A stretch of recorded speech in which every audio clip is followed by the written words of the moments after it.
Look at that seamless transition. Completely seamless. Completely seamless. Welcome to the fourth part of me ranting about Hasan Piker. Thumping Weevil and Frankie are probably going to be absent tonight because it is their anniversary. So shout out to them. So, you know, that takes away like, you know, at least like a third of my active panel, unfortunately. But maybe they'll be back at some point. Who's to say? Yeah, so this is part 4. Yesterday we made barely any progress. A lot of talk about if women should be joining the military or not, or law enforcement. And things spiraled completely out of control, as they always do every time I open a panel. Yeah, there's a StreamYard link in the chat for anyone who is joining, anyone who will join. Hopefully we're going to get more people here. I'm drinking some lovely Moscato for anyone who's interested. And yeah, we're going to just dive into it. We're going to dive into it because this is my time. I know this is my time to get at least some of the Hasan video going before everything becomes fully derailed. So, in the interest of actually making progress on the video, we will just start it. And we will be as angry as we need to be at Hasan Piker, who again is on triggernometry and is right now the synopsis for those that are tuning in or watching this as a VOD later on is that the last time Hasan Piker was presented with the fact that 1/3 of Muslims in the UK want Sharia law, according to surveys. And we went through those surveys in the last part. So if you want to see the sources for that, you can go and check, because there's a lot of contention over the sourcing. And we had it all up on stream. You can go back and look. And now Hasan is saying, well, that's the same with the US with trans people. And to which their pushback is like wanting to ban trans people from life entirely. And their pushback is the majority of Americans don't want that. And we also went through all those stats to find out if the average American does want that. Again, this is all in the last stream. Thanks to Section 230 and Big Soda and Thumping Weevil and Frankie. And I think that was the Anti-Grill Apologist, of course. You know, I think that was the group that we were all going over those stats together. So that was in the last part. You're getting black screened right now. My bad. Sorry about that. Still getting things still scuffed. Still scuffed as usual. Okay, so but that's okay. No one's here yet. So, you know, this will be seen by the people who watch the VOD and the, 2 people currently watching right now. God bless those 2 people. We're going to start it. Anyway, I think I got you caught up to speed. We're 39 minutes in, which is pretty good for part 4. Again, thought this would be a 10-part series, but like at this point, it could be like an 8-part series. So yeah, we're going to just jump into trans people in general. Trans people. No one wants to ban trans people in Britain. No. Okay. Well, that's not what I have seen so far, but maybe I'm wrong on this. What do you mean? But I feel like there's a lot of this is a point of contention for you guys as well. But it's like when you want to ban trans people altogether, when you want to remove access to medication for trans people to transition and conform their own gender identity, you don't start off by saying we want to altogether ban trans people. You start off by trying to find the most successful approach that the broadest majority of the masses would be in tune with, would be in agreement with, and then you slowly but surely expand on it. Wouldn't that be like me saying? Wouldn't that be like me saying, well, you say you want socialism, but actually you're a communist? Because yeah, okay, that's the obvious thing. I wish Frankie was here and not on his anniversary date. Well, I do wish he's on his anniversary date, and I hope they're having a really fun time.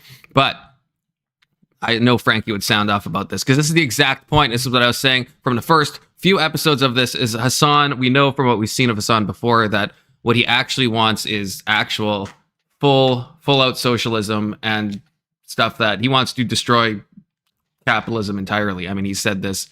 He said he hates America. He said all of these things despite living in America and participating in the capitalist system. But yeah, so their question, I think, is a very good one, because the reality is, yeah, Hasan is not saying the quiet part out loud, Just like he's saying that the right wing is. So he's saying the right wing, oh, they're pushing for these minor things, but what they really want to see is trans people fully blah, blah, blah, blah, blah. Right? And the good answer to that is, yeah, couldn't people say the same thing about you? You say, Hasan has spent the past talking about how he wants a higher minimum wage. Hasan does not want a higher minimum wage. Hasan does not want there to be wages. Hasan is a full-out socialist. I mean, he would not disagree with this. But then he goes on these podcasts where he knows other people are going to be watching, and he tries to trick them into thinking he just wants better worker standards, unions, minimum wage standards, better job equity, and all this stuff. That's emphatically not what Hasan wants. It's never what Hasan has wanted. And so, yeah, the same question could be like turned around on him. If he thinks that there's a right-wing conspiracy, and when right-wing people say they want this, they actually want so much more, well, then doesn't that apply on all sides of the aisle? So you just want to edge your way towards communism step by step. I mean, that seems like an unfair way of looking at it. No, my retort to that would be that while I don't call myself a communist, I don't have an issue with an end goal of communism. I don't think it's like I just think that it's probably not likely to happen, a stateless, moneyless, borderless society. But moving towards that end goal, I don't have any real... You'd like communism in America? I think that communism would be most likely an international thing. It'd be like the Star Trek universe. And it feels, especially at this communism point, is like the Star Trek universe. So while I think that the concept in and of itself is not one that I disagree with, and I don't think you would either. Don't you think it would be nicer? I grew up in a communist country. I very strongly disagree with the concept of communism. Wouldn't you also agree with communism? Trying to implement communism. They never actually were able to successfully implement communism. How do you mean? Well, it wasn't a borderless, moneyless, classless society. Right? That was never the goal of communism. It was never to be a borderless, moneyless society. No, that is what communism is. Well, that's borderless? Not how the communists in Russia defined it. Well, I don't know who has ever defined communism as borderless. Which was about, are we pursuing a global state of communism? Trotsky versus Stalin. I'm very familiar. Right, but for our audience, this might be worth explaining. Yeah. Some of them they basically recognized the only way you might ever get to a communist society is if everyone in the world gets it. Doomerang, good to see you. Hasan Fluence, never. Or this is the Marilyn. they ended up going for. Good to see you, Marilyn. Good to see you. Country. And in order to do that, they took the wealth away from people who had it. Marilyn, you wanna come on panel and talk to me about trans people / communism, which is the current topic? And actually, Doomerang, I extend that to you too, but you never go on panels, so I know you won't. They ended up putting millions of people in camps in order to do that, creating a tyrannical regime with a secret police that murdered people.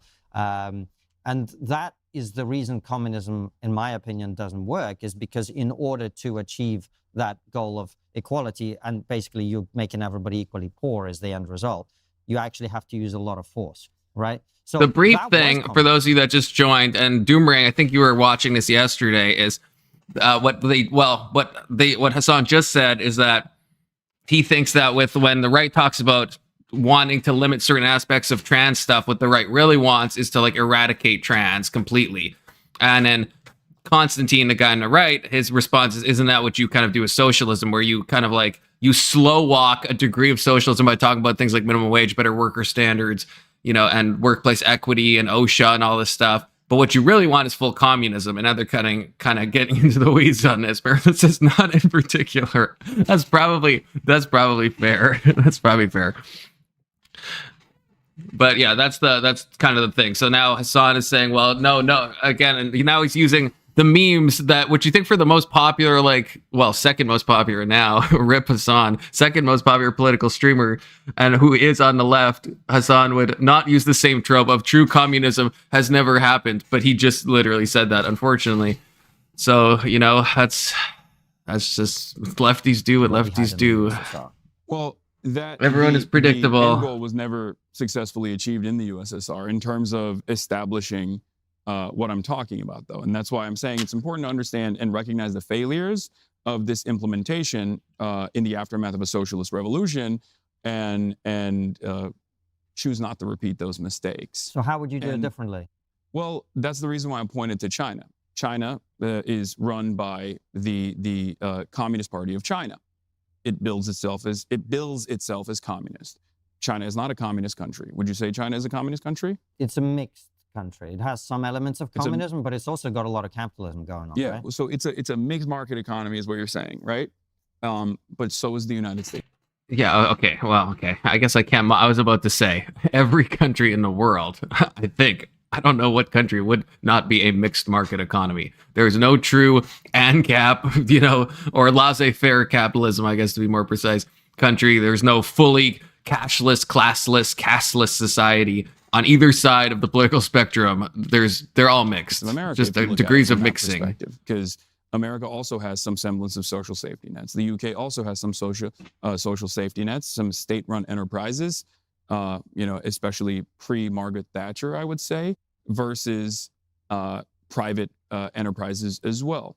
Venezuela at its peak, I think, had more privatization and more private enterprise in its economy than France did, as a matter of fact. I believe there was like a report at around 2012, maybe, where they were talking about how like Venezuela is not socialist. When these sorts of countries, and you're not wrong, it's a mixture of both, right? It exists. Social safety nets exist. Some extrapolation initiatives exist. Like when you think about Norway, for example, the entirety of the extraction industry in Norway is actually nationalized from the forestry all the way down to the oil and gas industry. The one part of the conversation where Hasan is making sense, also, crazy the private times. Market as well. Acknowledging that everything is mixed. As well. So as far as that goes, I wouldn't say that China is a communist, and neither would you, but it's run by a communist party. And so far, they have seen... It's also the best example of communism that he said. Pretty robust level of growth and development overall. So they have analyzed the failures of previous communist and socialist formations. And Has China? They're pretty like pro like Mao, right? I mean, Hasan was just in China, was gifted the Little Red Book, right? I mean, if that's not one of the biggest failures of communism, I don't know what is. So how has China really analyzed the failings of communism if they still elevate Mao? And you can't say Hasan was briefly detained because they thought he was making fun of Mao. This just happened like 2 or 3 weeks ago. He was detained in Tiananmen Square. Was it Tiananmen Square? Where was it? I can't remember now. But he was detained at whatever celebration that was. And yeah, I don't know where. Actually, I wish I could find that video. But yeah, Hasan, it doesn't really matter, I guess. Hasan was detained by the police because someone in the background, or someone handed him a phone that had his face photoshopped over Mao, or vice versa. And so it's like, that's super disrespectful in China. China doesn't fuck with that shit. They revere Mao. So in what sense does China learn from the mistakes of communism when they can't recognize the guy who killed, I think, more people than Stalin did? Stalin's was probably arguably more intentional, although Emmett might disagree with me on that. But, Mao's Great Leap Forward killed we don't even know how many, somewhere between like 40 and like 100 million people. Like that's like arguably the biggest death toll from like anything in human history that we know of. Like and I don't think that's that contentious to say. So it's like, I'm not sure in what sense, in what exact lessons China has taken away if they're still promoting Maoism. Way. The challenge is, Hasan, when you centralize power and you give practically all the power to the government, what happens with that is you're far more likely to have corruption, you're far more likely to have abuse of power, and inevitably what happens is that the government can't... Look who it is. It's Big Soda himself. How's it going, brother? You didn't send me the invite for the part 8 of the Hasan interview. I just assumed you would see it, I thought you were always tuned in, Big Soda, just ready to hop on panel, I just trust you wouldn't miss a moment of this, okay? That's what I was thinking. I was like, damn, he started without me. I was looking for you. I have so many graphs and charts prepared, printed off in a big binder that we could just hold up to the camera. It's crazy. Okay, as long as we're not going in this blind, I'm ready. Good to see you, Section 230. Have not met you before, but it's always good to see. That's a very unique username you have. Always nice to see new chatters in my chat. Always appreciate when someone new stops by. It's a Hasan heavy channel. Right now it is. It do be Hasan heavy, okay? But it used to be Bonnie Blue heavy, which is a worse thing, okay? So we've stepped up from Bonnie Blue to Hasan centered, okay? And then I don't know. We're gonna get maybe better from there. It depends. Depends who makes. I don't know. I think we're going down. I don't think we're going up. Actually, as soon as I said that, I was like, I don't know. Would I rather talk to Bonnie Blue or Hasan? Probably Bonnie Blue, to be honest with you. At least Hasan, as Frankie said, Hasan is the ultimate e-girl at the end of the day. So, and I don't think I disavow that.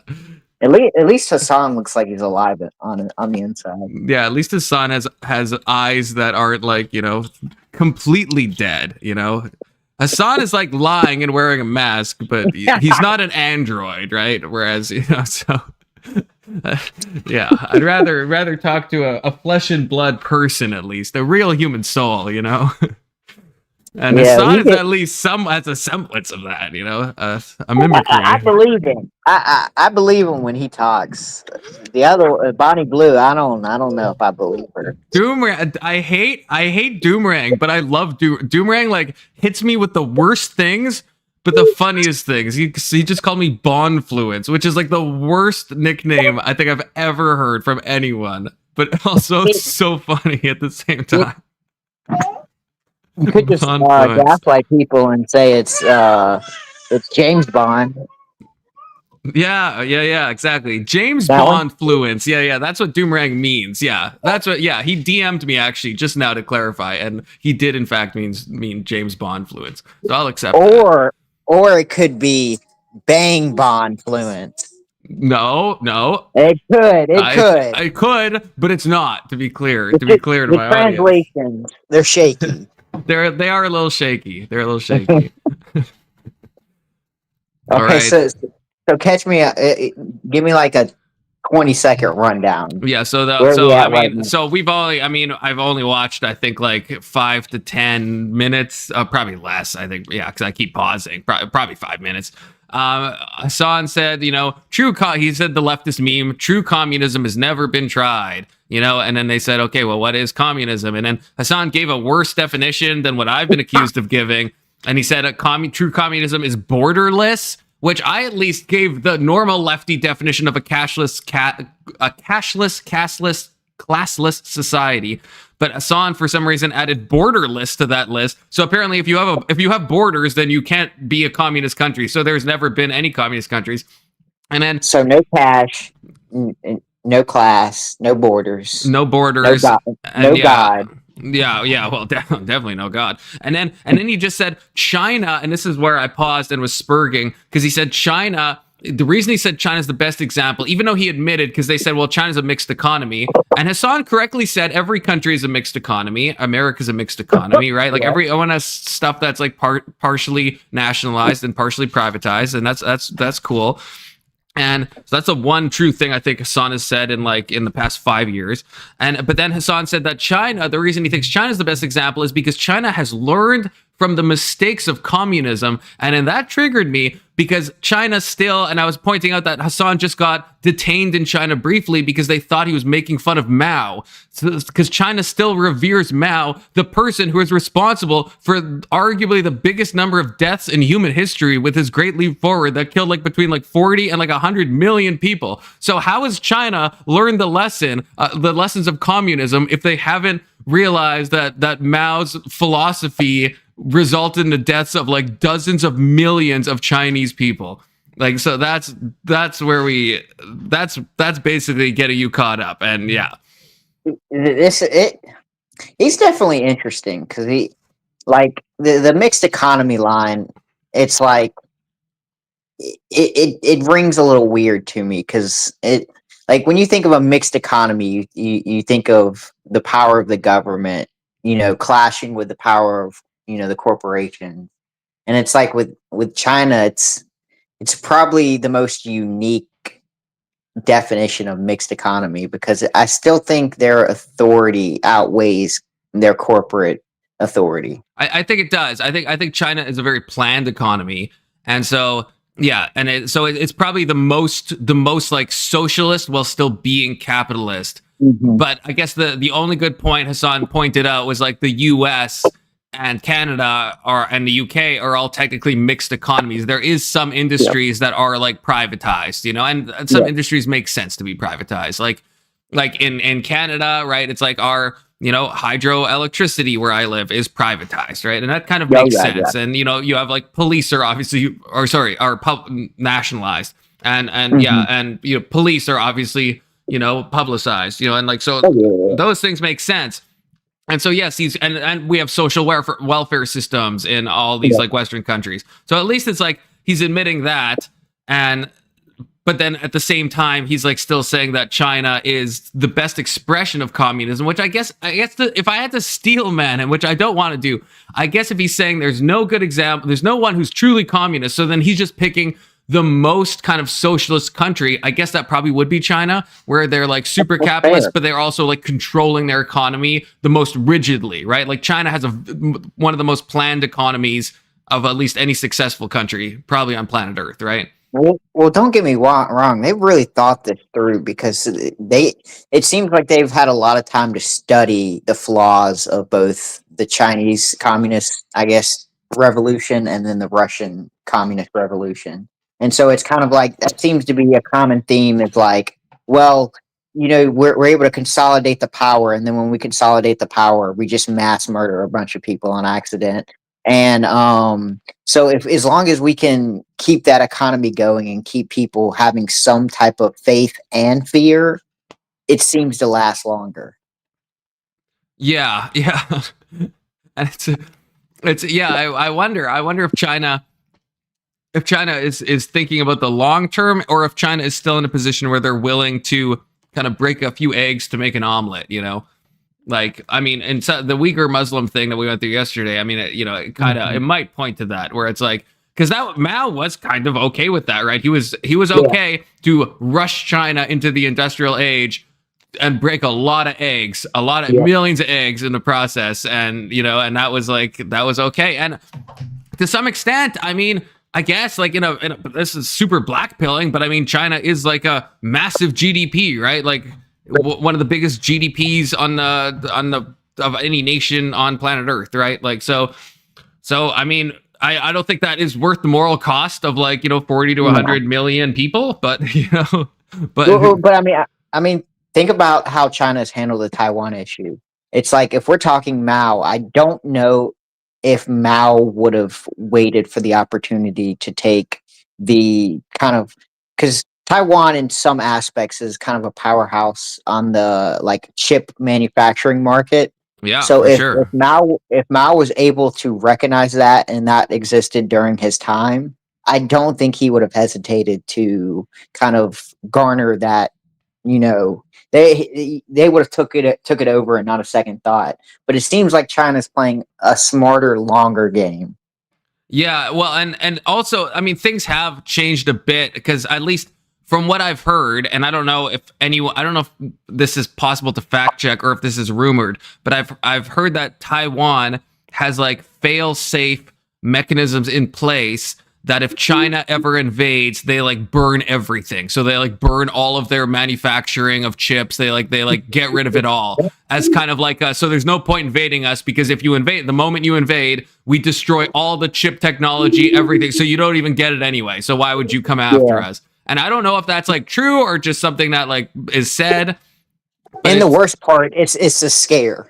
It's kind of something they can hold above China's head, even if it's true or not. Right. Hey, it's kind of it's kind of like Israel's nukes in a way. I mean, still, it's still an open secret, where it's they have the nukes, but it's I don't know if the Israel government ever officially says for sure that they have them. It's kind of just everyone knows they have them. And it's the fear. It's is it enough that it's yeah. And what's it called? Israel has it's something about oh god, it's the Samson Protocol. Have you ever heard of this?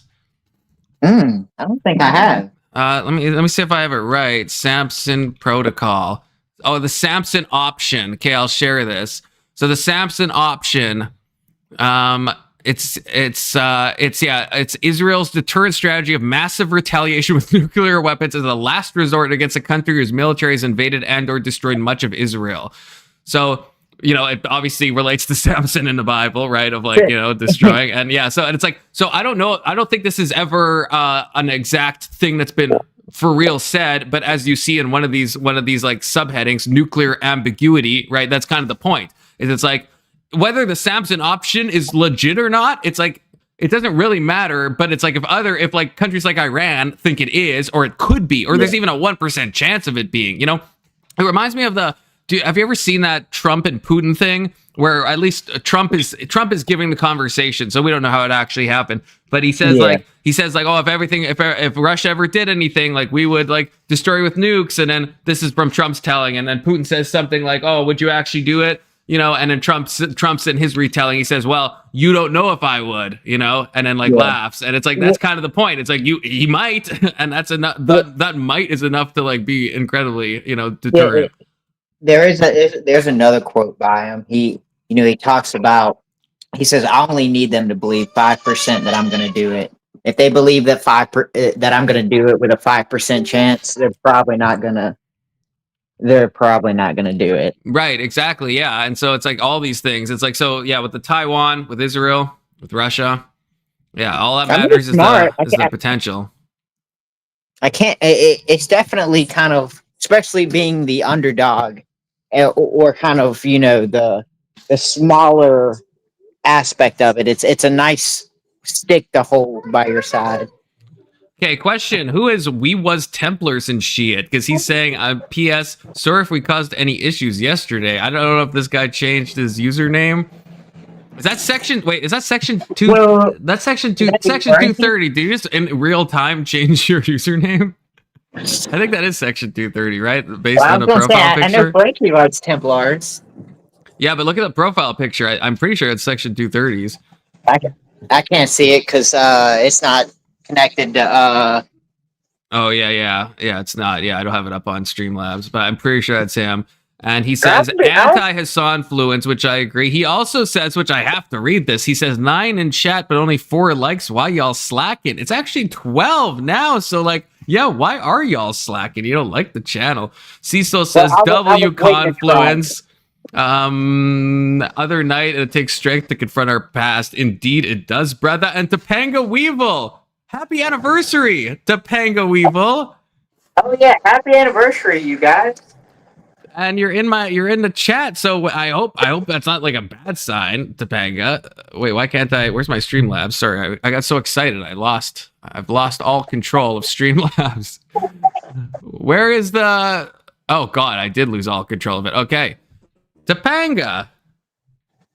Are you and Frankie done your date night, or like did something go horrifically wrong? Oh no, Topanga, you've been turned into a robot. Like, there's no. Frankie replaced her with a robot. Oh no, sorry, Frankie got the Android version of Topanga. No, it's not the same, Frankie. He downgraded. No, The Android. I have an iPhone. The iPhone version of Topanga. Okay, so we're out right now. We're on our. Can y'all hear me? Yeah, you're good now. You're good now. Yeah, I was gonna say we hear you now. Okay. All right. Well, okay, we're on our way home right now.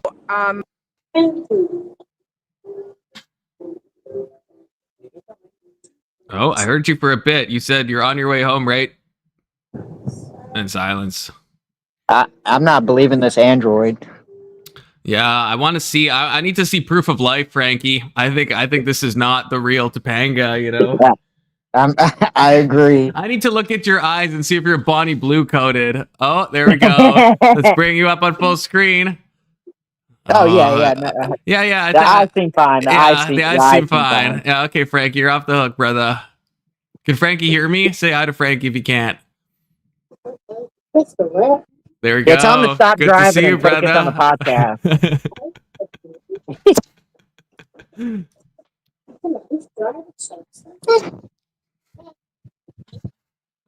Did you guys have a good night out?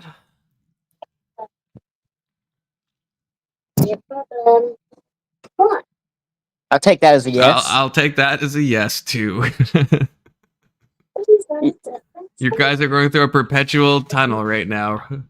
Section 230 says Robot Weevil. Yep, Robot Weevil. this is unrelated, but you may not care about Ukrainian politics, but you hear what happened to the chief of Zelensky's chief of staff? Yeah, that he like stepped down. Well, I officially yes, but do you know what happened? I guess you know what Ukraine's corruption unit did. I guess the day before or the night before. No, all I saw was the a headline saying that he stepped down as his They chief raided advisor. his house. Oh shit! So he's the third person of Zelensky's administration to step down. That's all connected to the energy sector. God. So and so that's interesting because then you start hearing that was the whole Republican thing was the Burisma scandal. That was also connected to the energy sector. Yeah. So it seems like in real time, I guess they have some corruption in their energy industry. But then can we also, I guess, in some way, it's a weird L and a W at the same time, because if it's Ukraine that caught the corruption, at least then that means the Ukrainian government is like trying to stop it. So the corruption's existing, but they're also actively at least trying to stop it, right? Because if the whole government was corrupted, then we wouldn't have even known about this, right? Because then the anti-corruption unit wouldn't have gone after him. That's true. I guess the question is how deep does it go? Yeah. At least it doesn't go all the way to the top, hopefully, unless it's like a weird false flag thing where the corruption's so good that they were like arresting people for corruption to show that they're anti-corruption, but really they're not. You know, like, hopefully that's not the case. Yeah, well, it's just because I don't know how much this will connect back to Zelensky. I don't even think it could. I don't even think it might. But I just think it's energy. I think it's interesting that it all connects us back to the energy sector. And so this may be a huge, like, I guess this side of Ukraine may be where a lot of the corruption is when it comes to. Because I think it's 3 and 4 years that have had to step down because of the Ukrainian corruption agency. And what did Hunter Biden say? Right? Didn't he say like 10% for the big guy? And probably Joe Biden, but I mean, who's to say? And saying all those leaked things about him being like, I'm gonna call my dad. I'm gonna call my dad to the Burisma scandal. He's like, my dad will know about this. Let me just call and ask him for approval. Oh no! I mean, but maybe he loves his dad. Maybe his dad's just a very, savvy investor when it comes to energy. Yeah, and it definitely wasn't at all spoken in a context where the Ukraine would know, like, yeah, my dad is gonna fuck you guys up if you don't, agree with me. Definitely not. Hunter Biden, he's a good guy. He'd also never leave a gun by a school zone. He'd also never do that. Okay, he'd also never lie in his gun application about his past, drug history. He'd never do any of those things. He's been pardoned after all. Even though Biden said that if he was found guilty in a court of law that he wouldn't intervene in the judicial system, and so I'm a little radical. I think that pardon was fair, and a lot of Republicans don't agree with me. Here's my take. You tell me if I'm crazy. If I was in Biden's shoes, I would have pardoned him. I think the charges were trumped up. What I don't like, pun intended, what I don't like is I don't like that Biden said, I will accept the ruling of the courts and I will not pardon him. And then he pardoned him. I don't like that. Like, why say that? That's fair.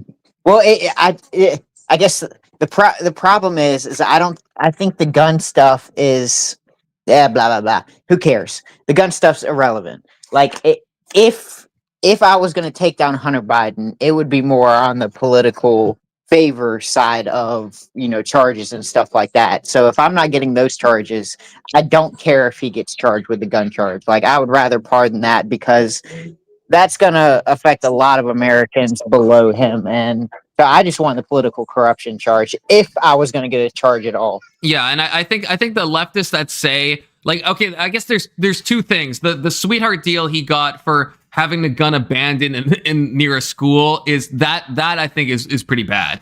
But the lying on the gun application, I think we have to be honest. most people would not be charged with that. They're not going to look at most people's like video history and see them doing drugs and connect the dots and be like, wait, they were doing drugs when they said they weren't on a gun. That's not like that only happens to someone who's politically relevant. So in that sense, it is trumped up. It's kind of like it's I guess it's the MAGA side wanting to take their victory, even though it's not the victory they should take. Right. I don't like Biden, but then it's like Biden is in a unlosable position then, because he's saying I'll accept like Joe Biden saying I'll accept the results no matter what. I'll follow the legal system. And then he knows in his mind, well, if it turns out that Hunter is declared, is either acquitted or is like his sentence isn't that bad, then I'll accept it. But if he's found guilty, well, then I'll just pardon him. It's like, so it's a win-win in his mind, right? Either he looks like worst case, he just looks dishonest, but either way his son gets off. I don't like that. I think you shouldn't say that, He was betting on the fact that when the prosecutor and Hunter Biden's lawyer got together and worked on that plea deal, most of the people that was interested in that probably thought, hey, this is going to go under the rug. The prosecutor's going to agree, the lawyer's going to agree, and we're going to work on a deal. It's interesting the judge actually looked at that plea deal and called it out for what it was. Yeah. And I think, and that's what I don't like, the political banking, like as you said, I don't like that part of it. But at the same time, the pardon itself, yes, like of course, the charges are trumped up. And if I had a son and I think the next president might go after him and like kind of, make a example out of him, then of course you're going to pardon your son. Like, so I don't blame him for that, but it's just, the dishonesty. 10 times out of 10, I'm pardoning my son. Fuck everybody else, bro. It's right.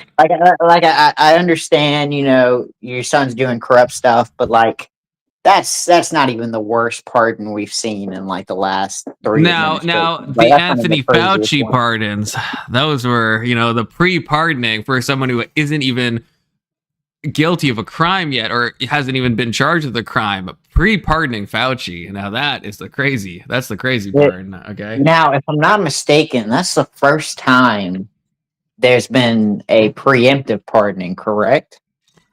To my knowledge, yeah. Okay, at least my knowledge, I've never heard of this happening. Because with every other pardon I guess know about, which isn't a lot, it's a couple, but it's not a lot. It's always been because of a crime.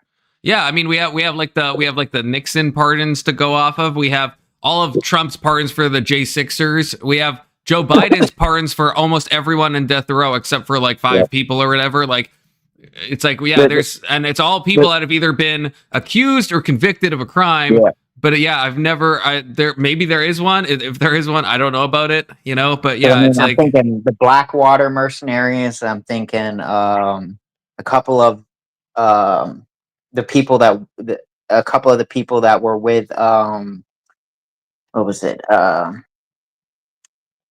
want to say a couple of the people that facilitated like in the Watergate scandal. I can think of from the CEO of was it Binance?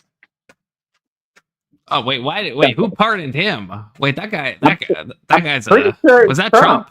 I'm pretty sure Binance was a fucking scam. Why would Trump pardon that guy? Fuck that guy. Because I think it's probably to make the stability of crypto, which Trump seems to be quasi interested in. It just adds to the stability of the crypto market. I guess so. I guess if you have plans to try and make this mainstream, it doesn't look good when you have one of the bigger cryptos in Binance. But then why not pardon all like the Mt. Gox people and like what's that one guy? Oh, what's that one? Oh God, he's got like 3 names. Do you know what I'm talking about? Think about it. Though. He was like the main guy, Sam Bankman-Fried. Sam Bankman-Fried. Sam Bankman-Fried, I think. You know why he's not getting pardoned. What? He's on the opposite team. Yeah. But I mean, he's still. I guess anyone who's like done like these massive crypto things, it's just like I don't know. It's like it looks. It's sketchy. It's still a sketchy market. But I will say, with Trump, I don't think he. Okay, wait, hold on. I just want to set Mr. Bill straight, okay? Because Doomerang is incorrect in the chat. Mr. Bill asks, Confluence is a Hasan fanboy, and Doomerang says, yes, Mr. Bill. No. Disavow. Confluence is anti-Hasan-fluence, okay? Anti-Hasan, just want to clear that up, okay? To be very clear, okay? And It's also, a political Doomerang says I horseshoe. should get a Hunter Biden tattoo, and then Thumbik says, yeah, a laptop tattoo. Yeah, I'll get Hunter Biden's dick tattooed on me. Where's the super chat goal for that, Well, a one-time $100 donation, and he will do it on stream. Oh God, a temporary for $100. I got a temporary Hunter Biden dick tattoo. Like A forever $5 one? investment. That would be a forever one. That would be like I don't even know. I don't know if there's a price on that. I mean, think about it. You'd be known as a guy with a Hunter Biden dick tattoo. That's true. Yeah, that's true. That's instant fame. The problem is like you want to be known without being like a lol cow. You know what I mean? Yeah. And like so that would make me very much known. A Hunter Biden dick tattoo. That does sound. The more you talk about it, the more I'm getting convinced. But you would be on the trigonometry podcast. Okay, they you know would what? be interviewing you. I will at least make a goal, okay, for a temporary tattoo. I would do a temporary tattoo. I don't know how much does it cost to get a temporary tattoo done, and will they do people's penises? I don't know if that's got to be like a thing, right? Someone out there will do it, surely. I mean, a real tattoo, yeah. I don't know about a real tattoo, yeah, that's but probably going to have to be done by a machine, and I don't know if like it'll have to be done by. But like you can. I've seen this. You can get like at least they last like 2 months or something, and you can get custom designs. So there's got to be something. So how custom we talking about? Like you can upload like a PNG and they will like make it into a like a 2-month temporary tattoo. Okay, well I'm gonna be on the search. So I don't know, but that sounds like this is probably a bad goal to set. But you know what? I should pull who's that guy? Who's that piece of shit? Oh God, what's that fat guy's name that lies all the time? A Boogie. Boogie. Do you remember he got like liar tattooed on his face, but it was a fake tattoo? But he claimed it was a real tattoo. Confluence? No, Confluence has not done that. His name is Boogie, okay? Boogie Fluence? not Boogie Fluence. Absolutely not. It's saying an error occurred. Can I not put like dick to a goal? I mean, they'd preferably not have you put your dick in the goal. What? Yeah, what part of that is weird? Is it blocking me from making a goal? Does it not like? I'm trying to figure out what exact word it doesn't like.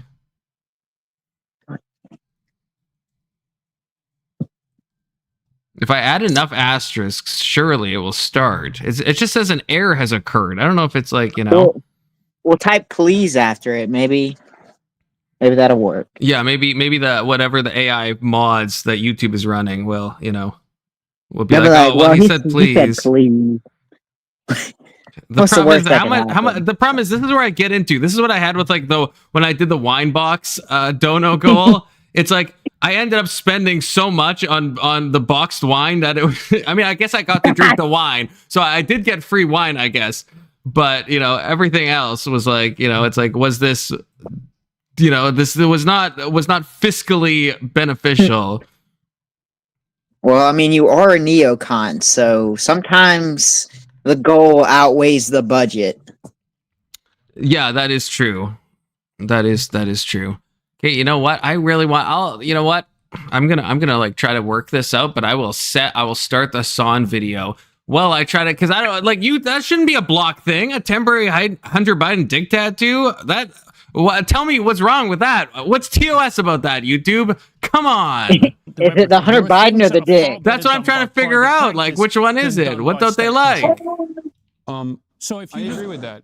Would you also agree that there are things that are far better? You guys might be black screened and stream for a hot second, but you know it's. I completely agree. It's temporary. I think is a great example of this, where like it's an inelastic demand good and service, right? If you don't have healthcare, you die. So you will pay whatever price you have to pay for healthcare. And therefore, I think the American system that is the most maximalist, most capitalist, most like free enterprise system has been an abject failure in terms of delivering good results. And what I mean by that is healthcare as a whole is supposed to improve people's living standards and also make sure that everyone is getting the best quality care possible, right? And in the United States of America, we don't have that. We do have nicer hospitals that resemble hotels as opposed to like. I'll be honest with you, it'd be difficult not to have a nicer hospital than the UK, mate. But yeah, no, but but I understand that. I'm Okay, updates. You're not being honest. Updates. He's Updates on the goal. Okay, yes. I think it was the word tattoo. It did not like. So I've made the goal. I can't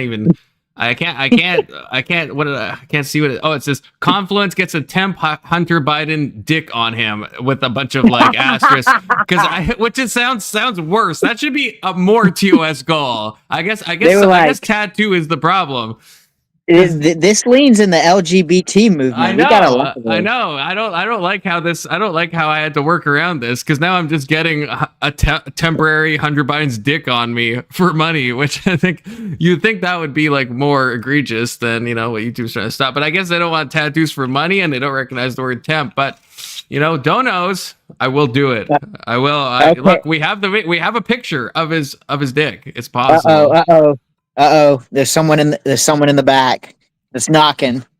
Oh shit. Oh god, there's two people knocking. Two of my favorite people. Oh my god, is it my fucking birthday? Emmett and Ivor. What is up? Yeah, good morning. The fuck is Ivor? Okay, hi, good to meet you, Ivor. You've never talked to Oh god, this will be a good discussion. No, I never talked to Ivor before. Hey, Ivor, meet Emmett. Emmett, meet Ivor. Yeah, how's it going, Emmett? It's like the middle of the night. I've woken up some of the most well rested that I've been in months, and apparently I've only had 4.5 hours of sleep, so it's the middle of the night for me right now. Yeah, that's right. Yeah, I was gonna say, yeah, this is a weird time for you to join. Yeah, so I'm gonna be a little bit quieter today.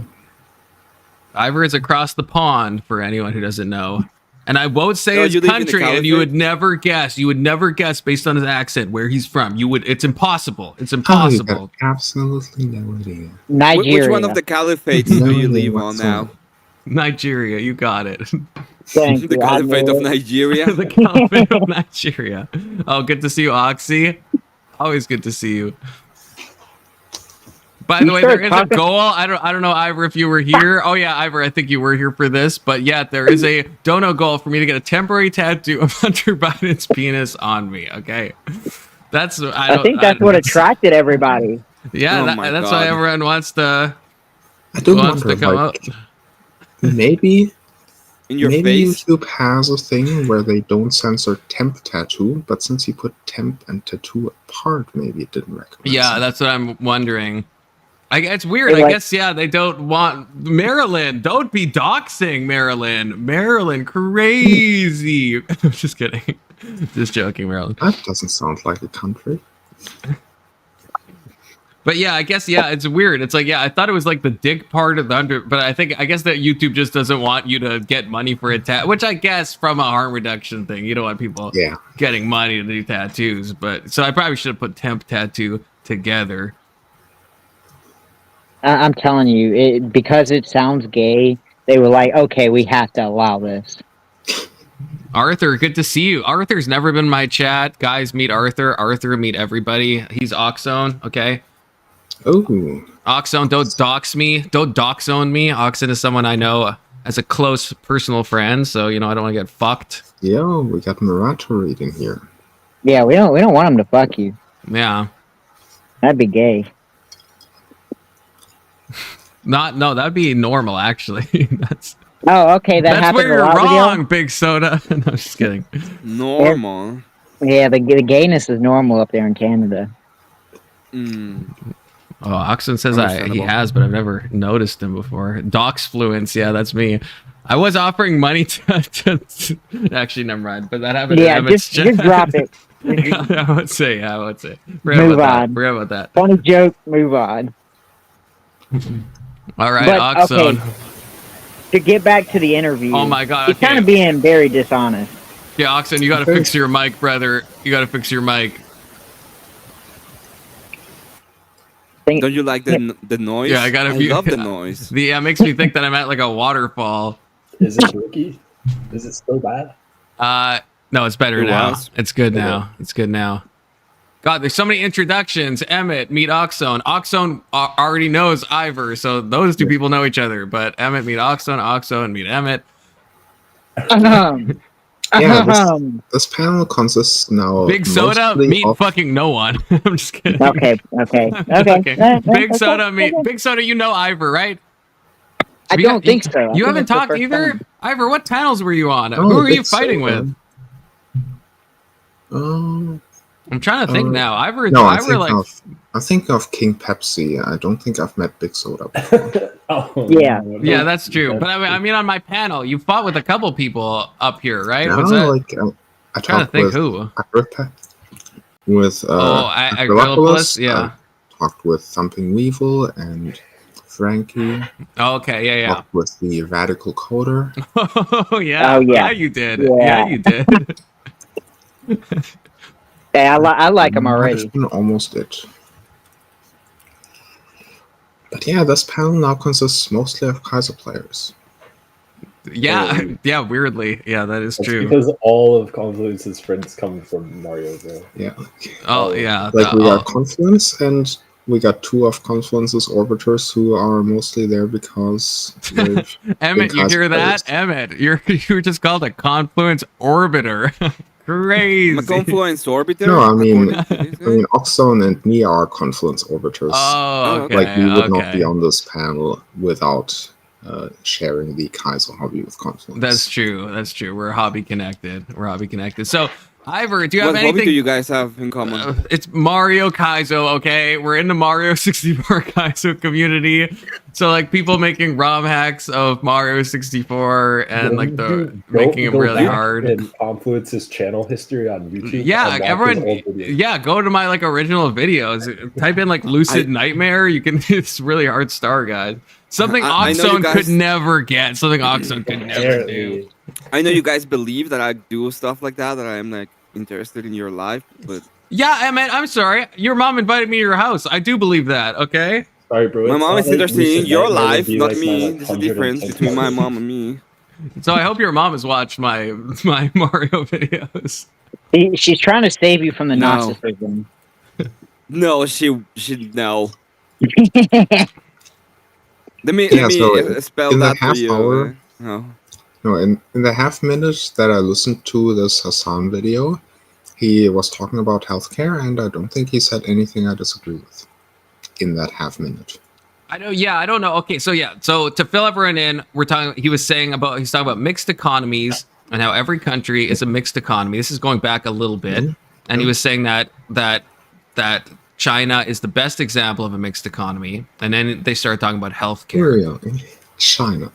That's what Hasan thinks, that China is the best example, and that China has learned all its lessons from communism, which then I was spurging. You missed my spurging, Ivor, because obviously China is still like pro Mao and has a bunch of like revere for Mao, and Mao has caused the death of like dozens of millions of Chinese people. So, haven't they? You said in the last 30 seconds, you said you don't disagree with Hasan and his take of American healthcare. Okay, let's go back. Let's listen to the 30 seconds so we're all caught up, and then we'll pause. And fight like men, okay? Oxycat says that's really fucking nerdy, guys. Yeah, it is a little bit. We're gonna fight like men, or we're not gonna have a panel anymore. Failure in terms of delivering good results. And what I mean by that is healthcare as a whole is supposed to improve people's living standards and also make sure that everyone is getting the best quality care possible, right? And in the United States of America, we don't have that. We do have nicer hospitals that resemble hotels, as I'll opposed be honest to like. with you, it'd be difficult not to have a nicer hospital than the UK, mate. Yeah, no, but but I understand that. I'm from Turkey. I've seen the Turkish public hospitals, but I would rather try to focus on the diminished quality of service and try to improve that in a socialized system than to altogether limit healthcare at the point of being able to pay for it in the way that we have in the United States of America. Is this where you roughly stopped, Ivor? Is this where we roughly stopped? Really?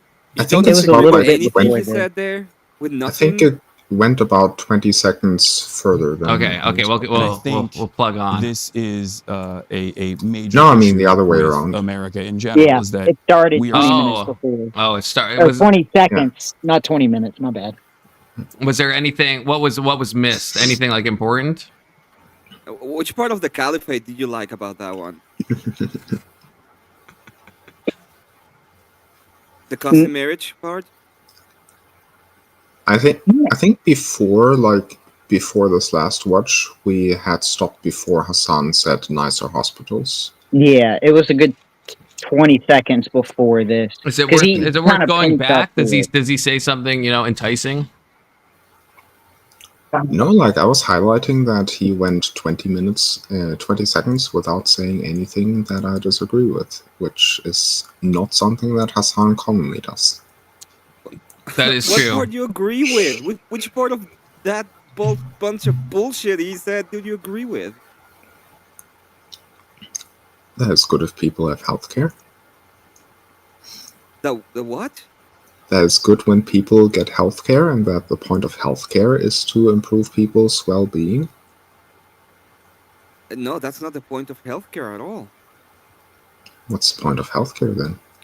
The point of healthcare is that the point of healthcare is people provide services so that the people using those services would feel better according to their health.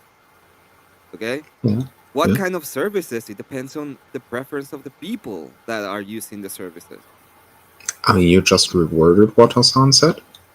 I don't No, really see a because what difference. he said is that it's supposed to make you get you a bigger quality of life or something like that, which is not necessarily true. I thought Hasan said he wants healthcare to be given to the maximum amount of people. Am I crazy? I would. Did we all hear? This is like a Hasan Rorschach test. Did we all hear different things from Hasan? He said that the reason why you have it is to have a better quality of life. And what I'm saying is that I don't believe that is the case at all. There are elective healthcare that has something to do with quality of life, that it's also very, very much included a lot of times. Am I insane? I thought he was saying that he wants the maximum amount of people to have the maximum amount of healthcare, and he's comparing it to that healthcare might look nicer in places like America. This is me steelmanning him, but ultimately he cares about the most amount of people having the highest number of better health outcomes. Okay, I think that's not quite it. I think that's not quite it, because he kind of frames it as the American healthcare doesn't do that aspect, and the only thing they have to show for it is nice hospitals. And I think that's a little dishonest, because it discredits, when it comes to research and development, it discredits the fact that most of the pharmaceuticals actually are stationed in America, all the innovativeness of American healthcare that spreads across the world. I don't think he necessarily said anything that's factually false. I think he's framing it in a way that's not quite genuine. So this is maybe actually an actual Hasan Rorschach test, because Big Soda, I agree with everything you're saying, and maybe he did mean that, because when he says they look like hotels, I was assuming he also meant, and maybe this is too charitable, I don't know, that they also provide the best healthcare in the world, which I think America does. You have to pay for it is the trade-off. Yeah. But I think they do provide amazing healthcare, amazing research and development. If you want to get the best surgeons, right, you don't go to Canada, you don't go to the UK, you go to America. And so I think that, so if Hasan's just saying it has the aesthetics of being a nice hospital but isn't actually, then yeah, I think that's shitty. Ivor, what's your reading of, how would you summarize what Hasan said? I think you actually got a point that it's a Rorschach test, but in a slightly different way compared to, like, yes, he said that he wants healthcare for as many people as possible, but I think the Rorschach test is in what we mean by healthcare. Do we mean stuff that keeps people, stuff that makes people no longer sick and keeps them from becoming sick? Like when there's a preventive medical issue, a preventive medical measure that is more effective on average than something that treats an already existing condition, that would be included in healthcare. But maybe you think that like cosmetic surgery would be included in healthcare, or maybe you think that hormone replacement therapy for people who are not in need of hormone replacement therapy because they're not gender dysphoric or something. Maybe you think that that would be part of what Hasan means with healthcare. That would be elective. Ozempic would be an example of the first one, right? Like where it's something like you don't need Ozempic to live, but Ozempic could prevent you from further having like complications. Would that be an example? No. I think it's still on the fence. I think Ozempic's still on the fence. I mean, I don't know what exactly ever to each medication does, but like, let's say toothpaste, for example, you would use toothpaste because it's like much cheaper than getting tooth problems and having to go to the hospital. Okay, so Ozempic is the semi-glutamate or whatever. It's like the obesity drug. It's originally meant for diabetics, but it makes you like lose weight by like suppressing your appetite. So I guess an argument is like, could that be healthcare to give that to people who are overweight? Because ultimately they will die younger. They might even burden. I mean, this is something I've talked about with Canada before, where it's like, it might be fiscally beneficial for Canada to give all people Ozempic that need it, because Canada has a publicly funded healthcare system, as does Germany, right? So if you hand out Ozempic to all the obese people, that might actually save Canada money and Germany money by preventing a bunch of like things. Because if you're in the hospital for a long time and you have diabetes, you're getting insulin, all this stuff, right? Then that's like a big healthcare burden in and of itself. So it's giving people Ozempic healthcare. That's an insane argument. You're making a good argument for breadlines, and I think that's the only like good thing about the whole socialist is that everybody gets thinner because nobody has any money to buy food. Okay, what's insane about my argument? Okay, because what you're doing is saying, hey, if you rely on this medication instead of relying on diet, exercise, and other things that could improve your health standard, you're pretty much relying on a drug that does have serious complications. And then it's a C argument all over again. First of all, studies have shown it doesn't have serious complications. It says mild GI tract complications. So I'm going to point that out. You say the same studies that say COVID-19 vaccines have mild side effects? No. Not the same. Not the same. Yeah. And besides, what happens when a study has adverse effects? Does the company who paid for it have the option to show it or not show it? Yeah, there's obviously a publication bias. I'm not denying that. But okay, I guess for the purpose of conversation, let's pretend Ozempic is. Let's remove the side effects. Let's say it is a wonder drug and it just causes you to lose weight. Do you at least see my argument that for at least, not for America even, but for a publicly funded healthcare system, it kind of makes sense, or at least it could make sense, that maybe like obese people will affect the healthcare costs so much that it literally makes sense to give a preventative, in the same way that Ivor talked about toothpaste, right? Toothpaste, cheaper than getting a root canal done. So Ozempic, because how is it working for America to tell people to just be healthy and eat less? Obviously not working. Yeah. An extremely terrible overweight population. Yeah, but it's because it's subsidized, right? So you have to pay for toothpaste. So you're like, I don't want to pay this amount because it's gonna be way more if I go to the dentist. And the other side is like, oh, I don't have to pay shit if I just have a heart attack. I just can go to the hospital and it's gonna be great. It's going to be amazing. Do you think that's a calculation most people make, Emmett? You think like, I'll take the heart attack. I think I'll take the heart attack. You know? I think I'll save the $2 and I'll take the fucking heart attack. I think when people are told that they can just go ahead and go to the hospital and there's no cost to them, their mind brain farts and it's like, oh yeah, you just have the heart attack. Emmett, who has ever in your life said that? Like I live in Canada, you know, regrettably, right? It's like I know I could get, if I had a heart attack, I know the government would take care of me and I'd be in some shit box fucking hospital, you know, getting terrible treatment, and that that makes me. Well, no. The lie that you're getting is that you're gonna get treatment. You're just gonna die. No, I will. No, and you're gonna be like, I will get treatment. It's not the best treatment ever, but I will get treatment. But there'll be a lot of suffering in that. There'll be a lot. I would rather fix my diet and exercise and try to keep my heart healthy. I don't think anyone's sitting there being like, I'll save $10 because the Canadian government is gonna protect me if I have a fucking heart attack. Like, who's doing that? Yeah, that's what they think. That's what people think. They're dumb. Welcome to dumb.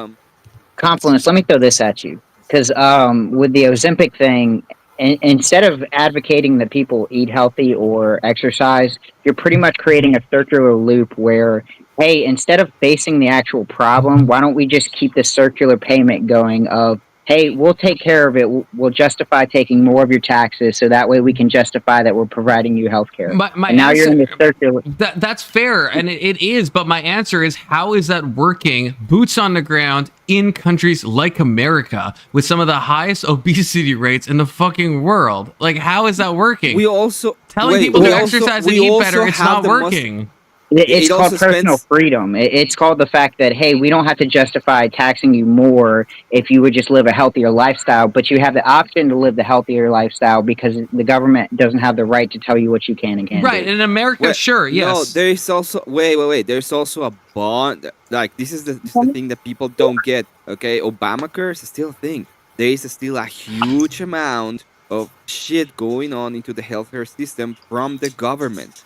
Romney Care is a real thing. On it, yeah. So what we want is get rid of all of that shit because it doesn't, okay? So people can actually deal with the consequences of their actions and they can take actual account with what they're doing. So if they say, oh, you know what? I don't want to pay $500 because I'm obese in health insurance because I can get a heart attack at any moment. But if you have a better health, you're going to pay a lot less and you're going to be like, I want to pay that. That's going to be better for me. It also makes sense to privatize it because they pay for their own mistakes, and instead of forcing a pool of money, so everybody pays for their mistakes, so nobody learns their lessons, and then now, I mean, it's kind of a mixture. That actually what Big Soda said. That's the biggest argument, and Ivor actually, as the my what's the word? Token lefty on the panel. Okay.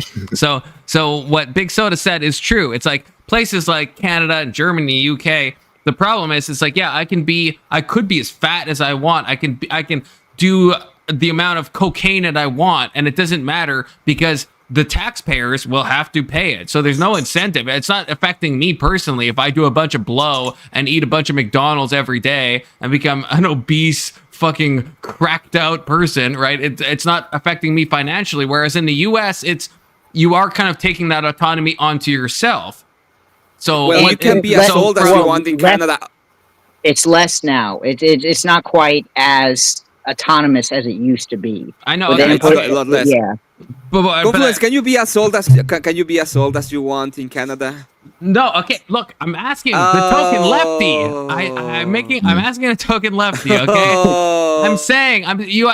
Okay, you got the righties on my panel. You agree with? I feel like I'm making a right-winged argument. Okay, I'm saying like give Ozempic to everybody and then have me pay for it. No, forget about that. I'm saying. I'm saying the opposite. Well, you're not going to pay for being old. You just get digit in Canada, right? You got the tubes that you can go into the long slumber. Listen to what I'm saying now, Emmett. Okay, this is a thought experiment. Okay, I'm on your side in this example. I am saying the right-wing steel man of this is that in countries like Canada, Germany, UK, right, places that have public health care, right, the problem is that I can be as fat as I want and do as much cocaine as I want and be as unhealthy as I want, and everyone will have to pay for it. And so what is the answer from a left-wing point of view to that right-wing criticism? So all the righties on the panel should agree with me, because that's a right-wing argument. So I don't know why you're all chirping at me, you know? I just don't want grandma to die young. Okay, Ivor, what is your takes on that? All right, sounds like I got a lot to catch up on. So on the Ozempic question of whether Ozempic would be good healthcare to just give to everyone for free, I think I can see both sides of the argument. I can see both the practical, that the abstinence-only countries like the United States are not doing too well with abstinence-only because they maybe don't have the education to go with the abstinence-only, or maybe because it simply just doesn't work in principle. But at the same time, I also see the argument that there would be better ways to deal with obesity than taking Ozempic. Like a better diet would be better. And then for the actual question of isn't there a free rider problem in Western societies with publicly funded healthcare? And in theory, you would expect there to be, unless there's a good social culture, I guess, with good education and good social expectations to not become too fat and not become leech on society. Pretty much back when I was applying for Bürgergeld, I was constantly bombarded with this expectation of look like you're a failure and we're only helping you out because we have to, and the goal is to get you out of being a failure and get you no longer being dependent, and essentially we expect you to be a working, functioning member of society. And it's certainly a social pressure even from the government and from the rest of society, hopefully as well. And I don't know, I don't see that many fat people in Germany, and it seems like the health situation in Germany is just better than in the United States because we have that social culture that the United States might have lost. And I think just social pressure about healthcare, about weight, and also the supply in supermarkets and the relative cost of healthy foods versus unhealthy and fat-making foods. I think those are factors where Europe is just doing better than the United States. And I would have wished we saw that even more in the obesity rates, but we still see it kind of in the obesity rates, don't we? Germany has still lower obesity, at least, than the United States. By a lot. I generally agree with his take.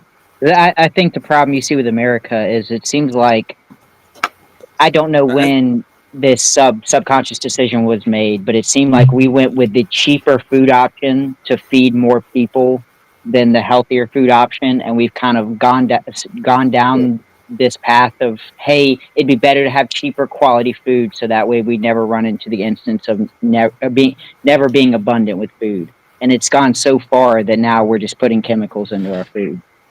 Well, I think there's a problem of the 13% again. Melanin poisoning has side effects that's very, very bad for you, including a darker skin color. And it's also a problem with another population that people don't get, that is about 20-25% of the Latino population, which used to live in so much poorer countries, so poor in fact that they didn't have any money at some points, and they didn't have any kind of the culture enrichment of, shutting your mouth off and don't eat everything in your path. And I suffer a bit out of that because, Latino. But the point that I'm making is that there is the cultural issue can be fixed. There are ways to do it. But most of it has to do as well with the kind of repercussions that you have. Because, for example, in Latin America, one of the great things about our socialist paradises that people don't realize exist is that they have most of the time some kind of subsidized healthcare system, and people are not actually paying for their for insurance, which causes that this kind of loop in which you don't think about, oh, I might get a heart attack, how much it's gonna cost. Well, this is what I was asking Ivor. This was the last thing. I know I threw a lot of stuff at him, but this was my question.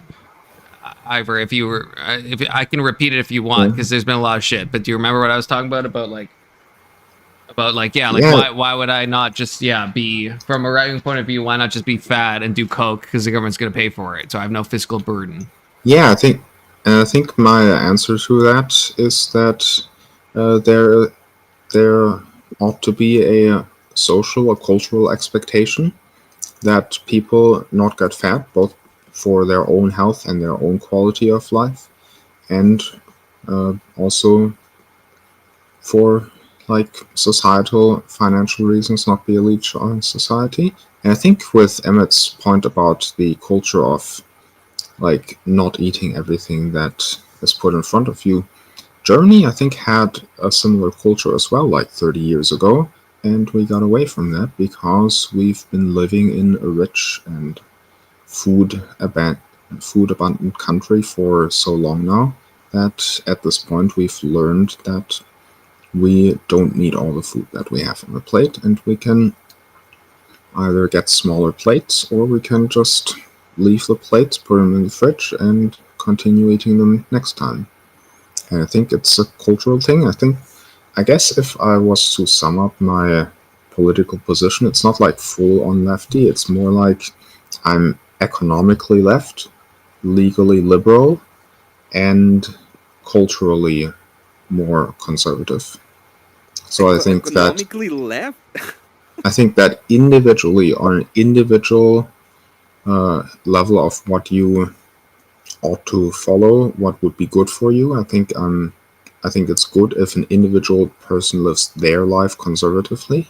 I think legally you should have freedom to live a liberal life, and I think that economically it's good if the government does stuff, not just funding, but also education on how to not be fat and why to not be fat, education on why to not take drugs. I do think that, in Germany, most drugs are legal. Alcohol is legal, tobacco is legal, and cannabis is well regulated. And the only argument I have in favor of legalizing cannabis, is to decrease the demand in illegal cannabis and make it safer and make it more regulated and make it less accessible to teenagers. Okay, briefly, before we move on from that, I do want to respond to, just to clarify, because Section 230 is saying that, Germany has obese people too, and they do, but I just want to pull up the charts. Okay, US, if you guys can see this, 41%, okay? And then if we scroll all the way down, then Germany at 23%. So yes, Germany has fat people, but not in the same degree that America does. I wonder how many of those percentages have to do with it. Wait. I wonder how much of those percent had to do with the 13% or the 25%, you know? You think it's just, you think there's no fat white people in America, Emmett? Is that what you're saying? I think about 15%.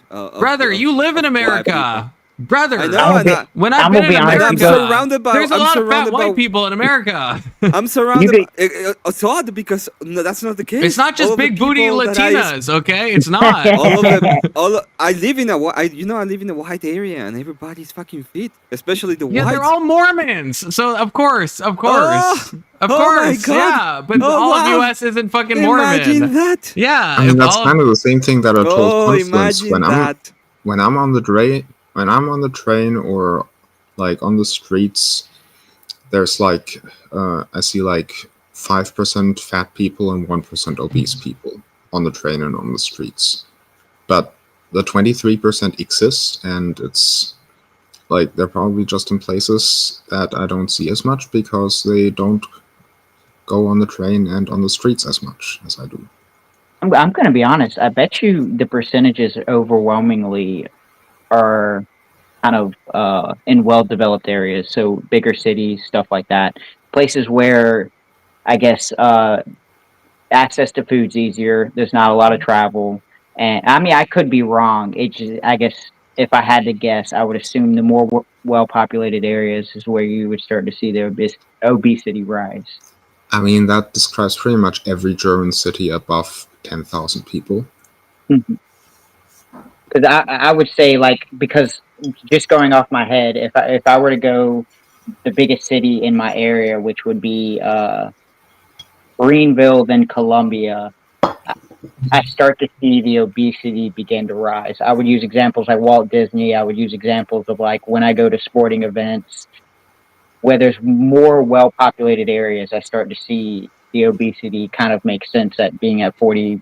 So I'm like, damn, there's a lot of fat people around me, especially in where I live. But to disconnect from the personal, I guess from the individual side of the people, I think Hasan being degenerate or being disingenuous is he's not framing what's wrong with our healthcare that I think the real problems are in. So the real problems would be the insurance and pharmaceutical companies and kind of the deals that they've made together, the rise of pharmaceutical drug prices compared to the more insurance has become not necessarily monopolized, because it's not a monopoly. It's not just one corporation, but it's probably a handful of corporations. And then you start to see kind of the deals with doctors where you'll see you can go ahead. What deals with doctors and stuff like that, where doctors advocate for certain drugs or they'll prescribe a certain series of drugs. It's small stuff like that that's kind of changing our healthcare. That was actually brought up by government intervention. I mean, you've named a very good synonym for monopoly, and that's patent. Yep. Or other way around, you named a good synonym for patent, and that's monopoly. Every patent is a monopoly. Even if there's 100 or 1,000 different patents for 100 or 1,000 different drugs, each of those patents is a monopoly on a drug that people can't really replace easily. And it's just the state government interfering with the free market to make it illegal to compete in a monopoly. That is anti-free market. You can call it pro-capitalist, but it's anti-free market. I don't know if it's anti-free market. It's a limit. It's not laissez-faire capitalism. But anything, it sounds like Ivor, you're saying anything that's not laissez-faire capitalism is anti-free market. I feel like that's a bit ham-fisted, surely. Well, that's I mean, like a very it is an anti-free market aspect that might not make the entire system anti-free market, but it is an anti-free market detail. I guess, but that's like saying like a minimum wage is anti-free market. It's like that. It is. Yeah. I would kind of say that it is. Okay, well, fuck me, I guess. That's fucking lefty. Because when we talk about a free market, if we talk about a free market, but yet you regulate what it's a I guess I don't see a regulated market as anti-free. Anti sounds like the opposite. You know, I don't know if I'm crazy, but it sounds like it's like the opposite of a free market. What I'm gonna say is those are lefty positions for the economy. Those are very left-wing ideas of how the government should run itself when it comes to the economic process. Yeah, if I think you would like that. You would like patents. Yeah. Yeah, I do like patents. You know, But I mean, Ivor should be all for patents and Ivor is weird. This is a weird thing where Ivor's more left than me, but I'm more pro patent, I think, than he is. So Confluence, why do you like patents? Explain the idea with patents. Why you like them? The left. Why? Because why would the left want a private company to own a patent? No, they want the government to either subsidize that company or control that company, and that's what's happening with the American healthcare. Yeah. And if a government controls... the patent will be a way to protect the worker, because it is a way to protect the worker on a really existing factory that needs to be protected, because you guys don't make any new factories anyway. if hypothetically the patent was owned by the workers because the company was owned by the workers, then I can kind of see your point, but it would still knock out the competition, and I don't really think that's as left as it gets. It is very I lefty. think the most I would left-wing disagree with position you. I could see would be that the government pays a sum of money, like $1 million, 10 million, $1 billion maybe, depending on the patent, and then the government owns the patent and makes it freely accessible to everyone. That would be the most left-wing position I could see on this. But we're Doesn't talking mean about doesn't mean it's the best, but it's the most left-wing I could see.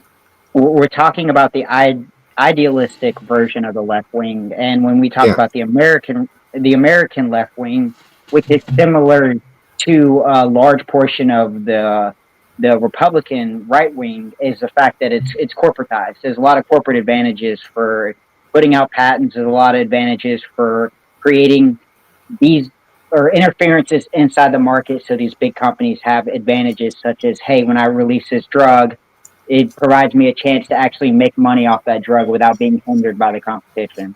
And generally, when you see the voting patterns, it does skew a lot more left than it does right. But there is a huge percentage of both sides that have done this, especially when you look at Obamacare, you look at like the pharmaceutical, what is it?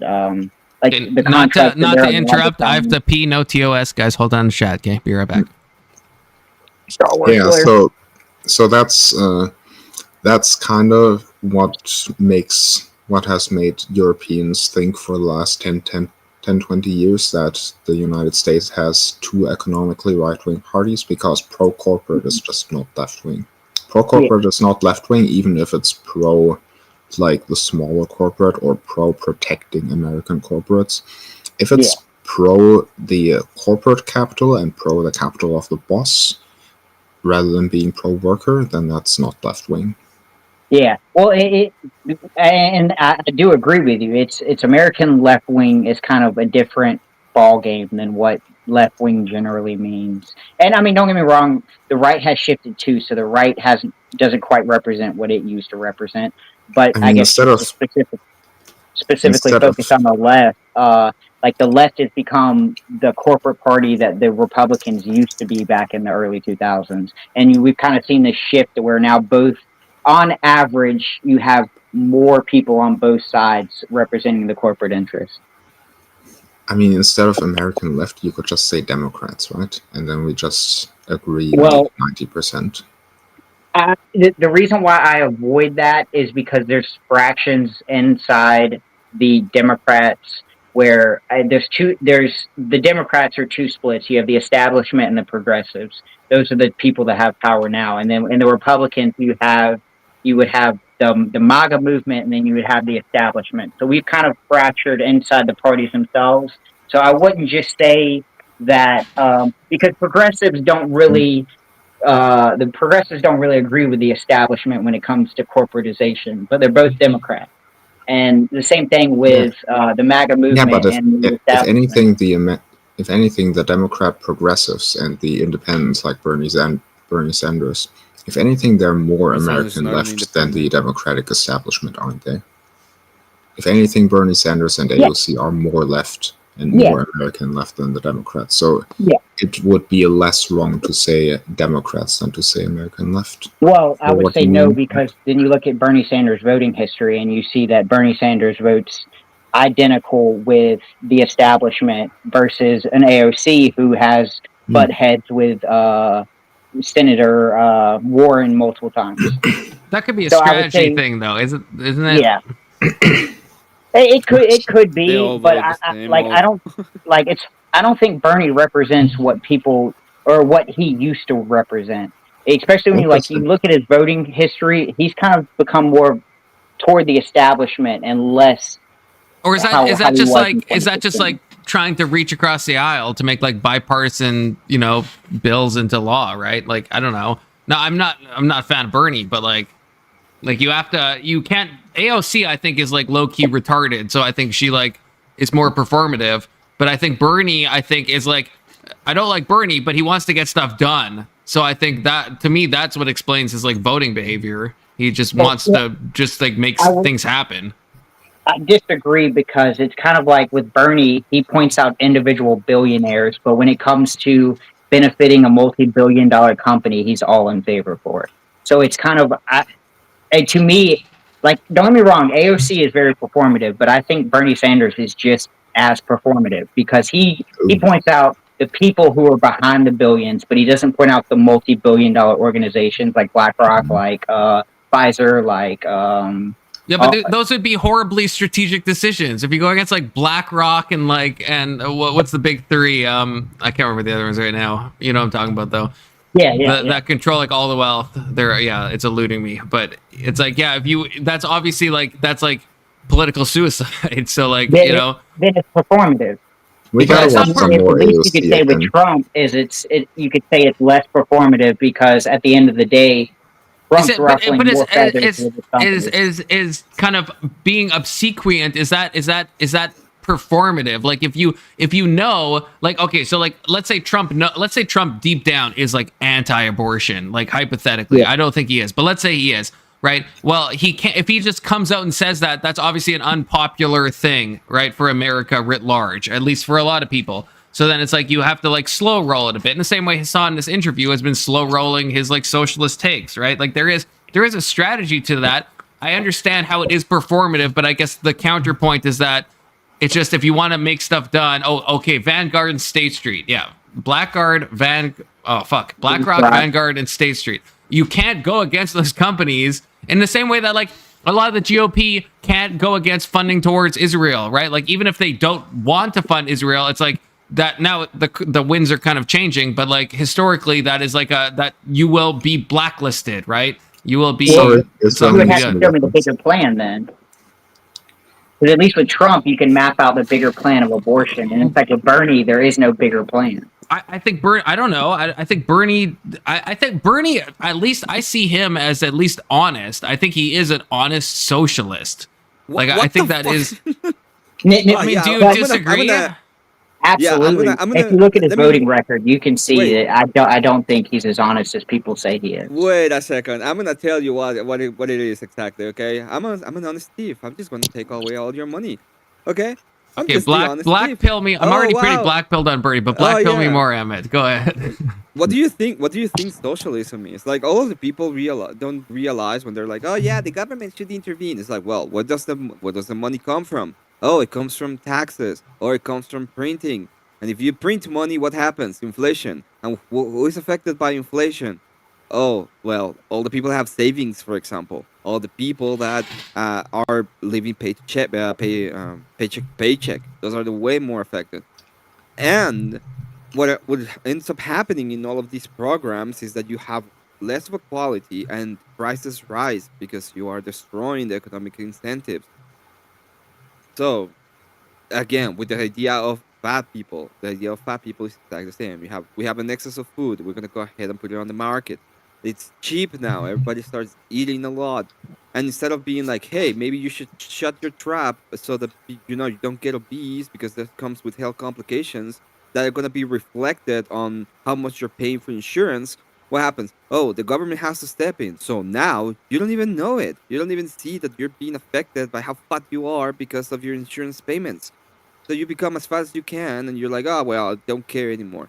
All of this idea of socialists are like, oh, they're honest about wanting to take away your fucking money. It's like, yeah, they want to take away your fucking money. That's not an honest thing to do. I don't know if you. I don't understand. I don't understand what is like honest about. Yeah, I'm saying, okay. Oh, I mean, this I'm is so what honest section. Because I'm a thief now. This is what Section 240 pointed as well. I'm not saying I don't know if Bernie's honest or not. I'm saying he's honestly a socialist. He's an honest socialist, as in he's not grifting. I'm an honest thief. He's not. Is that? Okay, I'm an honest fucking thief. He's not like Hasan. I would say is a dishonest socialist. Hasan doesn't actually want socialism. Same. Bernie, I think, from his history, I think Bernie actually legitimately, for better or for worse, thrown out of socialism. Commune. He's a millionaire. He's a millionaire in the sense that he's a millionaire in like the bare bones sense of that word, though. Like He owns like, Yeah, except he's the like, moment his he net became worth a is like a millionaire. couple. You look at like fucking Nancy Pelosi. Nancy Pelosi is moment worth he like became a dozens millionaire- of billions of dollars. Bernie Sanders' net worth is like $3 billion or something. The moment, oh wow, just 3 That's billion. Oh nothing my god, for a he's career- dying on the streets. No, I'm Poor saying him. for a Pronounce that with a career B. politician, that is Jesus nothing. Christ. That is nothing for a career Actually- politician. Did The you 3 actually billion? pronounce it with a B?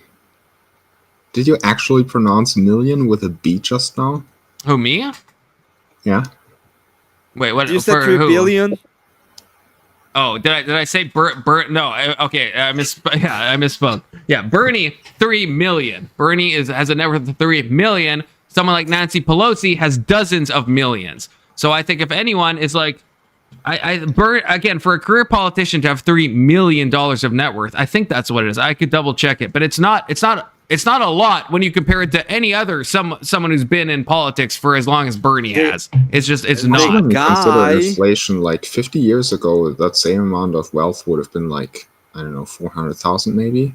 So he would not have been a millionaire by the, like, in terms of The how guy- rich he is.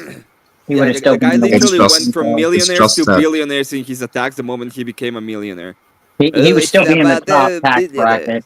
Like, Yeah, he would still be in if the we top take tax. that money and take it back, I mean, shit, if we took it back 30 years ago, he would still be in the 1%. Okay, what I'm Googling, a quick Google, okay, it says Bernie's net worth is like 2 million, okay? I'm not saying It's that's 3 not million. nothing.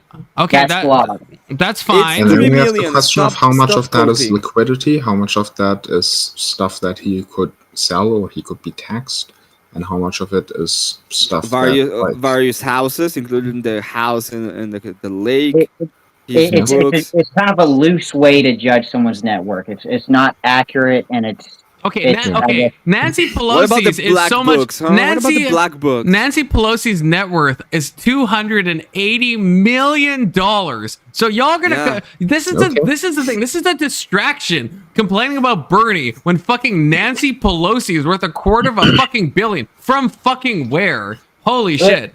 Hang on. Like, Well, let You me ask say it you. like that, like if I'm saying I'm defending Nancy Okay, fucking so- Pelosi, she's a national socialist. No. So when we Good to talk see you, about Bernie- Frankie. Good to see you thumping. No. Happy anniversary, Frankie. So when we talk I already about said the Bernie thumping. Sanders when we talk Thank about you. Bernie Sanders being a motherfucking socialist and shit, well, he's the quintessential bourgeoisie that Karl Marx talks about. He's the quintessential bourgeoisie. Yeah. So that he's the one with all the money. He's the one with all the riches. That's what Karl Marx always talked about: is the bourgeoisie, that the class, that the lower class or the working class has to take down the bourgeoisie. He's like Same as slightly, Hasan. he's like bourgeoisie coded though, right? Like compared to people compared to Nancy Oh my God, you're Pelosi. defending. Well, Nancy I'm Pelosi's a not bourgeoisie. defending. I'm just saying there's degrees to this shit. Someone worth like 2 to 3 million versus people who are worth $250,000 versus people who are worth like multiple billion, $500 billion. There's degrees to the bourgeoisie, surely, right? Hang on, Confluence. First of all, if you were to bring up all three of the homes that I know Bernie Sanders owns, I guarantee you that's 2 million by itself, and that's just assets. I mean, I'm just doing I'm doing basic Googles of people's net worth. I don't know. It could be wrong, I guess. I'm not sure. The problem with Nancy Pelosi is that's also a rough estimate, because a lot of politicians know that, hey, if I operate a stock account through someone else in my family, it can't be tracked in the same way. We've seen this with Marjorie Taylor Greene. We've seen this with AOC. We've seen this with Ilhan Omar. A lot of people have figured out ways in which you can get around showing how rich you are by having someone else hold your stock portfolio. It's kind of like that one soccer player that when he got divorced from his wife, she didn't get anything. Why? Because he put it all in his mom's name. I mean, do we think? I don't know if you're legally. Do we think Bernie has like secret, like millions upon millions? Like that's just not. Yeah, I agree. I believe he does. What I'm saying is, if you look at his voting history and then you look at what he talks about, those are not the same thing. I know, but that was I don't think you've contended with what I've said about that. That I think if you're a smart socialist, oxymoron, but hypothetically, in a hypothetical world, right, you would be doing bipartisan legislature. So you're going to be voting on things that, you don't necessarily fully agree with all the time. That's how bipartisanship works. especially in a fucking two-party fucking system. See, the problem is he's had many chances to vote on legislation that would have brought down corporations. He has not once spoken about corporations that harm people. Exactly. He didn't speak out about Pfizer. He didn't speak about General Mills. He didn't speak about any other corporation that has done extensive damage to people. He has not spoken out or voted against. Tyson. Yeah, Tyson is one of them. The cat. The I forget what it's called. The Kibble. So when cattle are sold, it's sold to a warehouse that wraps the meat up, like a wrap company or a shrink company, and then they sell the packaged meat. And so no one's spoken out about that. Even Trump hasn't spoken out about that. And there's a lot of industries that fuck over the workers, and there's a lot of industry. And look at it. Bernie supports all the unions that we know are corrupt. The train yard union, like all the unions that he has spoken about are all the unions that are tied to the federal government. He hasn't spoken about small-time unions. He hasn't spoken about local unions in Vermont. He's because just it quiet. doesn't benefit his base, it doesn't benefit his constituents, and it doesn't benefit his pockets. But okay, but pockets again. Bernie Sanders has been in power, right, for a long time. So is Nancy Pelosi. One of them is worth hundreds of millions of dollars. Here's the problem. Your typing is so loud. Your typing is so loud. Here's the problem, dude. They don't want to relinquish power. Like, what's her fucking name? But Frankie, my point is, there's two types of Dems, right? There's again, like, and I don't know if you got. I think we all agree, right? There's the Nancy Pelosi Dem who is married to a fucking venture capitalist who is doing a bunch of corrupt shit, and we're paying attention, and I understand because he calls himself a socialist, but he's worth like $2 to $3 million in the political world. That's like fucking nothing. And like voting on different things for bipartisan support, not calling out Pfizer. Yeah, he calls out a lot of companies. He doesn't call out every single company. Yeah, again, but that would, if he called out Pfizer, it would be disastrous, and he'd probably lose his next like senatorial seat. So like, of course, he's not gonna fucking do that. What about the food companies? Confluence, you don't understand what I'm saying. You can say the money all you want, but the truth is the power, right? Because the socialism loves power. Socialism utterly loves power, and here's this about socialism when it comes to power. Who's typing? It's aesthetically pleasing. Let that man type. All right, here's about power, right? Power is his own currency. Power is his own kind of like economy in a sense, because what was that bitch's fucking name that fucking died still in the Senate seat? What was Dianne Feinstein? She never relinquished power. She just wanted power, and it killed her. Yeah, I mean that's kind of like a Ruth Bader Ginsburg in a way, right? Should have probably stepped down during Biden. The Dems wanted another SCOTUS seat. Okay. Confluence. I agree with you. I agree with you. Bernie isn't the worst actor. Wait. No, Confluence, you convinced me, okay? The Bernie Sanders is not only retarded and wants to take your money, he's also stupid because he couldn't make money while being in office for so long. I agree with you. I don't know if that's it. Okay. Yeah, he's just too stupid to make money. Yeah, 100%. I think he's also like kind of like he didn't want it to. He was like, yeah, I'm making $3 million. My worth is gonna be $3 million. I don't need more. I'm a socialist. Okay, Thumping. You were the one who was talking the least. Do you mind if I replace you with Indian Jesus, who wants to panel up? Yeah, go ahead.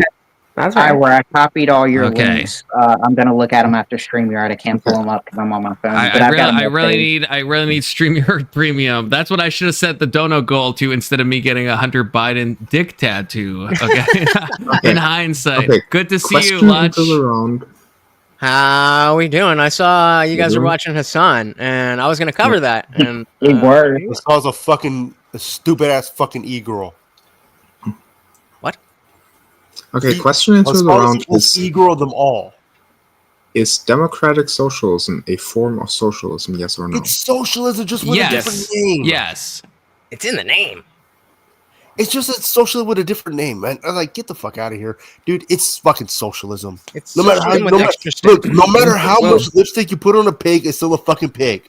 Well, hang on. Hang on. Everybody, hang on. First, define it. First, define what you mean by democratic socialism. Bernie has pointed to there's Denmark. A socialist Democrat and a democratic socialist. Those are two different things, right? Social Democrat and democratic socialist. Right. I don't think socialist Democrat is an economic position. But yeah, there's social democrats, like for example the SPD in Germany, and there's democratic socialists, like for example Bernie Sanders, and at least in its founding papers, the Left Party in Germany.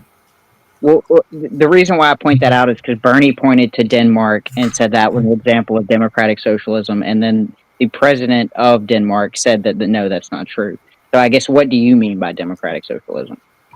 Yeah, so it looks like social democracy is significantly different from democratic socialism, but I think socialism is also significantly different from democratic socialism. Like, democratic socialism is a term in the economics that Marxists tend to teach, and it's a separate thing. It's its own thing. Where were you guys in the intermediary stances? I don't know the exact criteria for what makes something democratic socialism, but I do think it's significantly different from socialism in that it has significantly more private property and significantly more markets and stuff. Is it not voting on socialism through a democratic method? Their median stances. No, it's not full-on socialism implemented by a democratic vote. It's actually just okay. Well, what is socialism? What is socialism? Socialism is when all the companies are owned by either workers or the state, I would say. Okay. So how are democratic socialist economics different from any other country that's a mixed economy? It's a spectrum. Like, it's also a mixed economy, and it's adjacent to social democracy, but not the same thing. It's just further along the spectrum towards the direction of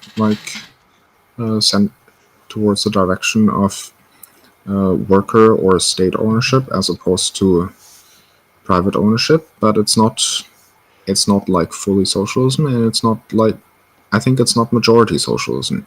This is where does not want private property. You know that, right? They do not want private property. Right, but intermediary states. The thing is, like, what Hasan, to briefly go back to Hasan, they're talking about China, right, which is a mixed economy, right? So that would be kind of an example where it's like further along. It's, I don't know, I think I'm mirrored, but I'm pointing. I intend to point to the left right now, right? China is more this way, still capitalistic. It's a mixed economy, but it's like obviously more left than a country like Canada is. So fill me in real quick. What was the last point that you jumped off with the Hasan podcast? What was he? Healthcare. Yeah, he was describing American healthcare, and I thought he was doing it in a disingenuous way by just making it seem like the problems weren't, or he's making it seem like problems were one thing when in reality I believe them to be something else. And so we went on the tangent. Yeah, and there was an interesting Rorschach test where all of us heard that Hasan wanted to make healthcare accessible to as many people as possible, and I think we had different interpretations of what healthcare includes. Like, does it include toothpaste? Does it include Ozempic? Does it include HRT and cosmetic surgery? Of course, it should all be free, says Hasan. No, see, every socialist and communist says, "Oh, healthcare for all." It's not true. It's just a lie, because there never is full-fledged free healthcare for everybody. There isn't. And even in a communist society like Soviet Russia and Mao China, it never happened. I mean, it depends. What do you mean by everything? Like Canada, fucking Ozempic's not covered for obesity. So if that's what you mean, or like you have to pay for an ambulance, but like any life-saving medical thing is free. If we're talking Russia or China, it's never just free. racist discrimination, right? Russia and China were just racistly discriminating, and that's why not everyone had healthcare, right? No, this is what I'm saying. Like, healthcare, like Tylenol is free. Like, you just walk into the store, like, hey, give us some Tylenol, and they just give it to you. That's the idea of the free healthcare. Or is that, hey, I need my my blood thinners for the month, or I need my blood thinners for the month. Here's my prescription. I don't need to pay for it.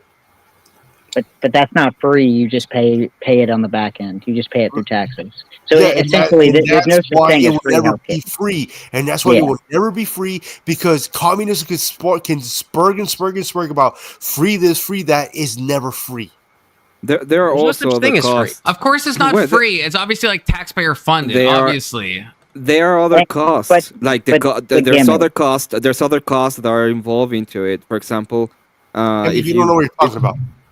No, I do know what I'm talking about. For example, quality. There is a cost on quality when you insert all of these kind of. What? For the good of society, we must eliminate the fare from public transport entirely. Genocidal or not? Yes or no? Eliminate the fare. What? For the good of society, we must eliminate the fare from public transport. So you eliminate the fare. So you eliminate the fare, right? So then what are you going to have? The haves and have-nots, correct?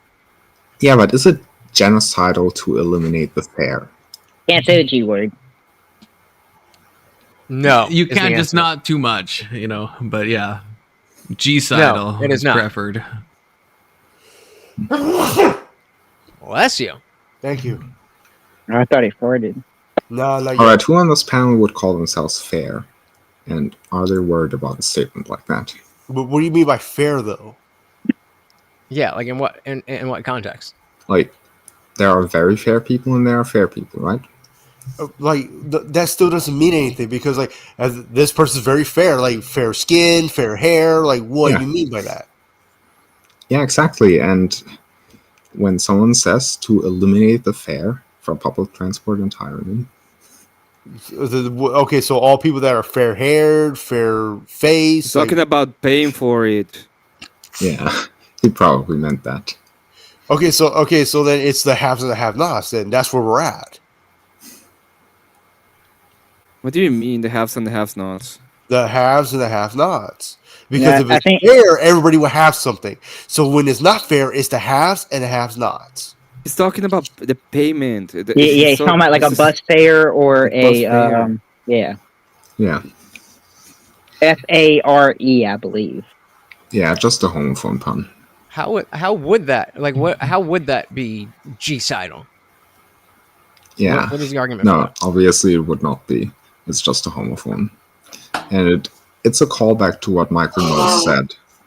It's a callback to a quote that Michael Knowles said some time ago, where he wanted to eradicate transgenderism, and I felt at one point that eliminate the fare sounds similar to eradicate transgenderism if you mishear the word fair. I'm still trying to figure out what you mean by fair. Like is it the F? Is it F-A-R-E or is it F-A-I-R? Oh, Mamdani absolutely said F-A-R-E, and it can be misheard as F-A-I-R. And if you mishear it as F-A-I-R, then it sounds similar to what Michael Knowles said. Yeah. Can you explain that? How it's similar? Correct. I want to eliminate the payment when you go into a bus or whatever. I think that's what Mandani said. Now, correct me if I'm wrong. You're talking about like the ability to interpret. So, like, depending on what a person hears from that saying is how they interpret it. The same way that Michael Knowles, when he said he wants to eradicate trans ideology, if certain people hear that and they hear, "Oh, eradicate trans people," other people think, "Oh no, he's talking about the ideology." It's like people are going to interpret whatever they want to interpret. It doesn't matter. What's the ideology with the fair, though? But should be free. It's just the interpretation. It's just based on what you hear. If you think F-A-I-R, that's your interpretation, versus if he says F-A-R-E, it just all depends on what you interpret. Yeah.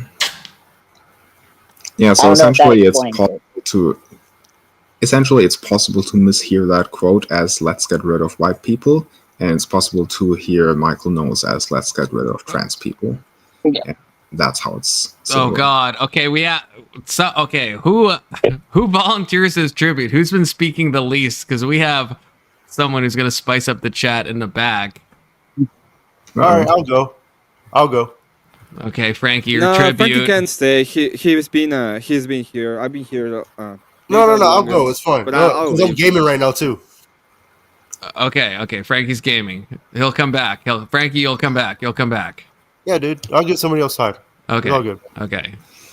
Later. God, I really need StreamYard's premium, but I can't not have Emmett and Ryan and Ivor and Lutch. Hell yeah. Jesus. No! Emmett, are baby, you dodging? Emmett, what the He's fuck? a baby, dude. He's scared of me. He always has been. He's I thought he had that Mexican Absolutely pathetic machismo. dweeb. Emmett, what the fuck? Nah, Emmett ain't got shit. Emmett's That's pathetic, crazy. weak Emmett, loser. that's Always has been. Always will be. crazy. Every You got a time. star-studded panel right now. Yeah, but then Emmett, like, you can call it I can't believe Emmett just left. Does Emmett hate you, I Ryan? mean, yeah, What's up? Yeah, of course. Well, I mean, every time I talk to him, he looks like a fucking moron because he is. So that makes sense. Damn. Well, I got really quick. I do got to give a big shout out to Marilyn, who, if you didn't know, it is my birthday today, and we just hit the goal to get Morty his special treat. Very much appreciated, Marilyn. Thank you so very, very much. Now, any super chat at all that comes through on my channel gets Morty a refill. So come on through. Okay, so is your birthday on the 28th or the 29th? 28th. 28th. Okay. He's in the future. Oh, you're in the For the future. past? Wait. Emmett thinks I want him dead. Emmett, I want you to. I don't want you dead. I want you to have healthcare, dumbass. Do you want him? What is Emmett? What are you talking about? Does Ryan want you dead? Emmett was one of these people who, after the Charlie Kirk shooting, I went on a Sarah Raging Tomato panel, and I explicitly condemned what happened, talked about how it was bad for everyone involved in every way, shape, or form, and how it was a terrible idea. And I also said that I'm not going to whitewash Charlie Kirk's history and pretend he was like a good guy. And Emmett started running around telling everyone that I was calling for his death because he's a lying, pathetic, weak loser. Rah. I fucking love the sound effects. Emmett, I wish you would come back. Because I'm hearing Ryan's side. I want to hear both sides, you know? Because Ryan, I'm tempted to believe you, but you also you are radically coded as someone who might say some nasty things after the Charlie Kirk shooting. I'm sure that if Emmett truly believes that I want him dead, he would be able to provide some sort of clip of me saying as such, right? But I guarantee you he won't be able to. But this is his claim. He's responsible for backing it up, and he won't because he can't. He said in chat, you went to Aves, you called him a fascist, and you said that fascists deserve what happens to them.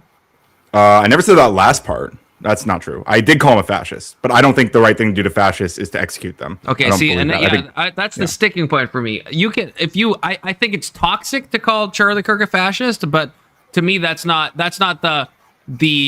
crossing the Rubicon. The Rubicon is saying kill all fascists, because then the connection is anyone who I call a fascist then should be free game. Maybe don't say that though. Well, I mean, if it's descriptively true, then why would I? No, I mean right now while we're all streaming, maybe don't say those words. What, the word fascist? Wait, which? Never mind. Did I TOS myself? Sorry. I don't think you did. I think the problem is it's context based. Oh yeah. Okay. Oh yeah, because I technically said pay all. Yeah. So I just want to point to everyone who tells you, because people say this all the time, right? They'll say that labeling someone a fascist is calling for violence upon them. But I promise you, none of these people, because they're all liars, cowards, grifters, they will not apply this to Donald Trump when he called Kamala Harris a fascist. Yeah, but I guess the counter I would say, Ryan, is that the typical like punch a Yahtzee thing is not, the right doesn't say that, the left says that. So the right labeling someone a fascist isn't actually that dangerous, because the right's not going around trying to murk fascists, right? The left sometimes is, right? I mean, we saw a lot of celebration after. I thought we were unified in, at least in World War II, like we were fighting against the fascists. But no, but obviously the question is like, who is a fascist, right? Like who? That's the question. And sure. The right isn't commonly calling for violence against people that they deem to be politically against them, at least on average. Of course they are. What are you talking about? There is example. I'm not saying everyone, but I think in general, I think it is true. You see the chart. You see. Just to be real, you see Charlie Kirk, you see a bunch of people fully celebrating it. Okay, you can pick a comparative example like Paul Pelosi being hit with the hammer. Pelosi. You see jokes. You see Melissa like Hortman, Dave Rubin talking about like Really, hammer time. It's Melissa- bad. well, It's here's- not the I understand same what you're saying. level. But here's the difference. Here's what happens. This is how the right they handle it a little bit differently, right? Like instead of pointing to like a bunch of like mostly normies, not like no political leaders are the ones who celebrate what happened to Charlie Kirk, right? No one in the Democratic Party proper, like no one who's elected to office was saying, "Oh, this is good what happened," right? So that it's first of all, it's like online people who are not associated with the Democratic Party. But what the right does is they rewrite history. So when we look at Melissa Hortman, who was murdered in her home along with her husband and her dog, people will number one, they'll deny this even happened, or number two, they'll deny that it was a right-wing Republican, anti-abortion activist, anti-LGBTQ activist who assassinated her. They will simply lie about it, full-throated, because they're fucking miserable liars and they hate you and they want you dead. Well, Ryan, wasn't it you that was telling me that the Kirk assassin was like we didn't know? Wasn't that you that you said you didn't know if he was right wing or left wing? Was it the day after? Yeah, we didn't know right away, but I haven't said that recently. I think we know now. This we know that like he had a month. If I'm remembering right, this is like a month later, brother. It depends on what I said. Like what we definitely know is that he, according to his family, he was getting more left wing. But like coming from MAGA folks, that's kind of a right. Like that's fair enough, right? Like I don't know what left wing means to people in MAGA necessarily. They probably think Marjorie Taylor Greene's a leftist right now. I know, but the guy had a trans partner who was like a trans furry. We can make inferences, right? You understand? There's a lot of like trans people. Like there's like trans groypers. I mean, some people are not confused. Being trans confused. Okay, being trans is doesn't make you a leftist, right? It's all of the things together. It almost always does, though. Like it doesn't make you, really but doesn't. the overlap is like 99% probably, right? If you polled even if all you trans so. people, well, hold on. Even if you want to say so? that.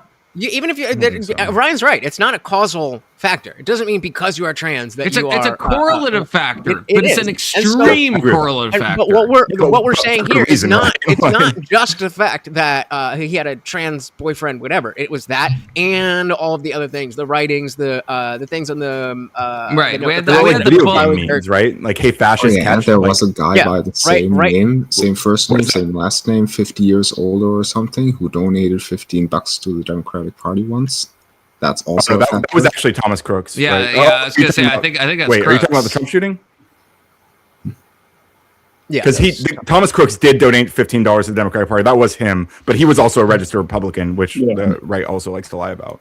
I think he's also got posts that favor toward Nikki Haley. I could be wrong about that, but I remember seeing. He also looked up online that day or the days leading up to it or whatever. He looked up like when Biden was going to be around too. So it doesn't seem like he was like targeting like a particular party. It sounds like he was like a radical nihilist kind of guy who was like going to go commit some political violence. That I definitely like. I would be willing to accept that. Like, clearly, this was not a right wing person in the traditional sense, and I'm willing to accept that it wasn't a left wing person in the traditional sense. But it's clearly, if we are trying to this was about a lot of the debates that were like, oh, the right, which party is more the party of violence. I think it is a lot more fair to put that on that side if we're forcing it into that left-right paradigm. By what metric? Like by lives all the things lost? we just talked about, the trans stuff, the fascist stuff, all of those things. When you put them, so if we look at just lives lost, the same day that Charlie Kirk was killed, there was a school shooting, right? Who was like a guy who was like radicalized by online neo-Nazi propaganda. Yeah, we're not. And his account. Why mention that? Why mention that? Well, because he just said that it's like more of the left party, but it doesn't even follow from like even that day. Okay, but like, that's not. That's a different conversation. I wasn't trying to have the conversation of which is the party. I'm saying because of that fact, because we were talking in that framing, that framing, then that is why it is more appropriate to put I don't know, furry dude on the left. Wait, so you're saying that it makes more sense for people to lie because it was a common debate? No, I said if it has to be left or right, then it is more of the left. It's not on the right at all. And so even if the actual reasons behind the event have nothing to do with left or right at all, the person themselves is going to be, if we are forcing left or right, you can't put that person in the right. I know I tried. I don't understand. You're not trying very hard because I have no idea what you're talking about, but that's okay. or maybe you are trying very hard, and that's sadder. If we have to put this in a left or right dichotomous Why do we have to do paradigm, that? Go on. What? Why do we have to do that? We don't have to do that. He just said if. It's an if. It's a hypothetical. Okay. How would you feel if you didn't eat yesterday? Why? What's that? What's the point of the hypothetical? Can you walk me down the road a little bit? He is. You're trying to deny the fact that saying that it is left-wing coded is not reasonable, and it is. Does anyone else? Someone else explain it to me, because I'm still not following what his point is. It's more left than it is right. It's more left than it is right. It's more left than it is right. Who just did it? Like Confluence. Can you walk me through what he's saying? I don't understand. Maybe I'm like my IQ just dropped like 30 points or whatever, but I have no idea what he's saying. Well, okay. I'll let Let's say it again. Well, okay? wait, hang on. If it's so obvious, if it's so obvious what he's saying, he seems to sound super smug. Everyone here should be able to explain perfectly what he's saying. So let's hear it. Let's hear someone else walk me through what he's saying. We need to force it into a not asking you, Indian Jew. Thank you. We've heard you try to explain. I think the host can't follow. I think the host just asked me to explain it. I'm asking. Is this your show? Well, I don't care. I'm pushing back anyway. Okay, look, you know what? Okay, I think I'll say I think what Lech is saying, this is, and then I want to hear it from Lech's point of view, but fine, I'll play the game. I think Lech is saying if someone is more on the left than on the right, that means something. At the end of the day, you can that's it. For certain reasons compress things to a binary. For certain reasons. For other reasons you shouldn't, but for certain reasons you can. And in this instance, it is obviously more left than right? But I'll let Lech clarify. Compress it to a binary for sports. Correct. Maybe you want to compress it to a binary for bathrooms. Right, exactly. Okay, That was there are some it wasn't situations mentioned. where I literally was saying that compress to try to find common ground with you. That saying, okay, maybe if we have to, which we don't, have to force it into this dichotomy, then yes, it would be more left. But I'm giving you credit to say that it is probably not a left winger or a right winger in the traditional sense. That I'm trying to give you agree with you. He's saying it's not a binary, but if it was binary, it would lean to the left. Thank you. Okay. Yeah, that's two out of three. You want to try if Ivor doesn't understand either? To the conversation. Well, we're talking in the context of. I don't know. You went on a whole thing about which party is more when I was just trying to use that examples. I don't remember what we were talking about before. I mean, I just mentioned some. Well, I actually didn't argue the right was more violent, so I didn't go into that argument. I just explained that the right lies about. You were going to, and then I stopped, and I was like, "Wait, we're not talking about I didn't know you were also a future predictor on top of everything else. No, you could tell how a sentence is going to end based on how it starts when it's in these. You can make assumptions, right? Okay, all right, dilly. Then I assumed that you were going to start a sentence talking about Thomas Crooks and Donald Trump in a context of the what is his name? The other guy, Robinson. Tyler Robinson. Tyler, yeah. So you were just bringing it up for no reason. No, right? I brought that. So to be clear, the reason I brought up Thomas Crooks is because I mentioned somebody donating $15 to a Democratic campaign under a name that was the same name but a different person, and I assumed he was talking about Thomas Crooks, who I know donated $15 to the Democrats, but also it was him. It wasn't like somebody with the same name. Yeah, so that's what he was talking about. That's why that came up, by the way. Yeah, my bad. No, you good. So that's how we ended up on Crooks. So this isn't about Crooks. Right. Okay, this is about Tyler Robinson. Okay, but Ryan, this was this. I correct me if I'm wrong, but a month after the Kirk shooting, you were trying to argue with me, unless I'm mistaken, which I could be.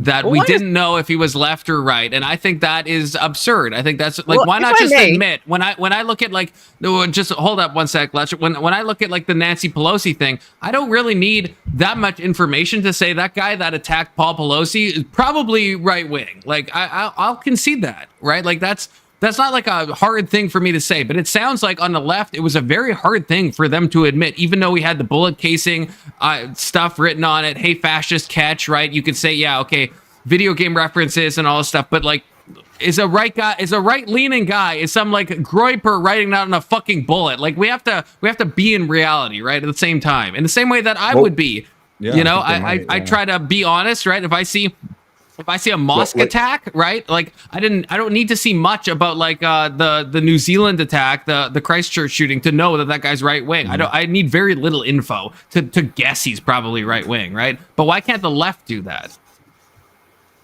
Well, I mean, I guess again, like I don't. What I'm pushing back on is the idea that he's like necessarily like a traditional like a political leftist. Right, I just don't know that. I still don't know that. Like, or like even a liberal. I have no fucking clue this guy's ideology. All I know is he had a trans girlfriend or boy. I don't even know that. I actually don't even know if that's been verified. We had a neighbor who said they saw them holding hands or whatever. No. All the Discord stuff has been revealed. We've seen a ton of that shit. So we had a partner who was trans. Okay, so that's it. That doesn't tell us. That's not it. That's not it. We have. Okay, what else? There's a lot. Well, again, you'd have to read the Discord logs. The Discord logs.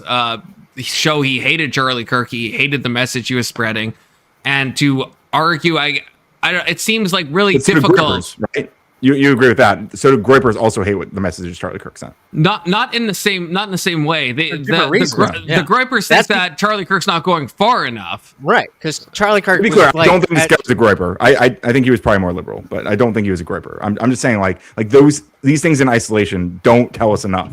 Is what I'm pushing back on. Right, but when it comes to the mosque shooting and stuff, like this guy had a manifesto. Like it's easier to make broader assumptions about this. No, but I'm saying before I don't need a manifesto. Is what I'm saying. If someone shoots up a mosque, I will probably assume they are right leaning like that, and I could be wrong. I'm wrong some percent of the time. Right? So the person who shot up the Mormon church, what would you assume their ideology is? That one is kind of more confusing, maybe. And I think there you go. That's no, but that's not the same. Again, someone shoots up a synagogue. They're probably right-leaning. Not always, because especially with IP situations, they might not always. Yeah, I don't know about that either. Yeah, but like in general, like at least historically, at least pre like 2023, right? Like you can make an assumption, right? It's not you're not always right. But it's like, why not just admit that? Yeah, it probably, if someone has a trans girlfriend, they shoot Charlie Kirk and they say, hey, fascist catch, they're probably left leaning. And that was all stuff we knew very early on, right? So where does that get us now, though? Like without any new information, like, okay, yeah, we can say, oh, here's another example of a trans, probably left person doing this. But like, well, he wasn't trans, but yeah, go ahead. Well, close enough. But not really. Yeah, but like, okay. We're just. I mean, only if words mean nothing. But sorry, carry on. How does the yes, thumping people? It is my birthday. Thank you. It's your birthday today? Today, right now. Oh, okay. I'm sorry, I missed that. Happy birthday, Lodge. I'm sorry, I missed that. Okay, sorry. Continue on. Happy birthday, though. Nearly did it to you all.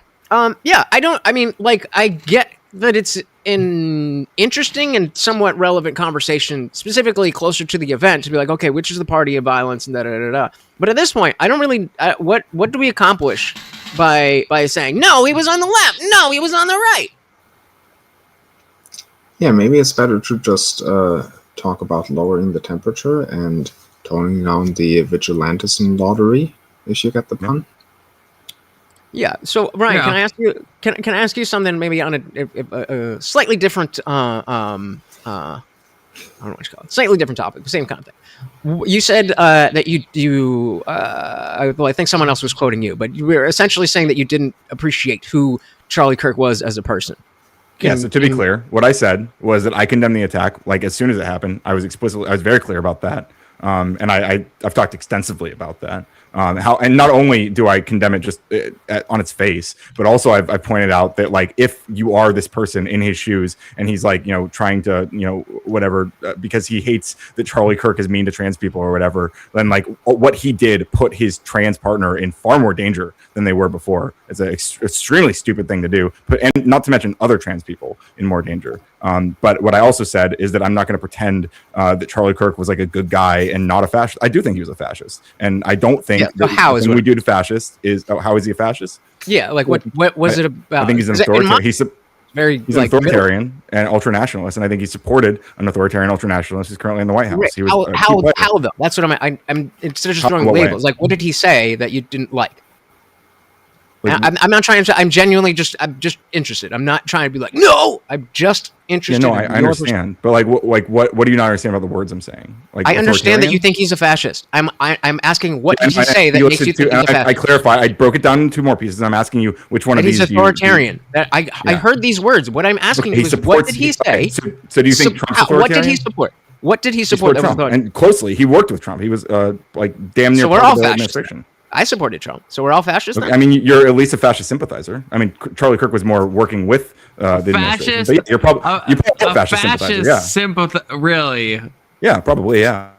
So Ryan, you think I'm a fascist? I've ever seen from you, Indian Jesus? Yeah, almost certainly, actually. Okay, what about me, Ryan? You've talked to me. You think I'm a fascist sympathizer? I think you tread it a little bit. So, I'm a fascist sympathizer adjacent, is what you would say. Yes, fascist adjacent. So I'm like at least 2 degrees removed. Fucking Christ. I think you're more sympathetic to fascists than you should be. Yeah. So I guess can anyone? Well, that's a fair statement. That's a fair statement. 2 degrees separated, I think, is fucking nuts. To be clear, well, I didn't say that. I mean, you interpreted that part, but yeah, I can just clarify. Didn't you say? Didn't you say? I didn't say the 2 degrees thing, but no, I know I said that. But what you said, yeah, okay, I can't. You said I'm not a fascist sympathizer. Oh yeah, I'm treading on being a fascist. So I'm really close to the line. So I'm being a fascist sympathizer, not a fascist. I know, but you think I'm on the line of like sympathizing with fascists. So what? Yeah, again, like I said, I think you're way more sympathetic to them than you should be. So yeah, treading water. So would that apply to anybody who voted for Trump?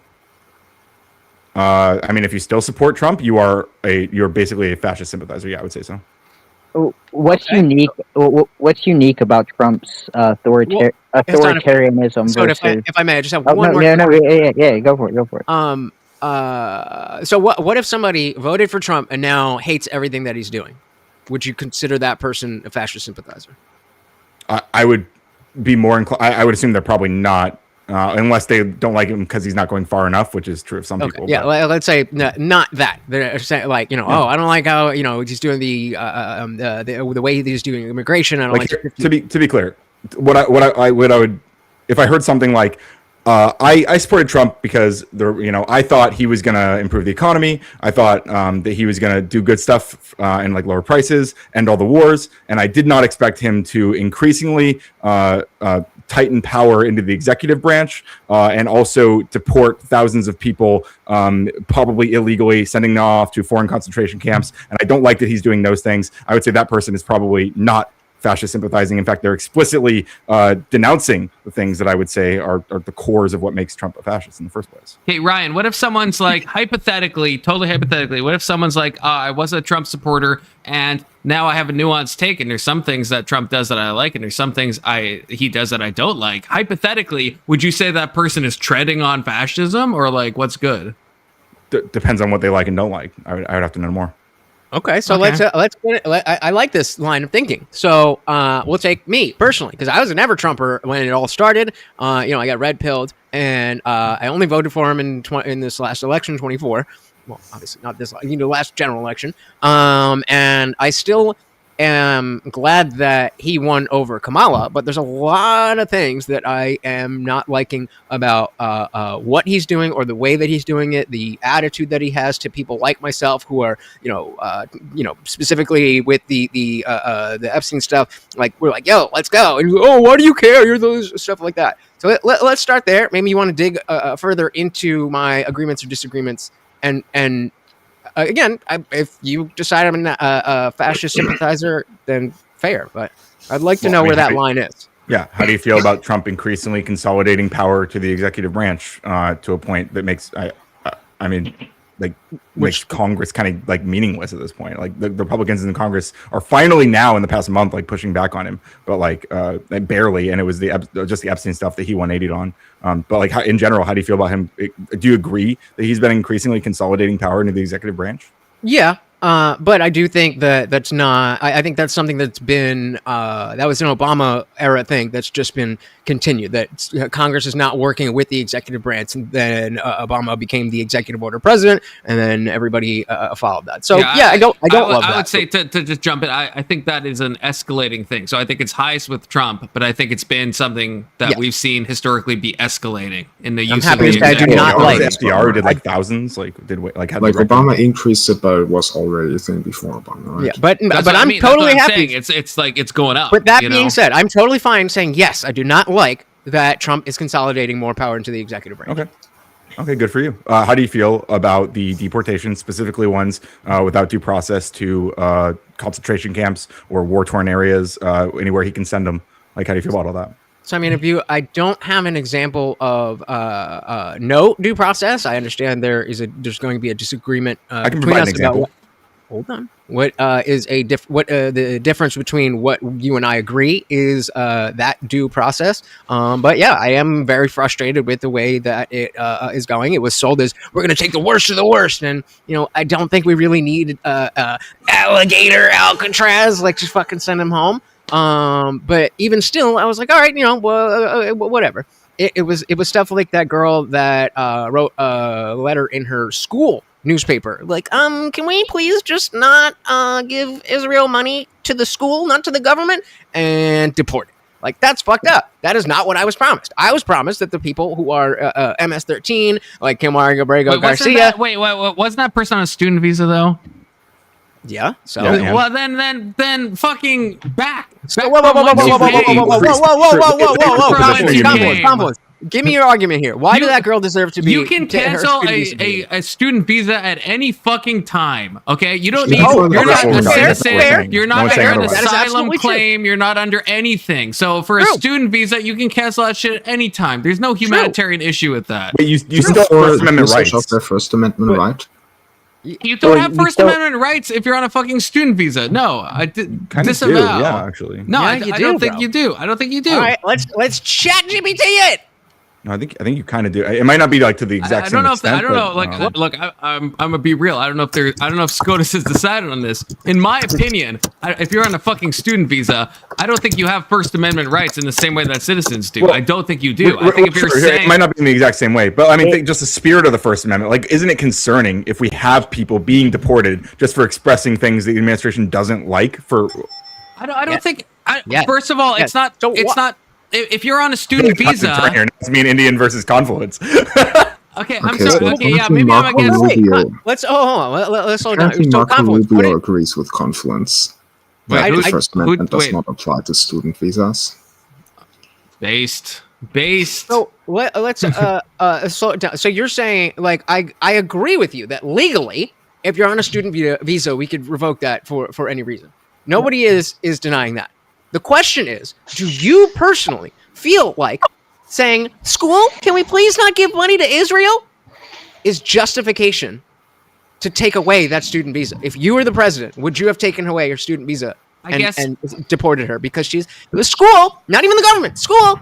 Just please, maybe. I don't want to be seen as dodging, because I would have to honestly answer you. I have to look up exactly what she said.